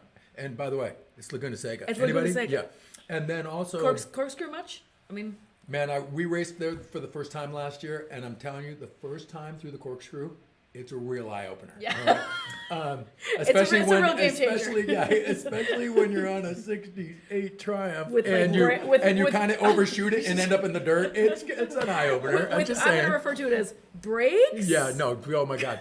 Anyways, and then so there's this weekend. Yes. Then there's Seca in July, and then usually it's the first weekend of October is Barber Vintage Motofest. Yes, and that's- which is Everything. the holy grail of awesomeness. It is. I think last year was a bummer in the COVID year, and I'm hoping you know what. And the year it's- before in the hurricane year. I'm super sorry that it's taken me this long to mention it to you guys at home. I hope Jackie, I can speak for her when I say this. I hope this finds everybody happy, healthy, and kind of getting on the other side of the COVID thing. Because we want to have fun and we want to get COVID behind us. But anyways, I think that last honestly, year, that's kind of why this turnout has been so great. because everybody's horny to ride bikes. Is that appropriate to say? Yes, it is. I wouldn't have quite said it that way. I know, well, you're but like a lovely lady. But and I I'm a really dirty appreciate old you man. saying it that way because I find that very amusing. Yep. But yes, everybody's kind of ready to get back down Yep. to it. And so it was people from California like yourself, the New Yorkers like Kenny Cummings who Yep. jumped on earlier and we My talked boy on Kenny. camera. It's everybody's congregated here in this smack dab in the middle part of America for this Heartland Yep. Motofest. And this and hats off to the folks here at Heartland. So we raced here for the first time 2 years ago, pre-COVID. We raced here, and the first time we showed up here, it's like, oh my God, this facility is incredible. Topeka is a really accommodating town in terms of restaurants and hotels and all that. Plus the Evel Knievel Museum, which is mandatory. It's a mandatory stop. Yeah. And you kind of need a day. I did it in a half a day, and I'm telling you, they have every bike from like Evel Knievel's like Honda when he was jumping rattlesnakes to the X2 to his coach to every bike in between. The Caesar's Palace bike is there. Like and every bit of Evel Knievel licensed stuff, all of his different I'm costumes. sure. It is the sickest. Yeah. Like, listen, man, you don't have a pulse if you don't get moved by going to the Evel Knievel Museum. Yeah. But Real last year, for Barber, So 2 years ago at Barber, it was a rainy year, and there was still 80,000 people there. Yes. All right. Yes. Last year it was super weird because it was racers only. Yes. And There were still 80,000 people there. Yeah, and it was a rainer, which made it pretty interesting. And we had a hurricane blow through, like literally race day. Yeah. And I guess that brings up the next thing. Let me tell you another thing about road race. All right. Let's hear it, Chief. So road racing kind of works like this. Okay. So Friday is a practice day. Yes. Usually there's 5 rounds of practice, and so everybody shows up Thursday night. We get 5 rounds of practice, tune your bikes, get your stuff together, whatever, right? So then Saturday and Sunday are race days, Yes. but Saturdays you get 2 rounds of practice, unless you have a red flag and you get your practice canceled, which happened to I didn't get to practice today because I was racing cross country. And then Sunday there's 1 round of practice and racing. So that's basically how the road race weekends lay out. Over at Vintage Motocross, they basically run 2 motos. Cross country is 1 big hour-long love fest. Nice. But the point being is, and then trials again usually takes about a half a day to run, 10 sections, and then 3 loops usually in a trials course. Yeah. And there is not one discipline I do not adore in AHRMA. Oh, I know. and by the way, I know, it's all good. we also have a pretty vibrant flat track series. Yes. But we're really going after rebuilding that to a whole nother level. Okay, fast bikes. Here we go. Now pulling up on the course. Oh no, there's my boy Jeff Hargis. Ooh, okay. Motards. Okay, this is fun. Supermotos. It's gonna get real nasty. Oh no, this is gonna be a fast race. Okay, I don't know 237, but I did practice. I remember passing him yesterday at practice.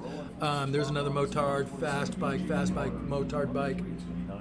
So this is going to be one of the fast. Motard, Battle of Twin. Or, Yeah, no, I don't have the list in got front of me, but we'll get it back from. we'll get it back. We'll see you in a second. But this is fast stuff coming up. This is gonna be a good one. Yep. And that's what's kind of fun about AHRMA. Like, make no mistake about it. At the core of our mission statement at AHRMA, it is celebrating vintage motorcycles. All right, at the core. All right. Definitely. However, we run bikes up to probably mid 2000s at this point, so that's what you're going to see. You're going to see some of the more modern bikes. Oh, there's a vintage superbike that just went out there. So you're going to see everything from pre-40s machines all the way up to probably mid 2000 machines. And everything in between. So everything from 15 to 20 horsepower all the way up to close to 150 horsepower bikes. I know. So it's kind of fun. I was talking with Jay earlier about how weird it is to me to refer to these 80s and 90s bikes as vintage. I can't decide if that makes me really old or Darling, you ain't old. or if it just, it just is weird to me. But I mean, it's rad and it really helps. Like these grids were huge with those bikes. Yep. So race 10 consists of Battle of Twins 1, which is like the 900cc bikes. All right. And just looking down, Paul Canale's in this race. He's really fast. Greg Hutchinson's really fast. Bob Berbecco is really fast. And then mixed class racing. So we also have the Motards in this class. Paul Elledge, who's fast. Ron Melton, who's fast. Brian Rammer, who's fast. And then one of the faster vintage classes. This is Formula Vintage. Jeff Hargis, who is on the 84 bike, is fast. Dennis Parrish is super fast, and he's the #1 plate holder, so he's holding it down for the championship. So it looks like 3 classes in this one: Battle of Twins, Formula Motard, and Formula Vintage. I love Formula Vintage myself, but we should see some really fast laps. Real fast racing in the Battle of Twins class. So let's see, they're pulling up to the grid now. Go down, but we need to get a hold of John from the track. And it looks like, they're going to run the Battle of Twins bikes first. Obviously, they're the higher horsepower bikes, so they're going to get kind of first grid position. The Motards look like they're going to be lining up second with a break. Usually there's usually like, let's say first row, second row, then there'll be third row will be empty, then there'll be Motards, then there'll be another gap, and then there'll be the Formula Vintage guys. Nice. So I'm just trying to drop some knowledge on you all. I mean, I love the knowledge, GT. That's why you're up here. Yeah, I do a lot of this stuff. You bring I all mean, the knowledge. I don't want to say the wrong thing. I'm a 5-time national champion in Classic 60, 650, and so I've been doing this for a while. And You're like, I am completely overly qualified well, to be you know what? to be here talking to I'm me. completely overly qualified to talk about things I love to do, Mm-hmm. and that I love to plant seeds for people to come on out and do. I agree. And I welcome anybody. My Instagram is GT with 5 E's. Send me a question. If you got a bike you think is qualified, send me a question. I promise you, I'll get back to you if I don't know. But we have, I should say, a class for just about every machine up to about mid-2000s. So we'll find something for you to race. Yeah, definitely, right? Yeah, Kenny Cummings and I were discussing that about how this AHRMA, he and I have known each other through AHRMA for 15 years now. Kenny's a Raz guy. Really quick, can I say something, Yeah, Jen? jump in. Okay, this is a two-wave start. So it looks like Formula Vintage is going to be in a second wave start. All right, so you're going to have Battle of Twins and Motard going out together, and then there'll be a slight break. When we have a stall on the line, get it, dude. You're on a Motard, pop a wheelie, and then the Formula Vintage guys are now about to take. Looks like they got the one board. Cleanly, one of the Motard bikes a little slow. All right, so they're at a half board right now for the second wave. All right, the one board's going to come back up vertical. It's up vertical halfway, and there goes the start. Ed Bargy just threw the flag. Jeff Hargis, that 84 bike. Did you see him pop wheelies? He is fast, but Dennis Parrish, the 1T bike, and that delineates that the T is the Formula Vintage. Each class has a number one.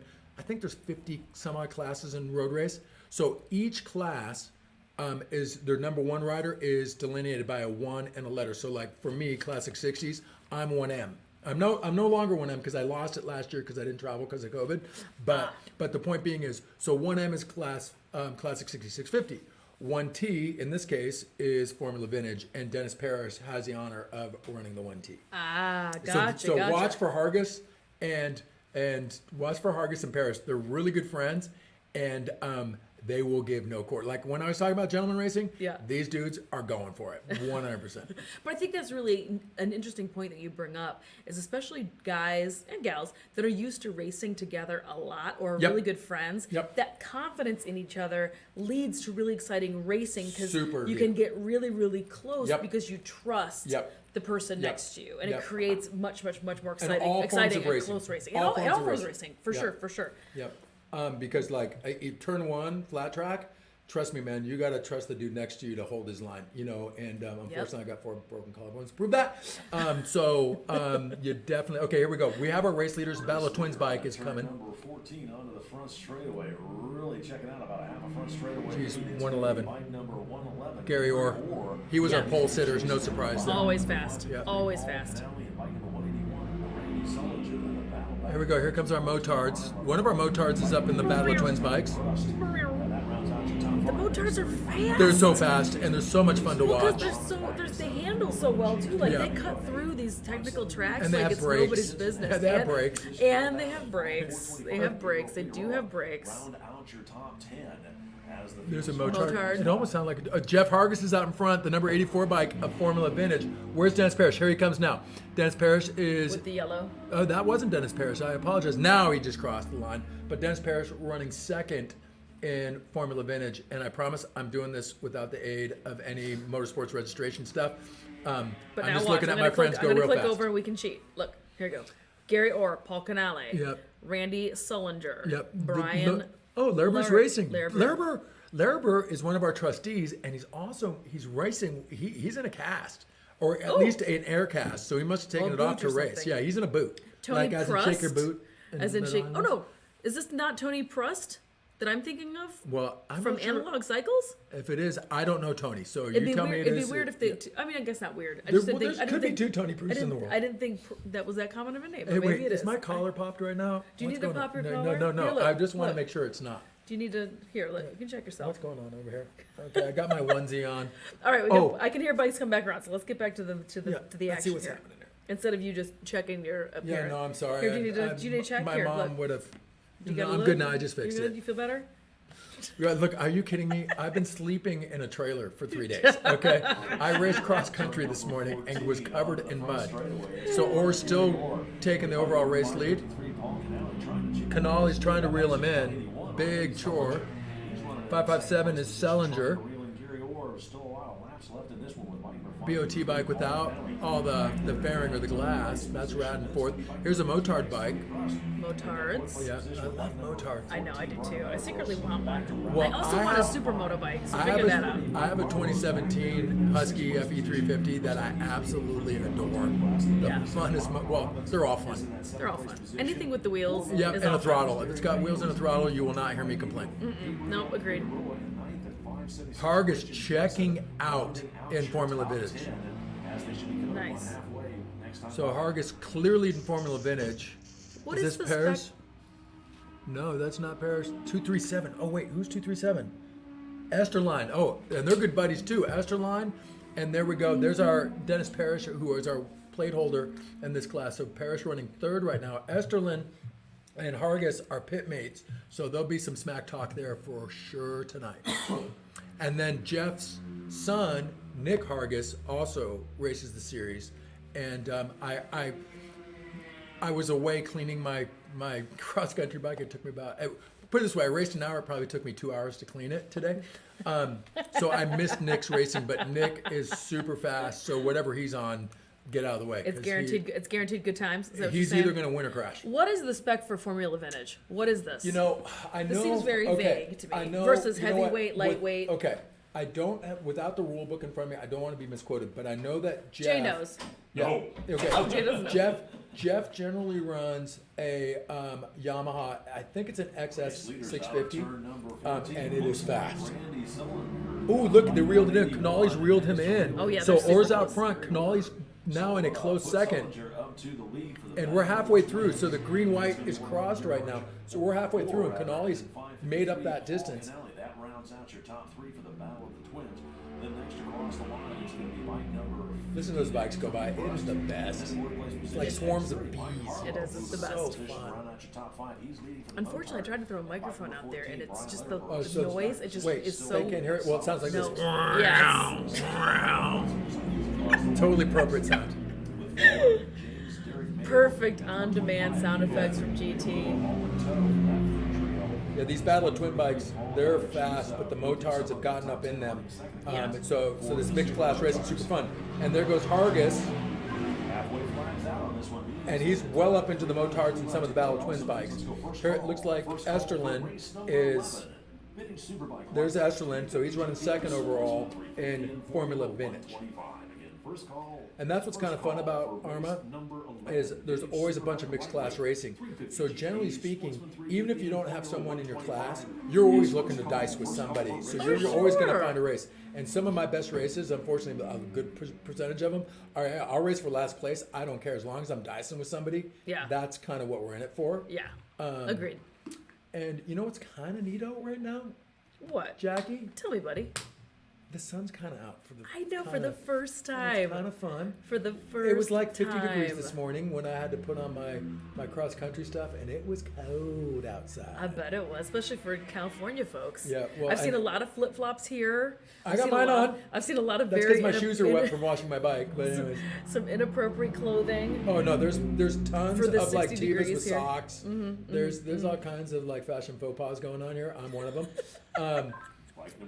And you know, for me, you know, coming here to Heartland, which it was 90 degrees on Wednesday, even though it was torrential rain on Thursday, it was still 80 degrees. It was. And then Friday and yesterday, or Friday and today, it was like 50 degrees. Like what? Jay and I were discussing earlier that it's better to race in a little bit cooler weather, I don't especially mind road it. racing. Yeah, last time we raced here, it was 90 degrees and 90% humidity, Disgusting. and it was a nightmare. Disgusting. Nothing like putting on leathers when it's 90 degrees and 90% humidity. Have you ever heard of swampy? Okay, Yeah, that's what I'm it's talking about. swampy for real here. All right, Alrighty. this should be a white flag lap if I'm not mistaken. I think we got one more. Oh yeah, sorry. Yeah. It takes green a minute. white, This green track white, is green huge. white. It takes them quite a while There to goes get around Hargis it. on the 84. He's moved well up into the faster, more modern bikes. But Formula Vintage is one of those classes. There's Esterlin. Formula Vintage is one of those classes that it's kind of it's a lot of bumps. Like, so for instance, Hargis is the national champion in Sportsman 750 on that Yamaha XS 650 that he rides. But this is a bump for him. So this is, when I say bump, there goes Paris right there. So when you say bump, you have your natural class. In this case, Hargis' natural class for his bike is Sportsman 750. His bump in this case is Formula Vintage. So a lot of different machines can go into a bump. So for instance, looks like Paris is on something that looks a little bit more vintage superbike. So a lot of the times a bump can be mixed bag of different disciplines.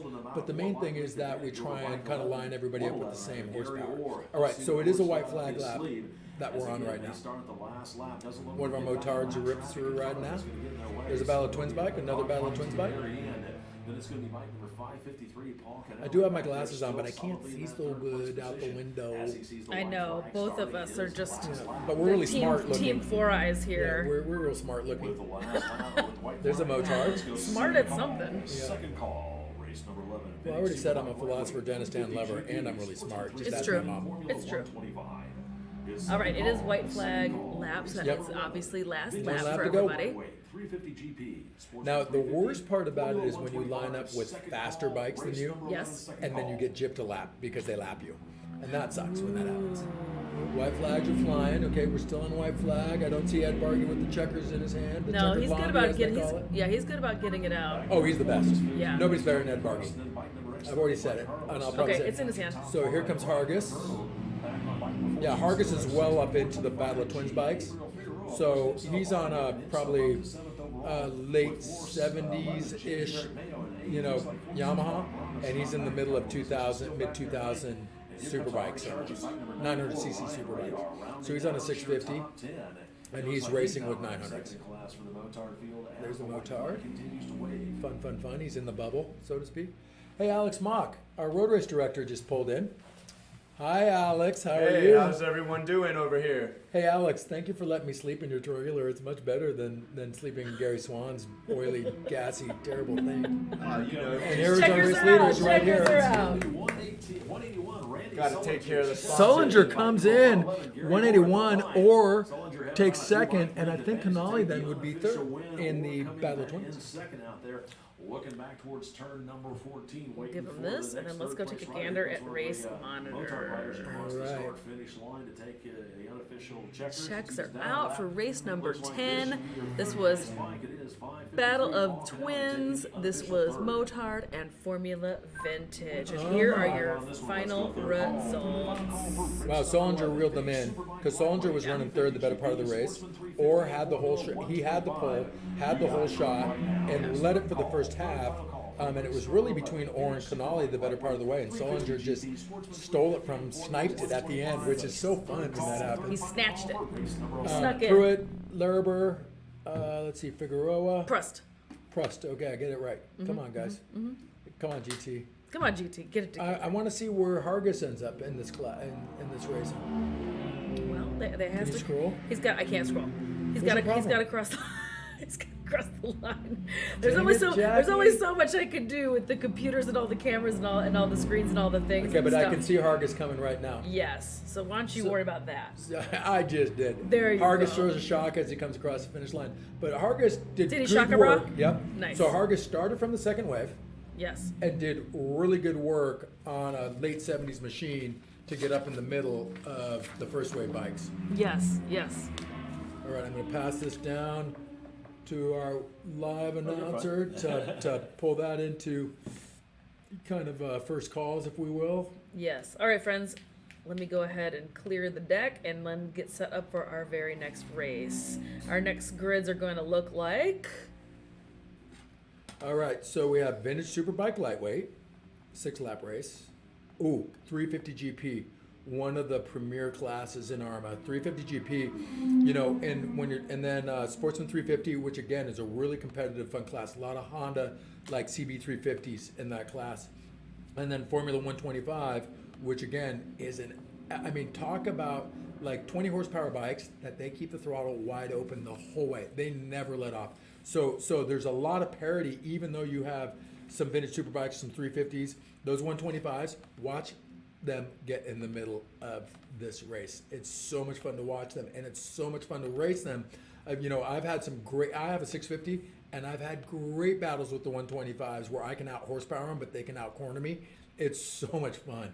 But coming up next, vintage superbike lightweight, 350 GP. So 350 GP is kind of one of the kind of premier classes within AHRMA. When you're talking about the glory days of Isle of Man and Silverstone and just the real, when you're talking about, AJRs and Norton Manxes, those 350s, that's what this class was kind of, or this club That's was the founded roots. on. Yeah, it really That's is. the roots of this. And there's going to be some really fast guys in 350 GP. The Sportsman 350 guys, they're running kind of mid-70s. So Sportsman delineates mid-70s bikes. So you'll see what's that? Good to know. Most people in Sportsman 350 and the bump class is Sportsman 500, most people in that class will be on Hondas, 350 Hondas. And I'm telling you, no problem. Ring them to 12,000 RPM and let it rip. Really fast racing in 350 GP. And like I said, the Formula 125 bikes, it's kind of a mixed bag of bikes there. And those will be fully fared GP kitted bikes and more modern 125s. So you could see everybody on the internet, don't get me wrong, I don't got the rule book in front of me, so I can't call out all the bikes. But you could see Eat 'em alive, internet. a small RD or a small TZ, these bikes are fully fared and fully kitted. Yeah. Fast 125s. Nice. Very exciting. Yeah. Some of the highlights: vintage superbike. Oh, Lewis Leonard, our John Ricard, who I beat by like a freaking. Keep it clean. I said freaking. I must have beat him by a valve stem today. So he's running a Yamaha and vintage superbike lightweight. So he's somebody to watch. The 350 GP. Ooh, this is going to be a great one. Alex McLean, who is the current national champ, I think probably Yes. 5-time. On the Pretty Norton. Oh God. Walt Fulton.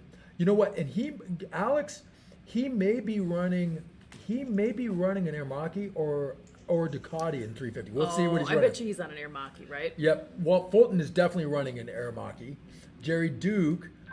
Roper's running a Mach-E. I was gonna say, because Roper and McLean's. Walt, no, Fulton, they have matching set of Aermacchis, don't they? Yep. John Evers. Row number 2 is M53, Mike Robinson, 51P, John. Louder for the class. Bike number 5B, Bruce Sasslin. Bike number 863, Todd Rupert, back there on that third row.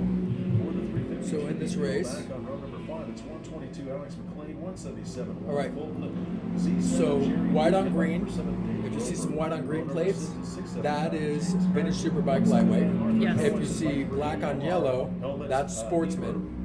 Back on row number 7, And then Tim white on Joyce, blacks will be 350, 350s and Rick 125s. Armstrong. For the Sportsman 350, And the 125s are the fully fared kitted bikes. 33, Kevin Hipp, C27, Mark Brown, 76, Ooh, there's a lot of good guys in this race. Number 10, Probably some good girls too, but a lot of my friends are in this race, so we're gonna have some fun calling this one. Kevin DeBauer, Bummer, bike Walt number Fulton, what are you 974, doing? Please don't have your bike break down. You're one of the fastest Oh, guys. right in the front. It's bike number Oh no. 050, He's either stalled or he's broke. Tires. And I would say he's broke if he's. Then back for the Formula 125, back on row number 805, Grayson Rogers, 97L, David Rohdes, bike number 17G. There's 97R, which is a Sportsman 350. 7F, Mark Morrison, then rounding out your field of row Ooh, number this is gonna be a 9 good is, race. Christopher This is gonna be a Spango, good one. 19, So, 951. in the- I had some more friends stop by. Hold on, let's go say hey to the Choppers are here. Come on over. Come say hi. So super. Okay, let so these in folks the. begin real quick. Sponsored by Jim So Ike. This come is a come line say of hello on the machines internet to off everybody. the model. So these are the Trospers, the Oh, I accept back rubs. husband and wife sidecar race team out here. They texted me and said hey. They let me know. Good to see you, love. And Jacob, their son, was racing sidecars. And one today. Congratulations. One today. So it's a whole family affair here. So I wanted you guys to come jump in and come say hey to the internets and everybody back home in Wisconsin. Just shove GTL away. You just But- need to but- get here. Yeah, you have so much good stuff to offer. Well- We're just here to listen to you. Well, God love you. We had a lot of fun at the awards ceremony Yeah, because great. on Thursday night we had our national awards banquet here, Yes. and so that was a lot of fun. And congratulations, you guys. Yeah, well, you got a second. You know what? Second's better than third. Oh, you got that right. It's true. We worked really hard for this. You worked hard. Right? for a second. No, Well, you all that's a look good. $10,000 second. Yeah, Okay. you all look good out there. You did a really good job. You look great. Out there crushing it. Yeah. I was super pumped to see Jacob's name though. I knew exactly what was happening. I was like, it's the family sidecar team. That's They wonderful. did great. That's They got through wonderful. practice yesterday. He's got his good racecraft going. Good. Yeah, he's Good. figured things out. How old is he? Just turned 20. Okay, so he's not breaking any rules by being underage. Good job. No, Of of course not. Of course not. So really quick, in the So poll let's- here let's jump is back into 1Z Matthew But Joy. thank you for coming on by, guys. No, don't leave. Don't leave. No, you can say. I'm just gonna turn the camera off. But you're more than welcome to come sit in here. So the 1Z bike is our current national champion, Matthew Joy, in vintage superbike lightweight. All right, and so note the white numbers on green plates. All right. Yes. Okay. So he's got the pole position based on the fact that he's our plate holder. What's super interesting, and I'm not going to make light or to short any of the other people in vintage superbike lightweight. However, the 350 grid, okay, the 122 of Alex McLean, he's the current national champion. He's chosen not to run the number one plate, but he's the current national. Now he just does it. On the going wide to the right, the number 7 bike there, that really bitchin' Airmaki, that's Dave Roper. Now, Dave Roper is a living legend. He's the only American, well, he's the first American, if not the only American, to win the Isle of Man. All right, so Dave Roper is living legend status. Yes. All right. Now behind them, if you guys can see on the interweb, maybe you can, maybe you can't. They The will in a black second, so on just the zoom black in. on yellows are the Sportsman 350 bikes. All right. And it looks like somebody's not gridded in the right spot. That 83 bike, I don't think should be there. Maybe I'm wrong. Hold on, I'm looking. Yeah. They're so, moving. Look. Yeah, he They're needs to moving. move up. Yeah, he needs to He move is. up because he's a vintage superbike.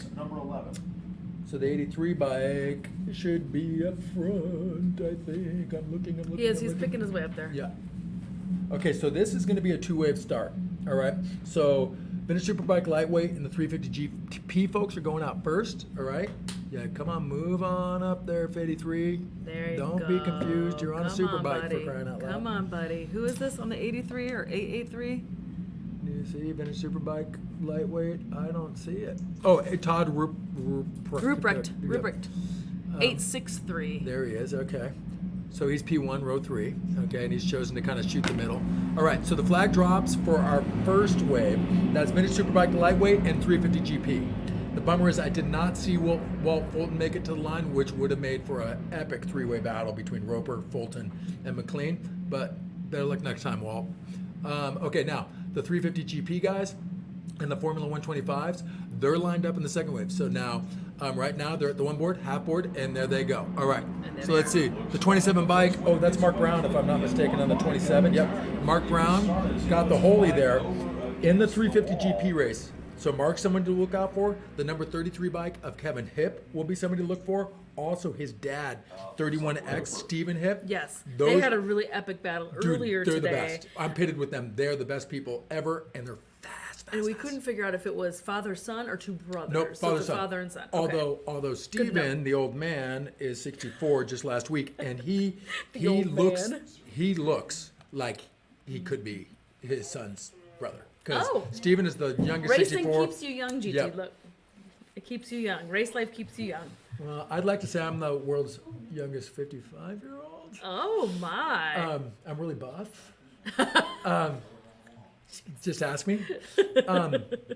Ask me, I'll tell you how buff I am. Yeah, but this I am so excited to be up here for this race Yes. because two of my favorite classes within AHRMA, 350 GP and Sportsman 350, those are two of my favorite classes. Yeah. And they're on track with some of the fastest guys in our club on vintage machines. That's not to say that some of the Battle of the Twins 5000 and Superbike 400 or whatever, don't get me wrong, they're 150, 180 horsepower bikes. But these guys are all hovering right around, probably between high 40s to like low 60s horsepower in this race, I was gonna with say the exception of the Formula 125s.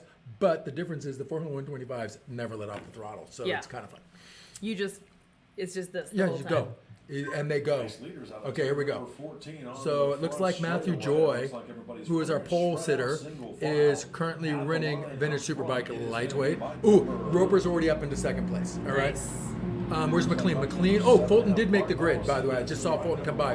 In 350 GP, it was second overall, but first in 350 GP, Dave Roper. Then it was McLean. Then it was Walt Fulton. Gotcha. So that's the battle. That's the one we're gonna watch. That's the trifecta. Yep. All right. One of our. No, that's not one of our. Ninth rather is going to be bike number 863, Todd Ruprecht, and rounding out your top 10 is 864, John Rickard. Oh, Spargo's in this race on the 125s. He's really fast. He'll get up in the middle of Nice. it. Spargo's on the number 19 bike. He's super fast. So watch him come into this mix real quick. Look at this pack. So those are your 125s, that 97 bike's a 350. Who's riding 97? Is that my pit mate? No, that's Ken Debliak.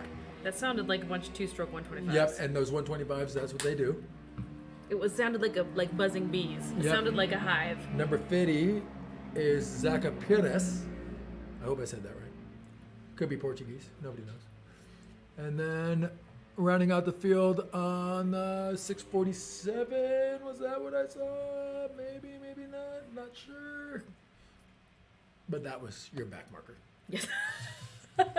We're all racing though, man. Trust me. Even the slowest person. That back marker's had to having nut more up. fun. Yeah, they had to nut up, take the school, and get out and race. And that is half the battle. All right, racing's only part of it. To make sure your bike's not blowing up or it's mechanically safe. All right. Should we talk about that really quick while we have a little break? Okay. So here's the deal. Okay. Yes. You want to come racing with AHRMA? So the first thing you got to do is get a bike. Well, you got to get the rule book. All right. Because there's a lot of rules. There's a lot. And this is just part of it. Right. For Oh, Jackie for has the like weekend. an encyclopedia of stuff to Yes, her left. Okay. yes. But the point being is, first thing you gotta abide by the rules. All right. And you gotta make your bike safe. All right. Here we go. Roper is out in front. So Roper is the overall race leader on the number 7 350 GP bike. He's even passed a vintage superbike, lightweight bike.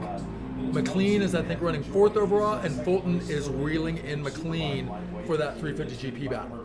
Matt Joy was 2nd overall behind Roper, but 1st overall in vintage superbike lightweight. All right, the C27 bike, that's Mark Brown out in front in the 350 class. Ooh, Stephen Hipp's beating his son Kevin Hipp, but they're real close. There's about 10 bikes separating Not each for other. long. So Not for long. Stephen Hipp is the 31X and Kevin Hipp is the 33. All right, here we go. Who's this other? The 85, I believe that is Simon. Mother Jones, or Simon? Yeah, Simon Brown is the C85 bike. Mark Brown is the C27 bike, currently leading the 350 Sportsman race. The number 79 bike just rolled by on a Formula. That's a Formula 250 bike, or Formula 125. I get it straight. So, anyways, if you want to come racing, first thing you got to do is get a rule book to figure out exactly what you have to do to make your bike legal. All right? And so then, secondarily, you spend a fair amount of time making sure your bike is safe. All right? So you got a safety wire, anything with fluids. You got to make a belly pan and do any possible modification that's within the limits of the rules. All right? Because we're racing for we're racing for wooden plaques for the most part. So the bottom line is nobody likes a cheater when you're racing for wooden plaques. It's fun when everybody's kind of specced out, right? Then number 3 is you have to do the AHRMA Road Race School. All right? And one of our fellow racers, Mark Morrow, teaches a class. He is amazing. And as somebody who's been doing this for a better part of maybe 12 years now, I'm probably going to retake Mark's class this year because he's For fun. And because I know I'll learn something from Mark Morrow. He is the man. He is our Formula 750 champion, and he is fast and he is awesome. Anyways, blue shirt coming across the line. That meant that he took one of Mark Morrow. So the blue shirts. He's a new racer. Right. Roper's about to lap him, but he was a new racer. So that's how you can tell somebody who passed the class and is now on the track. Is in a blue shirt this weekend. Yep, blue A lot of shirt. times there's orange shirts. Well, no, it used to be orange crossing vests. When I took the class, you had to look like a crossing guard the whole weekend. So the blue shirts are way cool. Yes. All right. That's the C27 in the 350 class. That was Mark Brown. I think he's our race leader in 350 GP or 350 or Sportsman 350. That was Stephen Hip, Kevin Hip, 1, 2, 3. So Brown out front. Hip Stephen is in second. Hip Kevin, son, is in third, and I'm pitting with them. Let's go and race trust me, monitor. Stephen does not want to lose to his son, or he's going to have to hitchhike him. Oh Lord. All right, so Roper's out in front as our race leader, but also as our 350 GP leader. Joy is in second place, and he is on that vintage superbike lightweight. All right. Bruce Sass, I believe, is also on a vintage superbike lightweight. He is. Okay. Then McLean is fourth overall, but second in 350 GP. Yes. Walt Fulton is fifth overall, third overall in 350 GP. So it's mixed class. Yeah. My good buddy John Ricard is currently running seventh on that 864 bike, and he's the dude that I had one heck of a battle in Classic 6650 earlier today. And he's been racing for the better part of 20 years. Awesome guy, lovely wife Pat, just such good people, Nice. and I was really happy to meet him. They're such lovely people, and I couldn't wait to spank him. I didn't spank him. Oh, did you arm wrestle him? Was it a Oh battle? my God, a it grudge came down to a match? pinky nail. No, he had engine on me, but I just got a little bit. I Did got you a just little lean out quicker. over the bars like? I literally put my head over the bars. But what we do is we race with transponders, and every racer is required to have a transponder on their front fork leg, right? Yeah. So it really boils down to whoever's axle nut kind of goes across the line So first. did you snatch it and just hold it out in front of the bike? If I could have, I would have. Okay, here comes Roper. Okay, let's get back down to the camera. Okay, Look at so these guys. Roper's just making his way through this field. Joy is currently running second overall. David Roper picking his way through some of the back. Here comes McLean and Fulton. Fulton's still within striking distance of McLean. And that was my good buddy Pat Riley, who's also pitting with us this weekend. Pat's like 75 years old, and he still comes out and races. He's such a rad guy. I know. I And love has a the lot of old courage. timers that still race out here, and there's a lot of them. It's so gnarly. I hope I can do that when I'm 75. If the arthritis doesn't kick in any worse than it already is. Well, All right, Stephen Hip has about 5 bikes on his son Kevin. It's going to come down to the wire. Mark my words. Yeah. Kevin is just pacing him right now. no. It's some cat and mouse God, shenanigans it's out there gnarly. because they did it earlier in the racing Yep. today. No, Stephen It was a told me- nail biter. I missed it, but Stephen told me he led 7 of the 8 laps, and Kevin beat him at the last 100 feet. Yeah, that And is that's true. what Kevin does. And it's funny because, half the fun of racing in any form, but even, you know what, every form, it's the same. Your racecraft and strategy, it's so fun. Sometimes, hey, listen, some people will say it's easier to win the race from the front, and yeah, if you're Dave Roper, that might be the case, all right? Right. But sometimes, and for instance, like I said, John Ricard has a little bit more engine than I do, so I just kind of saw what he had. I took his wheel a couple times, he got it back, and then I settled in, and I literally waited to the second to last turn to get him. Yeah. And so sometimes you can outfox people that way, and where I sometimes don't have as much engine as some of the other competitors in my class, sometimes I can be a little trickier, and it's fun because, and by the way, I've had it done to me 100 times as well. So that's the thing. I sometimes don't. I'm not necessarily the guy who likes to lead the whole way. I kind of like to see what everybody has. I want and to then see what's snatch going them. on. Yeah, I'd like to spy on them. Yeah. I'd like to So sit here back comes there. Roper. Yeah. So Roper's the bummer is every other person in this race, or let's just say some of the back markers are bummed because they're going to get short of the lap because Roper's well into almost lapping. He's lapped half the field at this point. Ooh, Fulton just took McLean at the line. All right, so Fulton reeled in McLean in that 350 GP race on that AHRMA and just took McLean. So that's super interesting. And it's white flag, so that was Yep. the right time to do it because that Yep. means there's one lap Yep. left. That's it. It might be So a little it's too now- early in my. I don't know, man. There's 14 turns to go. I sometimes would wait. Oh, and look at that. Kevin Hip just took his old man. So Kevin Hip moves into second place in 350 Sportsman 350, and so oh god, if Kevin wins, he might have to hitchhike home on Sunday. There might be problems, family problems. All right, there's my buddy Pat right there on the 974. I'm pretty sure that's Pat Riley, isn't it? Where am I looking at here? Yep, Pat Riley on the 974. He's my pit mate. Good old boy.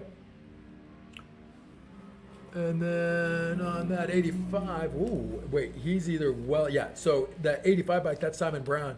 He's well into the field and about to lap Pat Riley.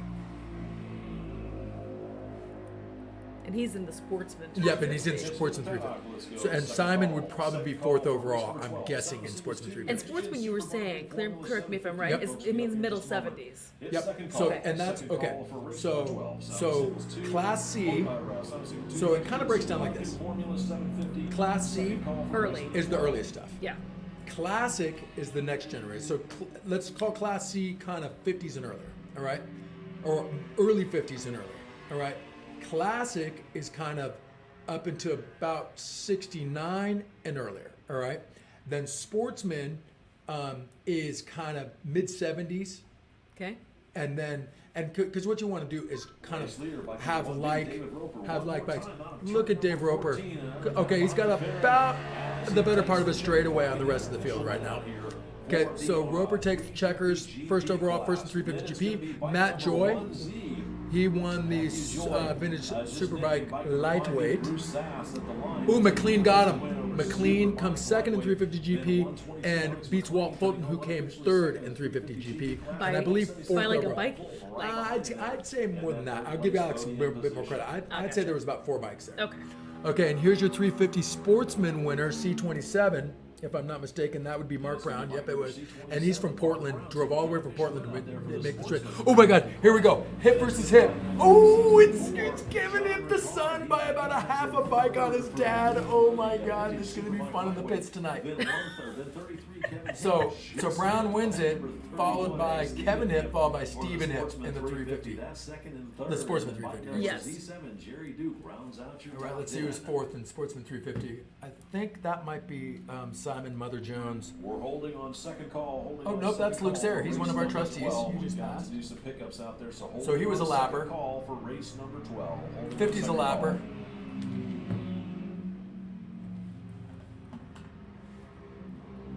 Yeah, C85.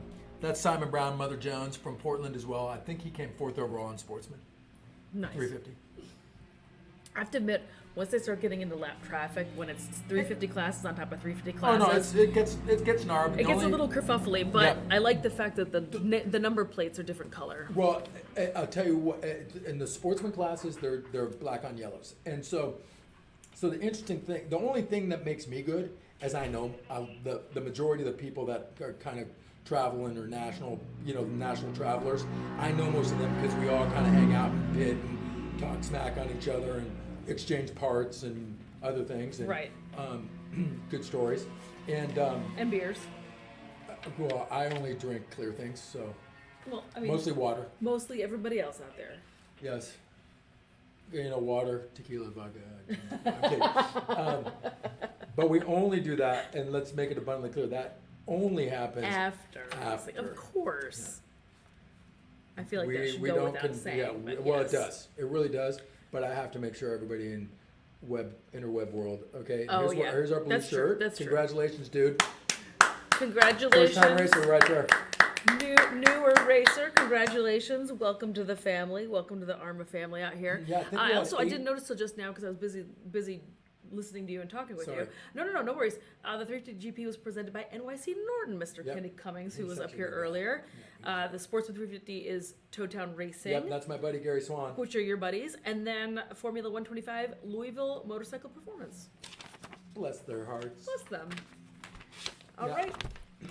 I'm pretty happy that Von Zipper sponsors my club. Anyways. Oh, look at you. I sponsored though. It's John and Candy Sneed and Von Zipper sponsor Classic 6650. So I'm very proud of that. I'm gonna grab a little snack. I don't know whose snacks these are, Jackie, but I'm eating them. Those are Jay's snacks, and you're Oh, more than God, did I welcome. just rip Yeah, off Jay's stuff? the family that races and broadcasts together, we snack together. It's okay.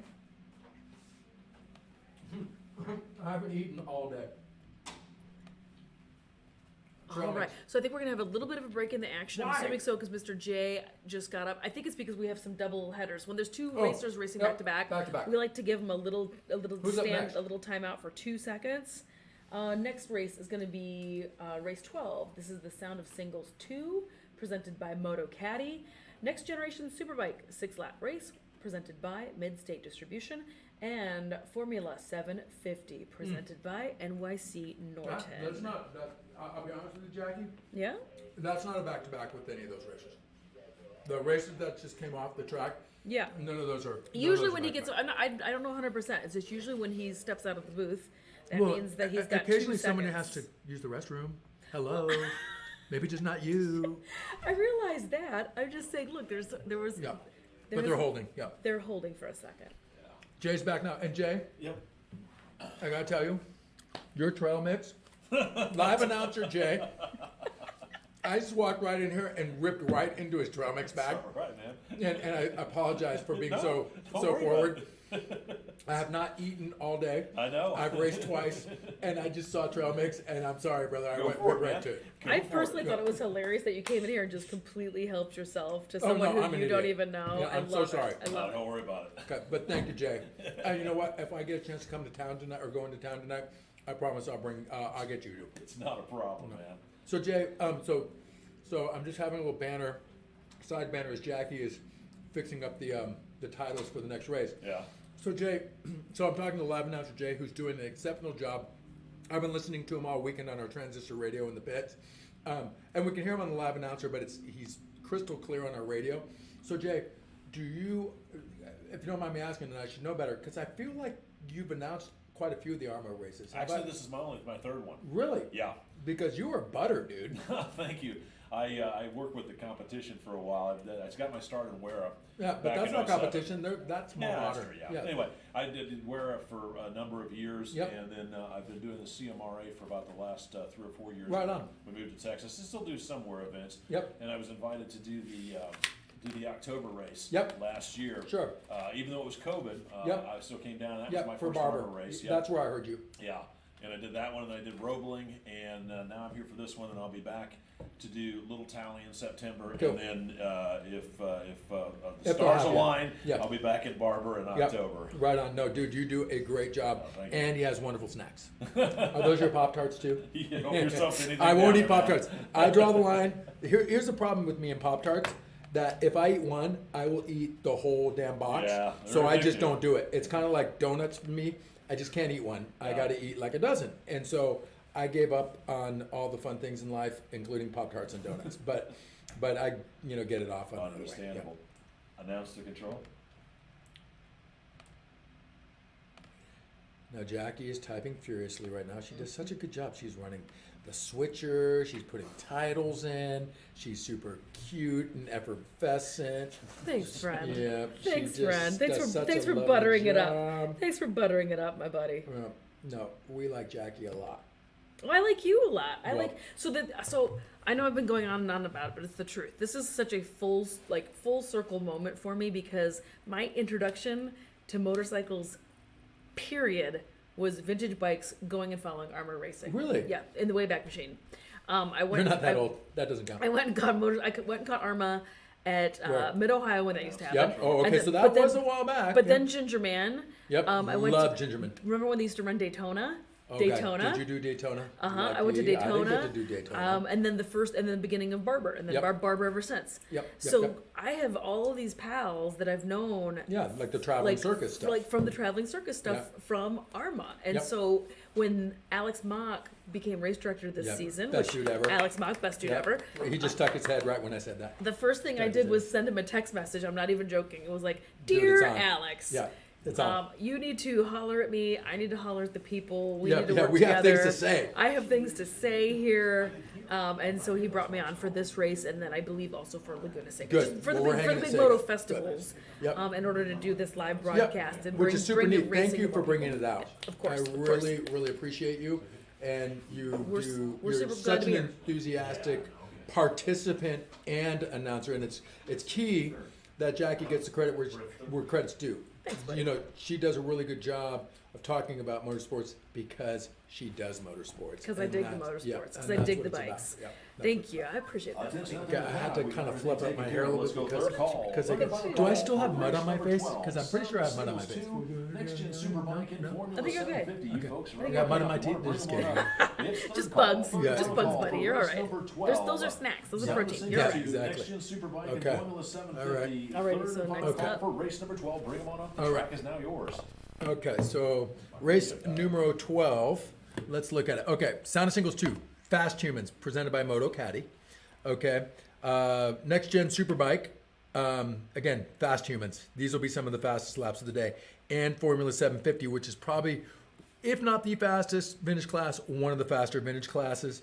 And our road race instructor, Mark Morrow, who I was just talking about, Yes. 1D, he's the current title holder, but number 17, Kenny Cummins. Kenny of Cummins New in the York. house. Yep, and New York City Norton also sponsors this class. Of course. So Kenny's got some, what's super, this is going to be a good Yeah, it one. gets wild. Ryan Ambrose is in this heat. And Ryan Ambrose has come off of mothballs. He works at Big D Cycles in Texas with Keith Martin, who is one of my favorite humans in the world. I didn't know that. Yep, and Keith's here, which is super neat to see. And Keith, in the day, was one of the Very cool fastest shop. guys in the Very club. cool shop. And Big D goes without saying. If you're into vintage stuff, Big D, like In Dallas. yeah, that's why it's called Big D. But they have been into racing since these bikes weren't vintage. Nick Hargis is also in Formula 750, that 42N. Remember a minute ago when I'm like, the only guy who's faster than Jeff Hargis is his son Nick? Well, Nick's in Formula 750. So, Ambrose, Morrow, Cummins, and Hargis in Formula 750, and my good buddy Ricky Pearson's in there too. I mean, it's all crazy. I'm sorry, Ricky, you're on a TZ 400. You might be in trouble. Next Gen Superbike, presented by Midstate Distribution. Jim Barker, Brian Laraber, riding with a broken foot. Christian Jensen and Adam Harrison. And then Sound of Singles 2, fast people. David Frick, who is a title holder, if I'm not mistaken. Ralph Staropoli, who came third in the slow race last night, but is probably one of the fastest guys in our club. Staropoli's in this heat. So and Kasparian's super fast too in the Sound of Singles race. So this is a stack of Stuart Carter, who's our current plate holder. He's here too. That's right. I did see Stuart Carter. And you know who's super neato is Leisha Overturf is in this in the Sound of Singles. I think she might be riding like a KTM 390 or something, but she's in this heat too, or in this race, I should say. It's not a heat, it's a race. So, and it looks like it's going to be the Sound of Singles are going to run first wave, and then Next Gen Superbike and Formula 750 are going to run second wave. And remember, and they will quickly pass them within a lap. 11 and a half. I said Sound 11 of Singles is pretty quick. It is pretty quick, but then Well, I'm not going to put money on that one. Okay. But I will Okay. say this, that in the overall, oh God, I can't pick my overall. If I was going to pick an overall, I would put some even money on Morrow in this one Yeah. for the overall. Ambrose, because he's out of mothballs. I'd like to see him win because he was one of the fastest guys in our club and has probably been out of it for the last 8-10 years, working on bikes at Big D. Nicest guy ever. Our bikes are now heading out, as you can see in the kind of lower right. They're heading down hot pit lane to go do their warm-up lap, and then they'll do a warm-up lap, get their tires hot, and then grid up. There goes Kenny Cummins. and the sun is There's out. Ricky, and yeah, it there's is Ricky Pearson. beautiful out. Time to change the shields, guys. The Sound of Singles 2 out front on row number 1, 3Z, David Frick, ADL, Ralph Look at it out Staropoli, there. 85, Gorgeous. 10, Kasparian, bike number 049F, Danny Habermel, row number 2, it's bike number But 55, you're not Lowney, inaccurate, by the 66, way, Chuck because Kenny Rocco, Cummings, who was up bike here number earlier, 46, Yep. also Peterson, mentioned row number 3, Ryan coming out of 62, mothballs. Gnarly. And then Gnarly, he's like, gnarly, he is gnarly. without missing a step. Yep, and he's on a 750 Triumph, which is near and dear to my heart. So there went Mark Morrow on the one. Overturf, row 1D. number 5, it's bike number Remember, 58, Mike Spiro, so and each X30, Mike plate Harlow, holder for the Next Gen has a Superbike. 1 with a letter Back on row to number help 7, it's differentiate 519, all the 14, different Brian number Lerner, one plate holders. Gotcha, 6, Chris gotcha. Jansen, and bike number 403, That makes Adam sense. Harrison. That's why there's Back on no row number true number 9 for the 1. It's Formula 1D, 750, it's bike 1A, number 1B, 1C, 1Z. So each letter delineates the class. Bike number 5S, Martin Morrison, makes on row number sense. 9, and then back on Like row in the number Wayback 10, Machine, bike number when you had to 77Z, become the Dan champion of all the Sokolich, different bike number disciplines in 277, order to Ryan get that Ambrose, number 1 plate. 636, The Grand Richard National Pearson, champion. Ryan Correct. Maxfield on row number 11, Now, it's bike number 42 that again, is why Nick Hargis, that I is started the field racing. here for race Yes. number because 12. like my race heroes, or the sound of and singles, you know, again, I sponsored by apologize for Freaking this Star being Poli, so late and aka coming Motor out. Moto But one of my Caddy, race Ralph heroes Star Poli, and in they the frick, you know these are liquid-cooled growing up four-stroke was engines Dick up to Mann, 450 and cc, Dick Mann was the air-cooled one of the four-strokes founders up of to our club, 610 and he cc's. passed away about a month ago 450s now. typically So have we all state miss of the art Dick, and we road wish race his Very wife recent. Kay Yeah. all the best in his family. But Dick was one of those dudes that raced flat track, raced road race, would do TTs. Like in the day, in order to become a Grand National, you had to win short track, miles, TT, road race, and maybe I'm missing something, a half mile, I suppose. But like folks like Gene Romero, these were the guys that I looked up to, and Dick rode BSA's, but my boy Romero rode trials. Yeah. So he was my guy, Yeah. and he passed away about 2 years ago, and we really miss Gene as well. Such a rad guy.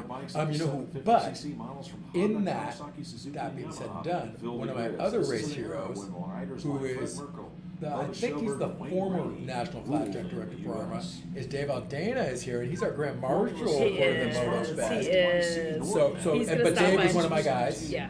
And he was from Santa Ana. I'm from Dana Point, so he was one of my dudes. Yes. California, that is, Southern California. Of course. But Dave, again, he's known for his flat track, but a very, very competent road racer as well. Yes. You know, there's a lot of nicknames for Roper, for Aldana. One of them was, I believe it was Rubber Ball, because he would either win or kind of bounce off his bike a lot. Yeah. I'm not sure he likes that. I feel like the answer to that is no. Yeah, but he was the dude that won the fun Skeletor Correct. skeleton. Correct. He did have the iconic Yeah. skeleton leather. Yep. Actually, Rolling Stones Design is going to re-release Yep. a version of that. I hope because that Dave's getting a taste. It also is the 50-year anniversary of On Any Sunday this summer, and they're going to re-release that movie. Oh, wait, you're talking about my buddy Bruce Brown, who lived in Dana Point, who's Wade Brown, and I used to surf a ton together. Yeah, I'm kind of into On Any Sunday I and know, Endless right? Summer Yes. and the things that they stand for How and can you pave not the be? way for. How can you not be? Which is super neato. And again, Bruce passed away a few years back, and we miss him too. But man, what a torch he lit for all of us. Definitely. I mean, On Any Sunday was my guiding light. I mean, talk about Dick Mann cutting a cast off to race the mile, try and win the title. Okay, here we go. We're going to get a flag drop here in a second. Fast bikes in front. This is the Sound of Singles guys out front. David Frick would probably be the 3Z, would probably be the bike to look for there. Star Poli as the other guy, ADL. Okay, second wave will be Next Gen Superbike and Formula 750. Ooh, and so the red leather's there in that number one bike, the Yamaha. That's Mark Morrow. He's our race instructor at school. Oh, Morrow gets a jump, but he pops two quick wheels and a third. But it's 277. Ryan Ambrose got the holy on that triumph. Ambrose. Well, here's the thing. Ambrose kept his wheel down Yeah. and got the drive. Yeah. Unfortunately, Mark, I think it wasn't that he got it in gear shifts. I think he kind of popped the clutch, got a little wheel off the ground, let it down, popped the clutch again, got another wheel off, and then probably the third wheelie was probably when he went into second. But the point being is, Mark's probably a little disappointed in his launch because you want your wheels on the ground for drive. That's the whole bit, right? Correct. It's super exciting to get a wheelie, and it's probably the only time I can ever do one is when I'm like, oh my god, I gotta start, because I couldn't control a wheelie if I tried to do one. But when the flag drops, yeah, I'm really good at those.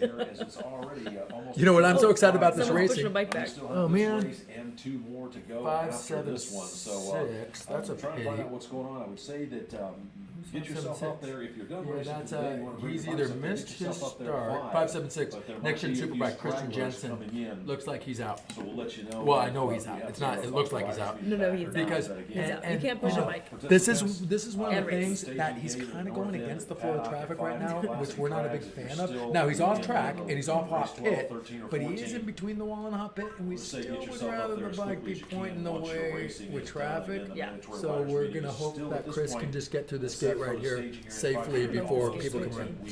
Well, okay, here we I go. think they're gonna- Race leaders are coming through. Okay. Looks like Sound of Singles people. Can we get that number? Is that Star Poli? Yep, Star Poli out front. Yep, he's a fast. He's fast. I'll be surprised if he doesn't have the race lead. I'm sorry, because I know I'm changing a little bit. Okay, between Morrow and my good buddy Ryan Ambrose. You but are. But Star Poli being in first wave on a single, Yes. he's the odds-on favorite to be the overall. Gotcha. But here we go. Let's see what's going on here. Oh, 277. There goes Ambrose. He's already up into the field. There's Mark Morrow. Not about maybe 20 bikes off Ambrose. Casey number 1. Number 17 now. Casey number 17. Yeah, KC 17. I Yep. nicknamed Why couldn't we him. have that at 9 o'clock this morning? Well, I know it's gorgeous. that would have been out nice. Hey, there's now. Ricky Pearson You on the can even see it on the 636. camera. It's brighter and big blue skies. It's absolutely spectacular. Ooh, here we go. We got a blue shirt on a KTM 390. Welcome, Yep. new racer. Yeah, we had, so Mark Morrow, who's on the track, who is our road race school instructor, he told me that we had 18 new racers join us this weekend. They all passed. And then there was a 19th guy in the school, which was somebody who retook his class. Just for fun. Because he's that awesome. For funsies. Yep. Which I'm telling you, I don't care how long you've raced, you will learn something from Mark Morrow. I believe it. Yeah, here we go. Jensen, you can't see him. Yeah, now you can. Just on the right-hand side. He was in our next-gen Superbike class. He must have had a miscue, and he is now pushing his bike. Oh, God, do not go on that track. Okay, he made it. All right. So he turned it. He's going with flow traffic, and he's going to push his way off. Yeah, he's duck walking that bike on out of here, so he is okay. Must have been some sort of little technical snaggle. But he is good to go. He is. Yep. Ooh, look at this racing. There is bar to bar going on Look at between that. Frick and Staropoli, if I'm not mistaken. Heading into the Alpha. Yep. And that is, well, we haven't really talked much about the track. You guys want to talk about the track for a minute? It's pretty fun. Yeah, lay it on us. All right. So this, okay, I'm only going without, I do not have a race map in front of me. Okay, so I'm only going on kind of just being out there kind Yes. of stuff. Okay, but hold on, we got some more people coming across the line. There's the 277 bike. Ambrose is making his way well up into the Sound of Singles guys. And there's Morrow, maybe about 30 bikes off Ambrose. Okay, so this track's about 2.5 miles in length, 14 turns. Yes. It rides a lot longer than 2.5 miles. Like there's tracks that are 2.5, and you're like, it's over before you know it. Yeah. This is a track takes that a while, runs. right? It runs really long, and it's an interesting mix. It's of just really technical. I wouldn't call this a real technical track. However, it's an interesting mix of speed with braking. So as you come down this front straight, as Ricky Pearson is doing right now, Ricky's from Texas, he's awesome. As you come down, you're gonna, right as you come out of the front straight, there's a slight dog leg left, and then it kind of, you go up and over into a right-hander that's kind of blind, and that's the first kind of pucker up moment on this course, because it's blind. Every time I go into that turn, I'm like, stay on. I can't stay on. Survival instincts kick in. So you try and stay on up over the right. There's a real short chute, and then there's a fairly quick left. That's a pretty smooth radius. That then there's a short chute off of that I usually can get to fourth gear on a 4-speed. Yes. And then maybe a quick downshift into turn 3, which is a long radius left-hander. Yes. Super fun, super cambery. And are you pointing at the screen and everything? Okay. Oh, I can look. I'm doing this by memory. Okay. After that long radius, kind of 180-degree turn, but it's a wide one, so it's not real tight. There's another short chute, and then you go into 2 right-handers. The first right-hander is pretty fast. The second right-hander is a full-blown, kind of flattened-out camber right-hander that's full decreasing radius. That's kind of a break moment, right? You get to a full-blown short chute, all right, and then there's a left, and that one, again, it's not decreasing as much as it's just you find the outside edge of that turn on the exit real quick. Yeah. At that point, man, it is screwed on to a wide open left-hander that goes down a kind of a medium-sized short straight, but then you hit the bus stop. All right, there is a kind of a left-right, and it's not a full-on bus stop, but it's definitely tighter than a chicane. So it's a left-right, which usually in a panic moment I might even take 2 gears, but usually I'll take that in third. So it's a left-right, Once you come out of that right, you are totally looking to your right and staying on the gas, and then it sweeps left, and that's where you hit fourth in freaking top RPMs, top gear, into a pretty fast, maybe one gear down left-hander. It's a fast turn, and it's faster than you think it is. At least for me, because I'm always like, I could have went twice as fast for this turn.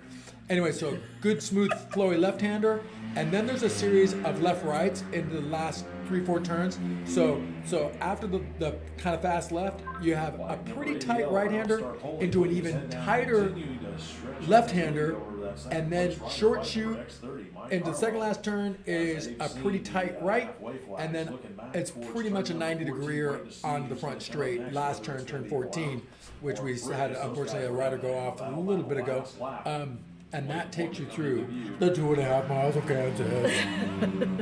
All 14 turns. Yeah, have fun. 14 turns of fun. You're right. I mean, in Kansas, the facilities here are epic. Plenty of garages, plenty of showers. You know, this isn't a tumbleweed course, which I No, it's adore really tumbleweed nice. courses. But this is, you can kind of live well. All right, Ambrose, man, he has checked the heck out in that Formula 750 race, man. He is gone, daddy gone on that Triumph T140. And that's a lapper.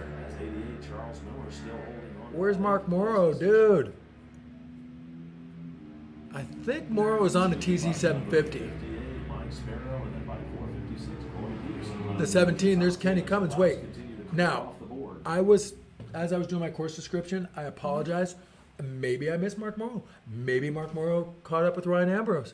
Maybe he's in front. We're going to find out the next time they come around. Let's take a look. Starpoli, of course. Harlow. Frick. Okay, so Harlow, I believe, is on the motard. Frick. Okay, hold on. I'm just looking for Morrow as Bryce has come by. Kevin Brown. There's Ambrose. No, Ambrose up front. Huh. Where the heck is my pal Mark Morrow? There's Starpoli right there. That's your race leader that just came across the start finish.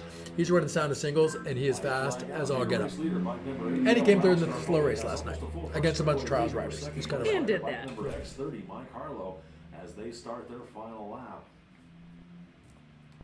With the white flag on this one, let's go first call. First call for race all number right. White 13, flag is 751. flying. Ricky Pearson comes across, takes the white. Singles one in Formula Lightning. And He'll also be up here in just a Yeah, moment. he's in Formula It's 750, first call. which First he's call for undergunned. race He number kind of 13, brought a knife to a gunfight because I think he's on an RD 400 actually. First Is call what he's for race racing. number 13, first call. Yeah, I'm bummed. I don't see Morrow out there, so he might have had a mechanical. Oh. Yeah, I don't like that because Mark is awesome. I hope his bike and I hope he's okay. I mean, Jackie, couldn't you bring like 30 cameras so we could see all the turns? I mean, what's wrong with you? Thank you for doing this, Jackie. It's so much fun. I really appreciate you. And I know anybody who's watching this, aside, there went Ryan Ambrose taking the white flag. Huh. So last lap for these folks. Yep, so they're on the white flag, last lap thing. So you want to talk about flags real quick? We can talk flags. Yeah. All right, so flags. All right, green means go. Everybody knows. Green flag, race is on. Okay, now wait a minute. I gotta make sure we don't miss the checks. Okay, well, we're not. I'm watching Ed Bargy, our Okay. starter. Ralph Starpoli out there in the lead. So we're on the white flag. That means your last lap. And here comes the checkered laundry. Okay. Kenny Cummins, white flag, and Starpoli.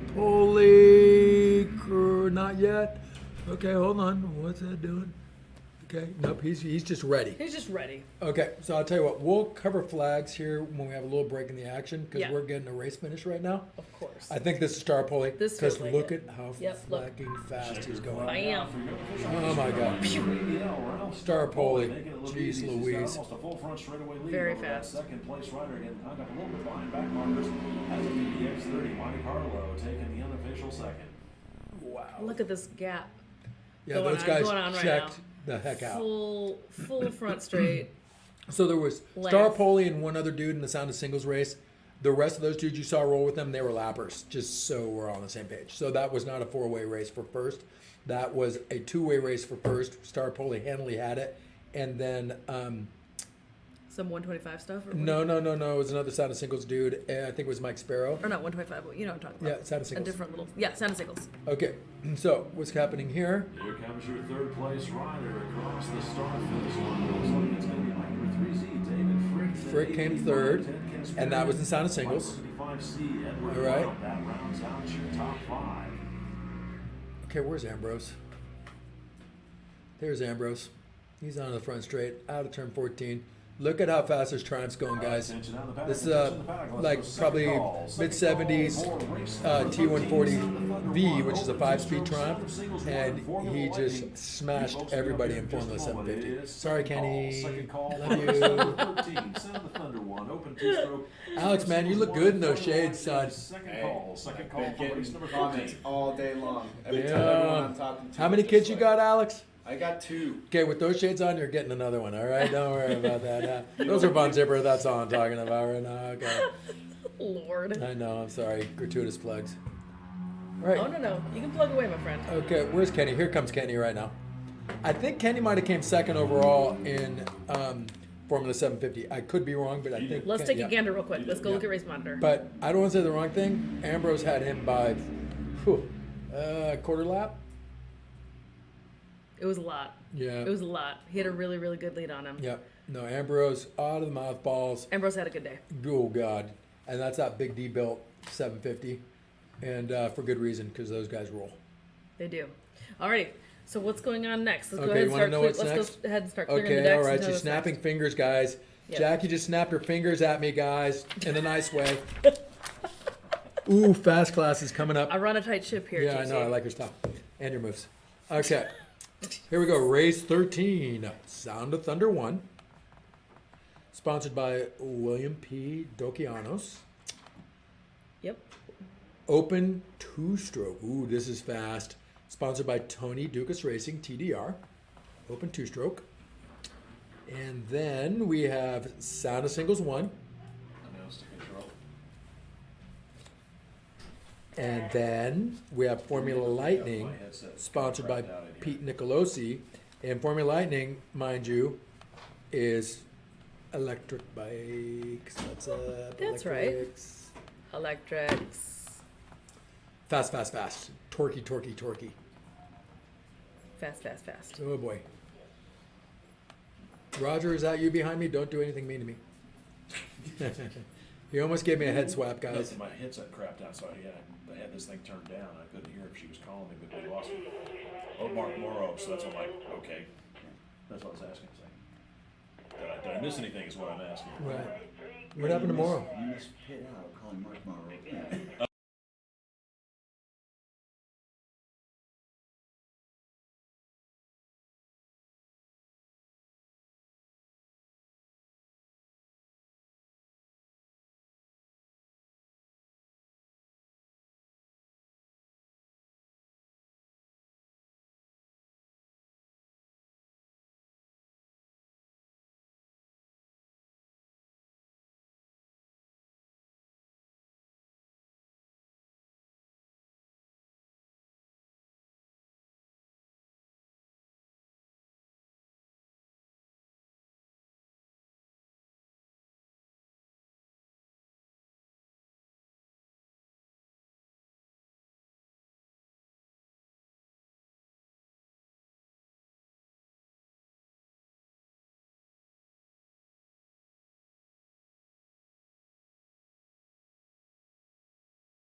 Okay, gang. So I had to go ahead and mute the microphone for a second because we had a huge food Situation. buffet situation happening here.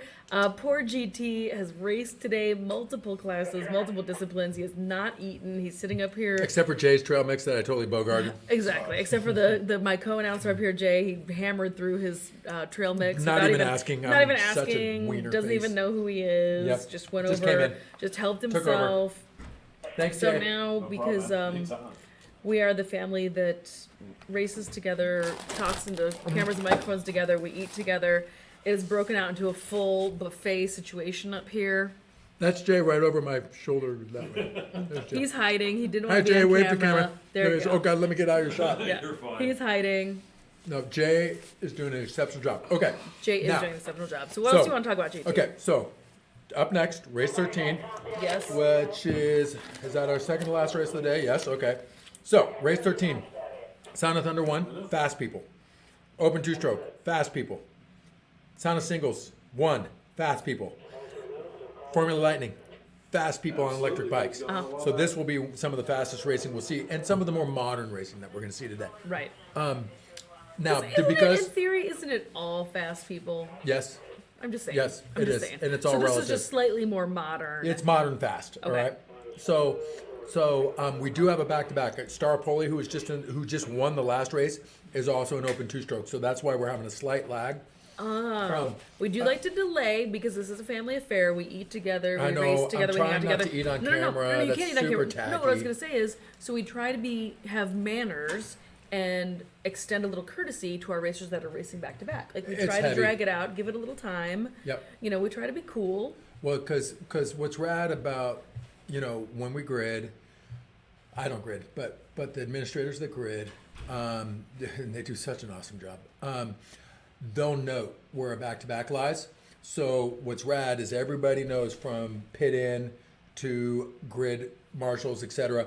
So everybody gets a little bit of time. What gets tricky is, in this case, I'm not sure if Ralph is running back-to-back races on the same bike, but you have to sometimes regas, Yeah. which requires at least two other people because the bike has to be off. Somebody has to hold the fire extinguisher while somebody else is pouring gas, and that's usually not the rider doing that. So it's complicated out of safety because it's all about safety. Right.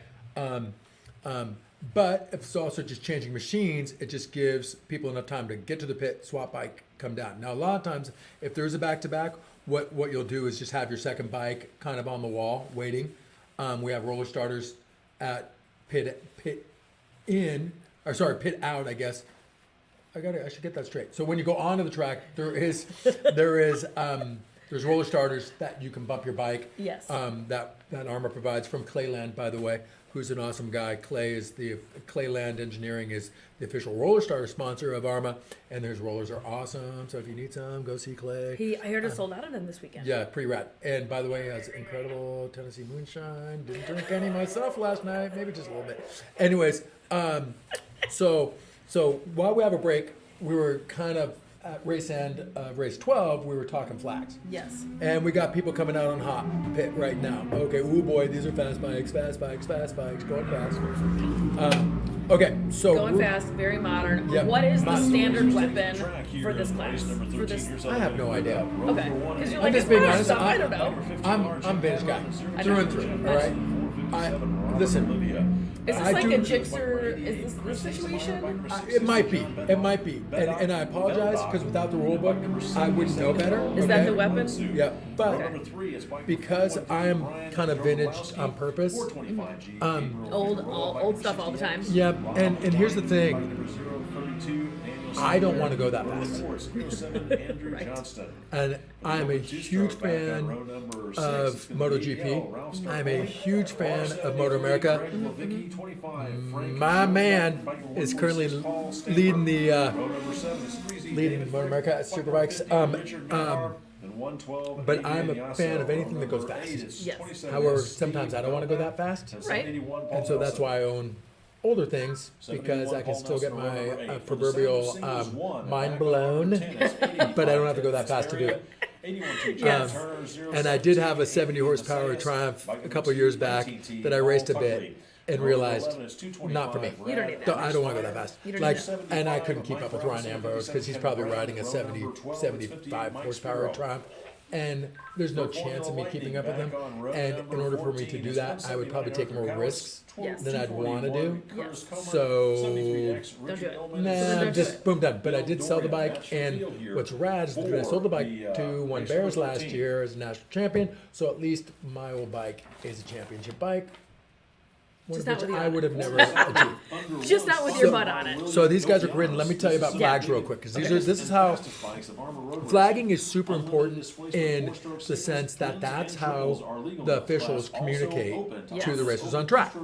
And so at each turn on this track, there's a flagging station, which the flaggers are some of the most important people at any race. They're the ones that keep the racers and spectators, for the most part, safe. As we're gridding up here. So I'll tell you what, I'm going to tell you. I'm going to tell you about flags, but let's just set the grid here really quick, Yeah. and then we'll pick a couple favorites, and then I'm going to tell you about flags during the course of the race, because I think it's kind of interesting. I'm sure for I'm the ready viewers for it. at home, it might be like kind of paint dry to you guys, but if you ever come and race, this is super important that you know that, and you will learn that in road race school. That's true. Reeds. They provide the latest engine accessories and exhaust designs for Yamaha RZ350 stroker engines. Dedicated R&D combined with dyno and race testings results in the best overall performance and reliability. TDR can provide RZ-based twin engines up to 1,200 cc's and even 3 and 4 cylinder versions for racing or recreation. They also build two-stroke street bikes using current 600cc sport bikes. Chassis fitted with RZ-style engines. Visit TDRRZ.com to learn more. For the sound of singles one, unlimited displacement single-cylinder 4-strokes, modern singles with an anything-goes attitude, this platform is where ingenuity and engineering shine. And finally, the Formula Lightning, sponsored by Peter Nicolosi.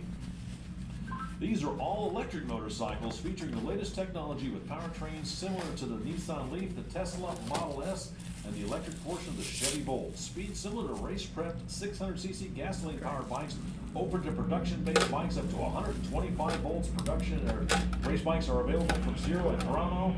Arthur Kowitz was the 2020 national champion as the green flag waves on the opening field as they rocket down the front straightaway. I really hope everybody listening in Webland could have just heard Jay's very thorough description of each one of those classes. That was a masterpiece. So on the track right now we have Sound of Thunder 1, which is one of the fastest classes in our club. It's modern stuff and it's pretty much anything goes. Open two-stroke, again, real fast bikes. Open to any two-stroke that you got, all right? The guy to watch in that class, our previous race winner and national champion Rob Staropoli's in this class, and Greg Levicki's in that class. Sound of Singles 1, again, another real fast class, kind of anything goes in a singles world. And in this one, Sparrow would be somebody to look out for, perhaps Kevin Brown too. And then Formula Lightning, Art Kowitz, our chairman of our trustees, he is he's the current national champion. Our executive director, Kurt Comer, is on the track with him. And then our referee, Bill Duran, is on the track. So this is full AHRMA official grudge match kind All of stuff. AHRMA all the time is what's happening during this is a heavy race. one. So, okay, now that they're off, and really quick, Sound of Thunder 1, Clint Austin would be your guy to look out for. He's number 1A for a reason, because he's the current national champion and probably one of the fastest classes, if not the fastest class in AHRMA. All right, now flags. We're talking about flags. I keep on interrupting it myself. All right. So flags with all the buffets I and the know. racing. Or just at least starts and trying to set grids. So okay, so flags, they're super fun because that's the way the corner workers and the officials communicate with racers, right? So green flag, everybody knows that. Green means go, right? You see that green, you punch it, right? Right. Okay. Once you get going, the first flag, these are fun flags. The next flag that you're looking for is the green white cross. Now that is not fast, people. These guys are probably going in the neighborhood of about 150 down this front straight. Really? Certainly, yeah, I would say in the neighborhood of 130 to 150 for sure. Now this straight is pretty short, so they won't be getting top speed, but we're fast. And by the way, I was having a brain fart when we were talking about modern bikes and how much I love MotoGP and in Moto America. Yes. And my boy Jake Gagne right now is kind of winning it, and he's my favorite. Okay. Yes. Anyways, so up next, we're talking about the next fun flag. Green means go. Then a green-white crossed usually signifies halfway. So let's say in an 8-lap race, you'll see a green-white crossed at lap 4. All right. Now that is a courtesy flag, not necessarily always thrown. All right. Then the next fun flag is the white flag. All right. That means you're on your last lap. Punch it, dude. Gain some ground. Get those people. Again, that is Punch it. Yeah, that's a mandatory flag. So white flag, always super important, and you're like, thank God this thing's over, it's over. Or if you're losing, you're like, oh my God, can I get one more lap? Then everybody's favorite flag, the checkered laundry or the checkered flag, that signifies race end. And by the way, friends and family out there in interweb land, you always race to the checkered, man. You never roll off, do never look back. You race, look forward, and look for that checker flag, and never let off until that thing flies. All right, and that's in any form of racing. All right, now, not fun flags. Okay, the first not fun flag is what we call the meatball flag. All right, the meatball flag is a black flag with an orange dot in the middle of it. Yes. Oh my God, that just scares me to even look at. They're going so damn fast. How do they do that? Modern bikes, that's how they do that. Oh, my Modern Lord. bikes, Yeah. my friend. So this is Sound of Thunder 1, which is the fastest bikes in our club. Okay, so the meatball flag usually is either a grid infraction.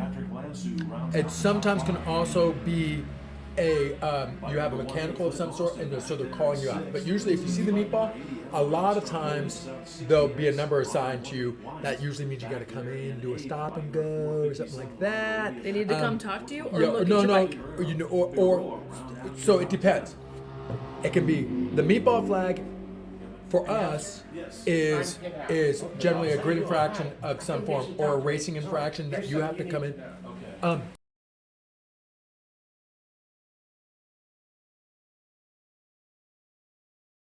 So the meatball flag is usually signifies some sort of grid infraction. All right. So that's usually when you're going to get a stop and go. So if you see the meatball with your number on it, that means you got to pull into hot pit, which usually means you're going to stop and then you're going to go. And that sucks because at that point, the hot pit here is pretty fast, so you wouldn't lose a lot of time, but pretty much you're like bummed out. You're going to lose about a half a lap. All right. So then the black flag. And it can sometimes be interchanged with the meatball flag, but a black flag usually means you're a mechanical. So if you see a black flag and it's either with you cross start finish with the black flag with your number next to it, you got to come in or get off the track immediately because something's unsafe about your machine. All right. Or if you see a corner worker throwing the black flag and usually they'll point at you and then wave to you get off the track. Super important. Black flag is kind of like one of the most like, oh my God, black flag, like danger, danger, danger. All right, yellow flags. Okay, now when you see a waving yellow, okay, on track, you see a yellow, waving yellow, that means you're coming up on either a rider down or some sort of part on the track. Some form of danger is ahead of you. Okay, that's the waving yellow, all right? Now, you're still racing, all right? But just know something's coming, all right? So you're still racing under a waving yellow. Now, when you get to the standing yellow, that means that the whatever is happening is imminent. It's right. You're coming on it right away. No passing. Still racing, but no passing. Keep your head on the swivel because either somebody's off, a part's in the middle of the track. Something dangerous is happening at a standing yellow. Okay. Okay. Next up is something we don't want to see. Next up is something we don't want to see as much as standing yellow is a red flag. Red flag. Okay, so the red flag, the bum out when the red flag happens is, as a racer, you see a red flag, you immediately put your hand up. Before you roll off, you put your hand up signaling intention that you're going to slow down. And then everybody's supposed to slow down to a very casual pace, somewhere in the neighborhood of 25, 30 miles per hour, whatever a safe pace would be. And then you have to go into hot pit and wait for direction from the referee or a race official. Now, a lot of times that'll be a crash or something that's just super, not catastrophic, it's too hard of a word, but something that is going to either So create that directly affects the race. Okay, so you're either going to restart. So a lot of the times you're hoping that you're going to get a regrid, or if it's at the end of the lap for AHRMA, usually if a red flag happens on the first half of a race, they'll regrid you. Okay, and you'll start in original grid order. All right. If it's a red flag and it's in the later stage of a race, a lot of times they'll call the race and score it as it stood on the last completed lap. But we don't like red flags. And you know what? We've been surprisingly. I think it was the practice group 2 was the only red flag I can recall today. Has there been any red flag racing today? I don't recall it. I think there was the one, and Okay. that's it. Okay, so that's good. Except for the last, the end. But that wasn't a red flag. Right. That was just Because that his little, bike was off the line. Correct. Okay, the next flag that we don't want to see is the ambulance flag. Now, the ambulance flag is that white with a red cross on it, right? But interestingly enough, you can still be racing with an ambulance flag thrown, okay? Because it depends on where the incident is. And as long as it is not an imminent threat to the racing line, you can continue to race. You just need to be aware. And that sometimes will be combined with a yellow flag, so you'll see waving yellows up to the ambulance just flag. alert. Right, so you know something's coming. All right, anybody online, if I forgot a flag, please let me know, because I was doing that off of memory without any things in front of me, and I am old and have done a lot of terrible things in my life which might have hurt my memory. But anyways, those are the important flags. But it's important because if you come out and race, these are things that you need to know implicitly, and that's part of the road race school. You're going to need to know all the flags and recite them to our instructor, Mark Morrow. You will, but GT, let's go look at Race Monitor and see what's happening out Okay. here. Ooh, Chris Hassmeyer. Nice. Dabrowski. Padron. Ooh, Star Poli's dropped down into 5th. Ooh, those fast guys. Wow. There's burly dudes. What are the lap times? 148? 148. Sizzle. Sizzle.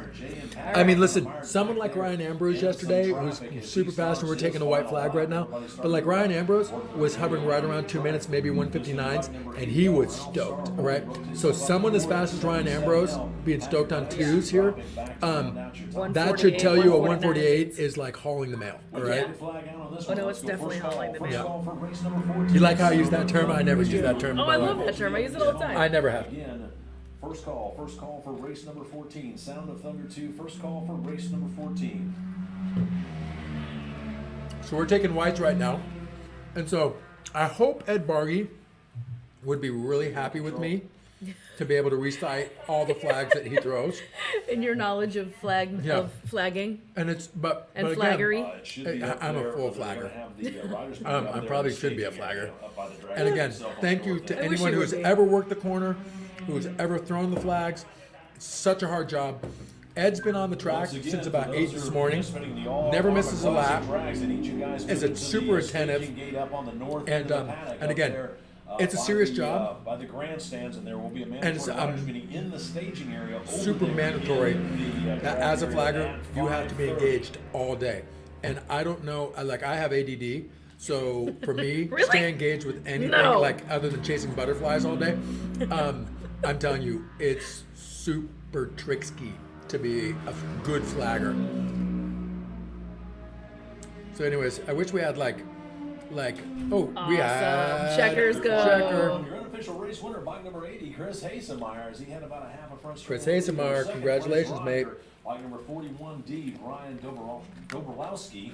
And then it looks like our third place rider is going to be bike number 15R, J.M. Padron, as he takes the checkered flag himself. Got quite a few back-to-back riders. That was your phone. Drag that was just a my little phone. bit, holding on. I to just the- concluded. I know. Why are you throwing my phone, GT? I didn't mean to. That's not very nice, buddy.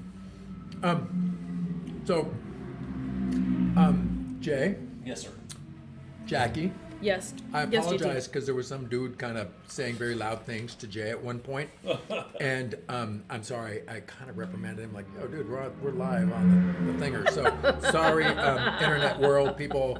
because we're talking about way more important things than the loud guy telling Jay things that he probably already knew.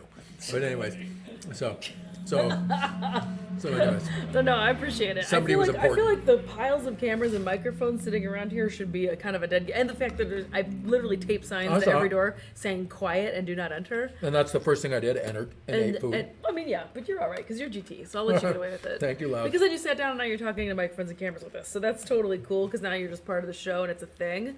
But yeah, it just cracks up. I'm like, I feel like this should be like a dead giveaway that there's just microphones everywhere and we're like doing a thing here, but Yeah. clearly not. Yeah. Well, I It's hope it was okay. super important. It's okay. It's all right. And if anybody yells at Jay, they're gonna have to yell at me too, because I will do a karate chop to someone if they pick on Jay. And it That's didn't look right. like he was being picked on, but he was just being somebody was loudly Talk saying down. things. Yes. Anyways, but we're good People now. just like to be part of the program. They like to Sound come of the in. back. Let's go They like to, second call. they like to be Second part of call it. They for want to race jump in and number say 14. things. Sound of the I know. Well, Let that's you what I know was gonna about say, little Jackie. tidbits. I really wish we could have like Second call. Second call for internet race number 14. two-way Sound of conversation-y, like 32. people could send us Second messages call, that we race could number talk to. 14, second Maybe not, call. because somebody might say something mean about me, and I wouldn't like that. Nobody would ever say anything mean about you, but they would about me, and that's okay. I got fixed it because believe it or not, before I was a amateur tattoo artist, philosopher, dentist, and lover, I did host a lot of events on the World Championship Surfing Tour for about 12 years. I hosted 10X Games. I had my own snowboard TV show in the 90s. So I've done a little bit of this stuff. So I'm not unaccustomed to being No, you're not to being just some called guy. a goofball. You're not just some Because guy. I am a goofball. I am what I am. I am what I am. Yep, and that's what I like about you. We are who Because we you are, are man. you. We are who we Yeah. are. We are everybody. We're a little weird. We're probably a little loud. Yeah. We're a little extra. Yeah, sorry. It's a little messy. I'm an optimist. And I'm an optimist, Yeah. right? Yep. The sun Everybody is love shining. everybody. My pals are all here. I know. Then we're talking about things we love to do. Talking about And, old and bikes. celebrating people doing awesome things. Yes. That's the fit out. Agreed. Okay, what's next? We gotta Okay, get to work here, so GT. we got race 14, which is the last race of the day. And you know what? Are you doing this tomorrow? Oh, yeah, of course. In this one. It's Okay, well, I got the 4 o'clock flight, so we got to get up. We got to get the show on the road, right? Okay, so I'm gonna. Hopefully, you won't kick me off, and maybe I can help you tomorrow too. Okay, now You can if you wish. bikes are coming in to hot pit, so they're entering back into the paddock after doing their cool down there.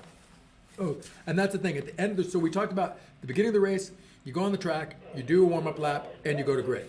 What's my class? At the end of the race, Sound of Thunder. everybody gets kind of 3/4 of a lap to cool their bike down, and then they pull off, unpit out, and head back into their paddock and talk to their friends about how awesome they are and how rad of a job they did. All right. So race 14, which is the last race of the day, Sound of Thunder 2, presented by Boulder Motorsports. So you know it's a fast one. Oh my God, it's one that all these people All these people. All are these in this. people. Okay, so hold on. Here, internets. I'm gonna show Yeah, it to yeah. you. We're gonna do. Look at this. Can you all, see oh, that? Yeah, there you go. All these people are on this grid. It's just This is the one biggest grid of the race. day. This is always the big bad Voodoo Daddy. big bad voodoo daddy of every AHRMA race weekend because this is the more modern bikes. Oh my God, yeah. This is So very, very 4, fast. 7. I'm not good at It's like math. what, 8 grids? 1, 2, 3. Oh, it's at the bottom. Row 11. There's 11 rows full of bikes Yeah, here. so that's 4, 7. 7 plus 4 is 11. 11 plus 3 is 14. Oh, she's just gonna try to do 17, math. 20, 24, 27. Ooh, 31, 34, 35 humans in this race. 35 humans are out here racing these very, very fast machines. All right, Clint Austin, Gary Orr, Shane Quigg. And a third of them just raced that last Yeah, no, they're race. back to back. James Derek Mayo, Paul yeah, Canale, Canale's Gabriel fast. Figueroa, Thomas Klavicki's Ryan, in this one. Arch York, Greg Glavicki, Frank Schoenbeck, Sean Weiss, Christian Jensen, Chris Hassenmeyer, Ray Kuhl, Jacob Carter, Brian Laraber. Oh, Jake Carter's racing? That's rad. Jake Carter, He's super fast. Brian Laraber, Yep. Trusty. John Turner, Randall Wade, Andy Macias, John Deucer, Aaron McConaughey, Ryan Rader, John Belduck. Yeah, Belduck. Yep. Belduck. Attention out there in the paddock. Brett Let's go. Folkerts, Third call. William Third final Kazar, call for race number Teddy 14. Honan, Sound of Zach Thunder 2. Thomas, You folks are up right now. Brad It's third call. Rixmeyer, Third and final call David for race Campbell, number 14. Andrew Crowder, Sound of Patrick Thunder Lanciu, 2. Brian You guys wanna bring 'em on up? Dabrowski, We'll send you out for your Rob race. Wines, Again, it's third Jim call. Third and final Rosensky, call. Race number Paul 14. Nelson, Sound of and Thunder 2. Joe Third call for race Adams. number Sheesh. Okay, now what's at that. what's That was- important about this is, yeah, look at that grid. So usually what happens is, especially in a grid this big, so there's probably a lot of fairly consistent people that are racing AHRMA in this grid, right? Yeah. So usually those first couple rows, how they set the grid usually is, number one, whoever the current or previous champion of a class, they'll usually get the pole, all right? From there, it's either current year standings will get front row or early row position, and then once we get through the kind of regulars, if you will, then it boils down to entry time. So if you entered 4 months ago for this race, there's a chance you're going to get early grid. All right. So as a racer, if you're not fortunate enough to be like a national champ or someone that's accumulated some points, what you want to do is get your entry fee in early so you can get a Send money early sooner. grid. Yeah. Buy that spot. Because it's not Buy that MotoGP, it's not Moto America, we're not qualifying, all right? So it's all based on either current standings or entry order. Check out the Gotcha. warm-up lap. Here's how they're going to grid up. Row number So that's one. fun. I'm just dropping on knowledge left and right I all love day. it. This is what I do. Drop the knowledge. Yep, I most of love it's to bad, hear it. but I hope you like it. No. It's all good knowledge. It's all good stuff out here. And 811, Thomas Ryan. Row number Yes. 3. What was the final count we decided? 35? Yeah, it's a big one.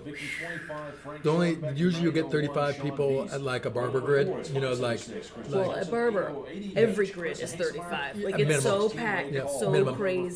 The Yeah. CB160s one year had like 50 entries or 60 entries, something just super crazy. because it's the neatest thing ever. Because it's the neatest thing ever. It is a really good one. Barber, to me, is one of my favorite events of the year. Easily. I'm really looking forward to Laguna Seca. Yep. Because it's Laguna Seca. It's legendary. It's legendary. Top 10 track It's in the United iconic. States, yep. You know, it is what it is. Yep. So we'll see what happens at both those tracks. But Barber is always 601 just a complete blowout. It's Great super time. fun Swap because meet it's is killer. best swap meet in the United States. The dirt racing is amazing. The road Incredible. racing is incredible. The grounds are amazing. The Oh my God. amenities, the museum. It's just it's The over facilities top. are incredible, It's over the top. and I'll tell you, the track itself as a racer, the track, for those of you who get the reference, it's an absolute skate park. It's a bunch of elevation changes, a bunch of blind turns, really bowly, nothing super fast, nothing super technical, but technical enough and But fast flowy. enough. It's a skate park, and as someone who's done a lot of that in their previous lives, it's kind of what one of the things that I really look forward to is any chance I can go race a new track. It's like going to skate a new skate park or surf a new spot or snowboard or ski a new hill. It's just about exploring and trying to find the lines and kind of figure out, Yeah. you know, how you can go as fast as you possibly can while being safe. And And Barber's one of them. Now, that being said and done, Kansas is one of them too. Heartland Park is such a fun track. Like, as soon as this came back on the schedule this year, I didn't get my entries in super quick, Yeah. but I was in. You're ready. And when it became multidiscipline, I'm like, not only am I gonna bring my road race bike, but I'm also gonna bring my cross country You're bike gonna come too. play in the dirt. Yeah, I'm doing it. You're gonna come play in the dirt. With Okay, us. so fast bikes on the track. Boulder Motorsports is one of the largest. Boulder Motorsports is a sponsor of, what is it, Sound, did we say it was Sound of Thunder 2? Sound of Thunder 2. Yeah, so this is pretty much big bikes, fast people. Big bikes, big bikes. This is big bikes. This is modern bikes. So it'll be over before you know it. Modern-ish bikes. Let's see, if any of you at home can hold your breath through the whole race, Jackie will send you a prize. I cannot condone such a Okay, don't do such it. a contest. I just saw a guy do a wheelie down the front, the hot pit lane. That was Heck rough. yeah. I wish I knew how to do wheelies. At least Intentional planned, wheelies. yeah. Intentional wheelies. Yep. Okay, so Jay, do you have the class description for Sound of Thunder 2? Oh yeah, can I see it if you do? Yeah, right there.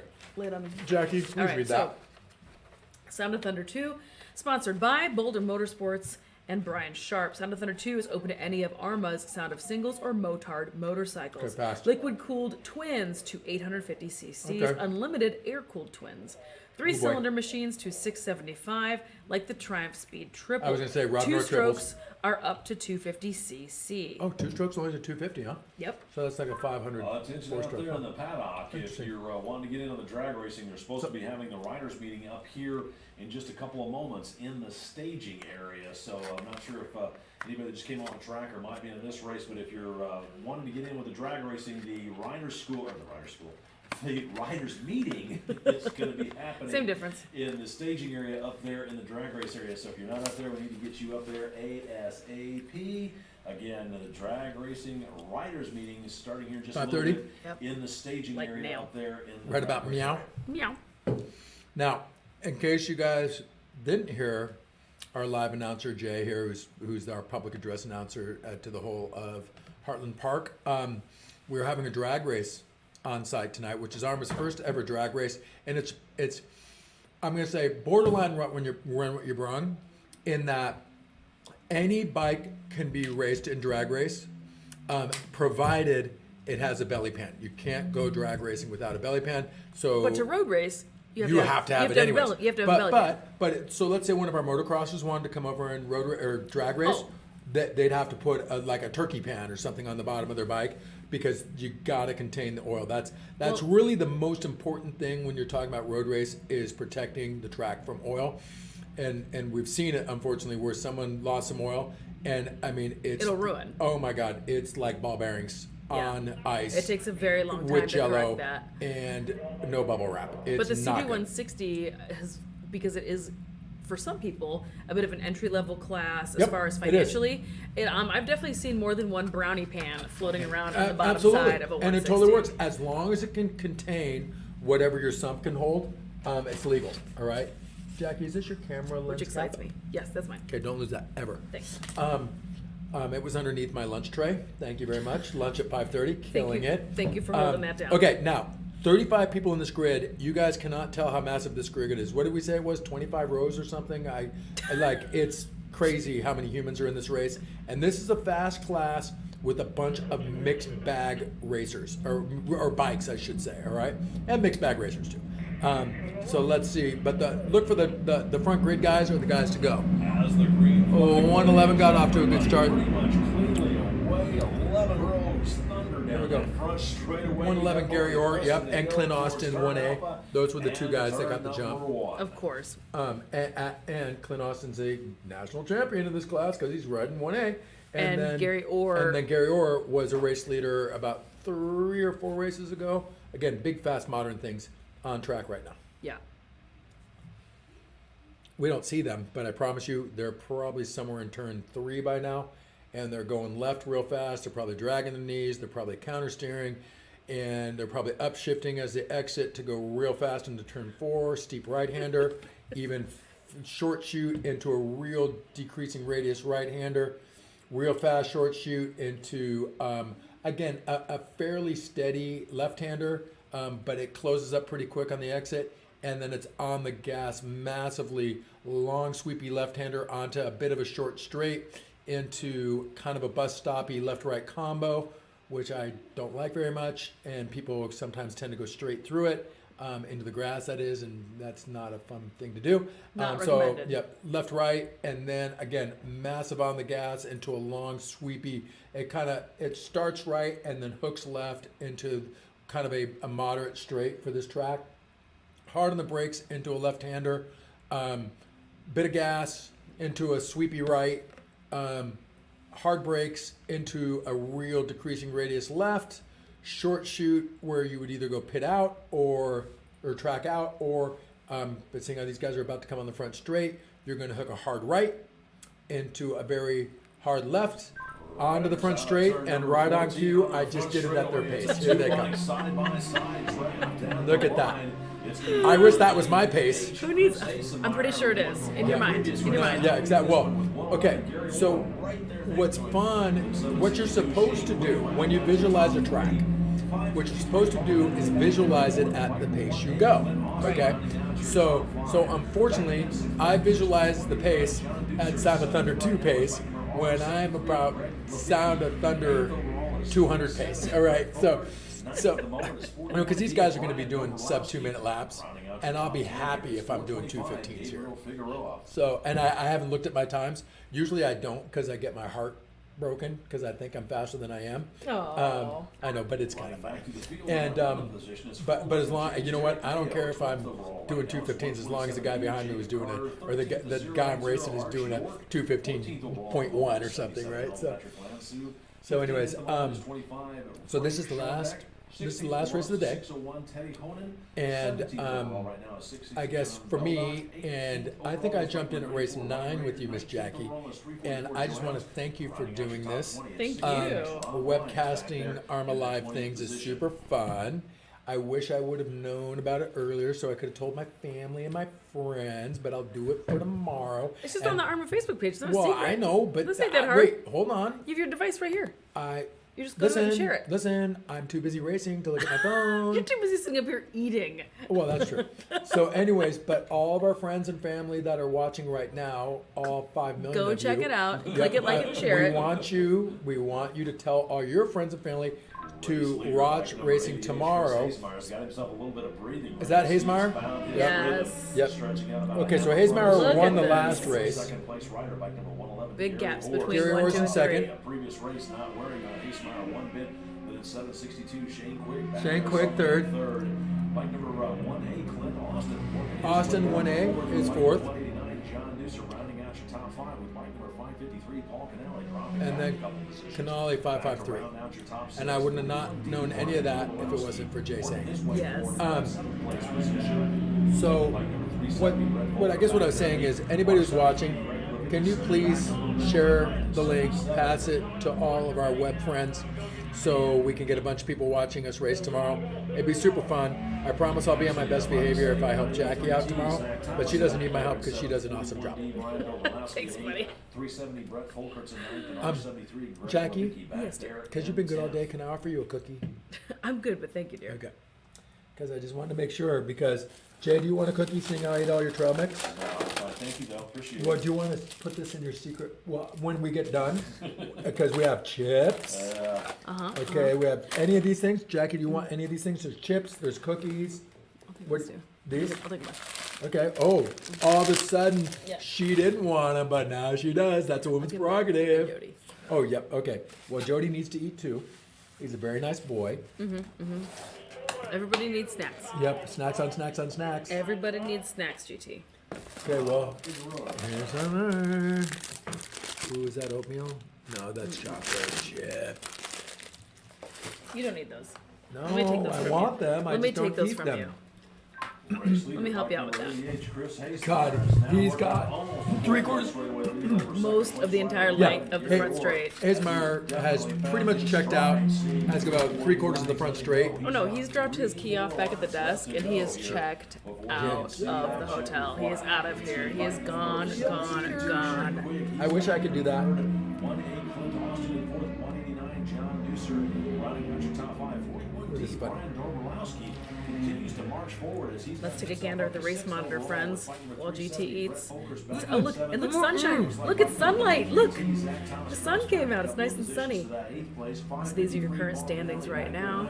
Don't point out that I'm eating, Jackie. That's so unprofessional. I can't Of help me that. to eat it. I can't Do help it. that you are. It's okay. You can have snacks. The rest of the field streaming by. All right, let's go check out camera. Here we go. Wow, that was fast. You swiped it and it was so fast. Oh, it does serve to mention, thanks to Bridgestone Tires, our national road race sponsor. Stick Boy Bennett is up in the paddock, making sure everybody has real fast, sticky tires. So thank you, Bridgestone, for sponsoring our national road race series. I believe it is the National Historic Road Race Cup, to be exact. That's right. I did that without script, guys, just so you know.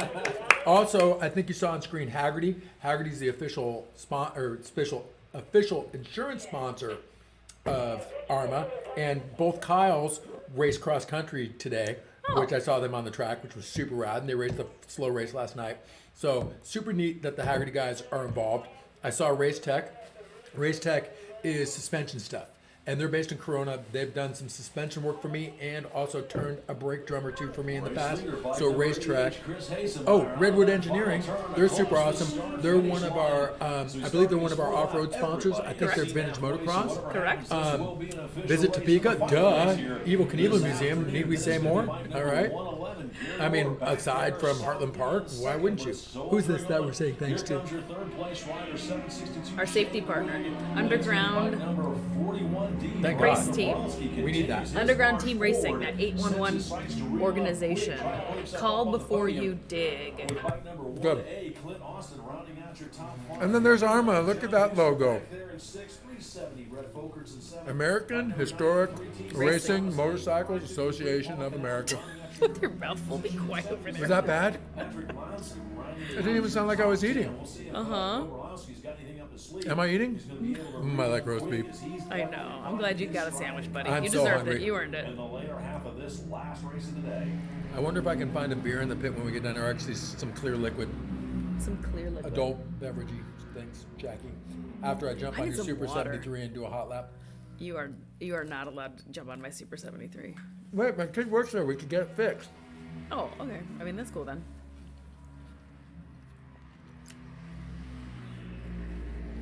Motofest. I do have to admit that even as a fan years ago, when I'd come to these races and they would run this Thunder race, Yep. this was always really exciting. Like, I love the vintage bikes, don't get me wrong, but just the sounds of these bikes, everybody comes and rushes the fence to come look at it because it's just so loud, and there's so Well, many bikes in this And class. they're so fast. And they're so fast, yeah. It's- And, it's and one if you, tick short if once you- you watch like 30 horsepower bikes race all day, it's a completely different game to come watch these. To come watch. This class. Checked out. Chris Checked out. Hazemeyer. I told you he dropped his key off already. He's out of here. White flag on the race leader, bike number 80, Chris Hazemeyer, as he starts his final lap, and he is checked out and running away from the field. Then it's going to be 111, Gary Orr back Yep, there. Gary Orr in solid second. The 762, Shane Quigg. Looks like Shane he's Quigg got doing good. room over by, actually, no, But- it's 41D. Brian 41D got it. Drobelowski. He worked his way Oh. up, caught Quigg, and passed him on that last lap. So put Drobelowski up on the third step of the podium. 762, Shane Quigg back I'm in letting the him fourth, announce and things. 1A Clint Austin rounding out in the top five as we're giving a exciting last lap, starting the last lap as Drobelowski works his way up onto the podium. Then it's going to be bike number 370, Brett Folkers back there in sixth, 181, John Deucer in seventh, 93T, Zach Thomas in eighth, 553, Paul Canali in ninth, and 77L, Patrick Lansu rounding out your top 10. Well done, Jay. Want to remind everybody here that if you're still here at the end of this race, we'll be starting the AHRMA Classic Drags immediately following this one. So it seems like it's going to be some interesting grudge racing going on later on this evening. It's like I said, as soon as we get finished with this one, we get everybody organized up. They'll be over there starting the AHRMA Classic Drags here fairly shortly. Are we webcasting the drags? I'm gonna go over there, yeah, with just an iPhone. So you're going to do like a live Insta or something? Yeah, I'll throw something up. All right. It'll happen. Don't you worry, my friend. I'm not worrying. I know I'm not what you're gonna- capable I'm not of. gonna allow the first inaugural, Yeah, AHRMA drag. first annual inaugural AHRMA drag to go unrecorded. Of course. Totally would have said something just like that. Of course. Yeah, I can see because looking across, the drag is right on the opposite side. Oh man, Yeah. Here's the checkered laundry. Congratulations to Chris Hazemeyer. Man, Yeah, for the unofficial race winner, bike number 80, Chris Hazemeyer, making it look easy as he led from start to finish. Then it's going to be 111, Gary Orr comes out second. there in second, and 41D, Yeah, smooth Brian sailing for all three of those Dobrowski racers. rounding out your top three. Here's the battle. Ooh, there's a for draft! the Not enough. The line 762 just nipped 762 Shane Quigg just nipped 1A Clint Austin. Those guys round that out was your going top for it. five. 370 Brett Volker comes in back there in sixth with 189 John Deucer in seventh. 93T Zach Thomas back there in eighth. 553 Paul Canali back there in ninth. oh man, they are going for it right now. Yeah, they mean business out there. You, like you said earlier, you race all the way to the flag. You got to race to the checkers. All Okay, the can way you to throw flag. out the? Let's throw out the results, please, pretty please, please, please, please. Lord. Okay, so Hazemeyer, congratulations, or Dabrowski. Dabrowski and Quigg were literally, it's probably half a half a wheel difference between those two. Clint Austin, top 5 in this class, that is no laughing matter. Folkerts, Deucer, Thomas, and then Master P, Paul Canale. Congratulations to our top 9 right there. Fast stuff. Fast stuff. For One sure. tick off of, this is like wear level. I'm not saying it's Moto America level, but it's a lot right of there. these folks race other clubs as Oh, well with these more 100%. modern machines, Yep. right? But this isn't the only thing that they do. Not that fast. Not people that race that fast. Exactly. So this isn't their first hayride out here. No, with yeah, us. right. So they're clearly running AHRMA and probably other Yep. race organizations. No as two well, ways about it. which is awesome. We're all about supporting all of that awesome racing going Yep. on out here. Congrats. But we're super pumped that all those kick-ass racers decided to come and spend the weekend with us. And all of our excellent racing, all of our vintage racing, all of our more modern racing, lots of great stuff going on. That was jazz It's a hands for super, Jackie. A super fun day out here. A super fun day out here. Thank you so much for tuning in, everybody, and spending the whole afternoon with us. Invisible J, Yay, Jay. GT, Well done. Thanks for the trail and mix, mate. Jackie Van Ham, your girl in the know for all things motorcycle. Thank you for spending the day with us, everybody.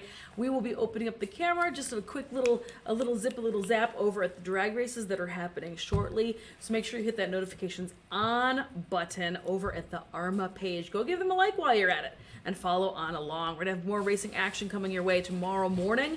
We're gonna be filming and broadcasting some of the dirt racing that's going on, and in the afternoon, we're I'm gonna good, thanks, like bro. mid morning, Appreciate that. afternoonish. No, I'm We're good, I gonna know. be kicking off our road racing program again. So we'll see you later on down the road. Get it? Road, like road racing. That's what we're doing out here. But stay tuned. you're Because in a little while, I'm gonna funny. open up the camera live from the very first annual inaugural AHRMA Drags. AHRMA Drag Racing! Huge thanks to GT and all of our special guests for stopping by today. Click, like, share this video, and we'll see you later on down the road. See you later, guys.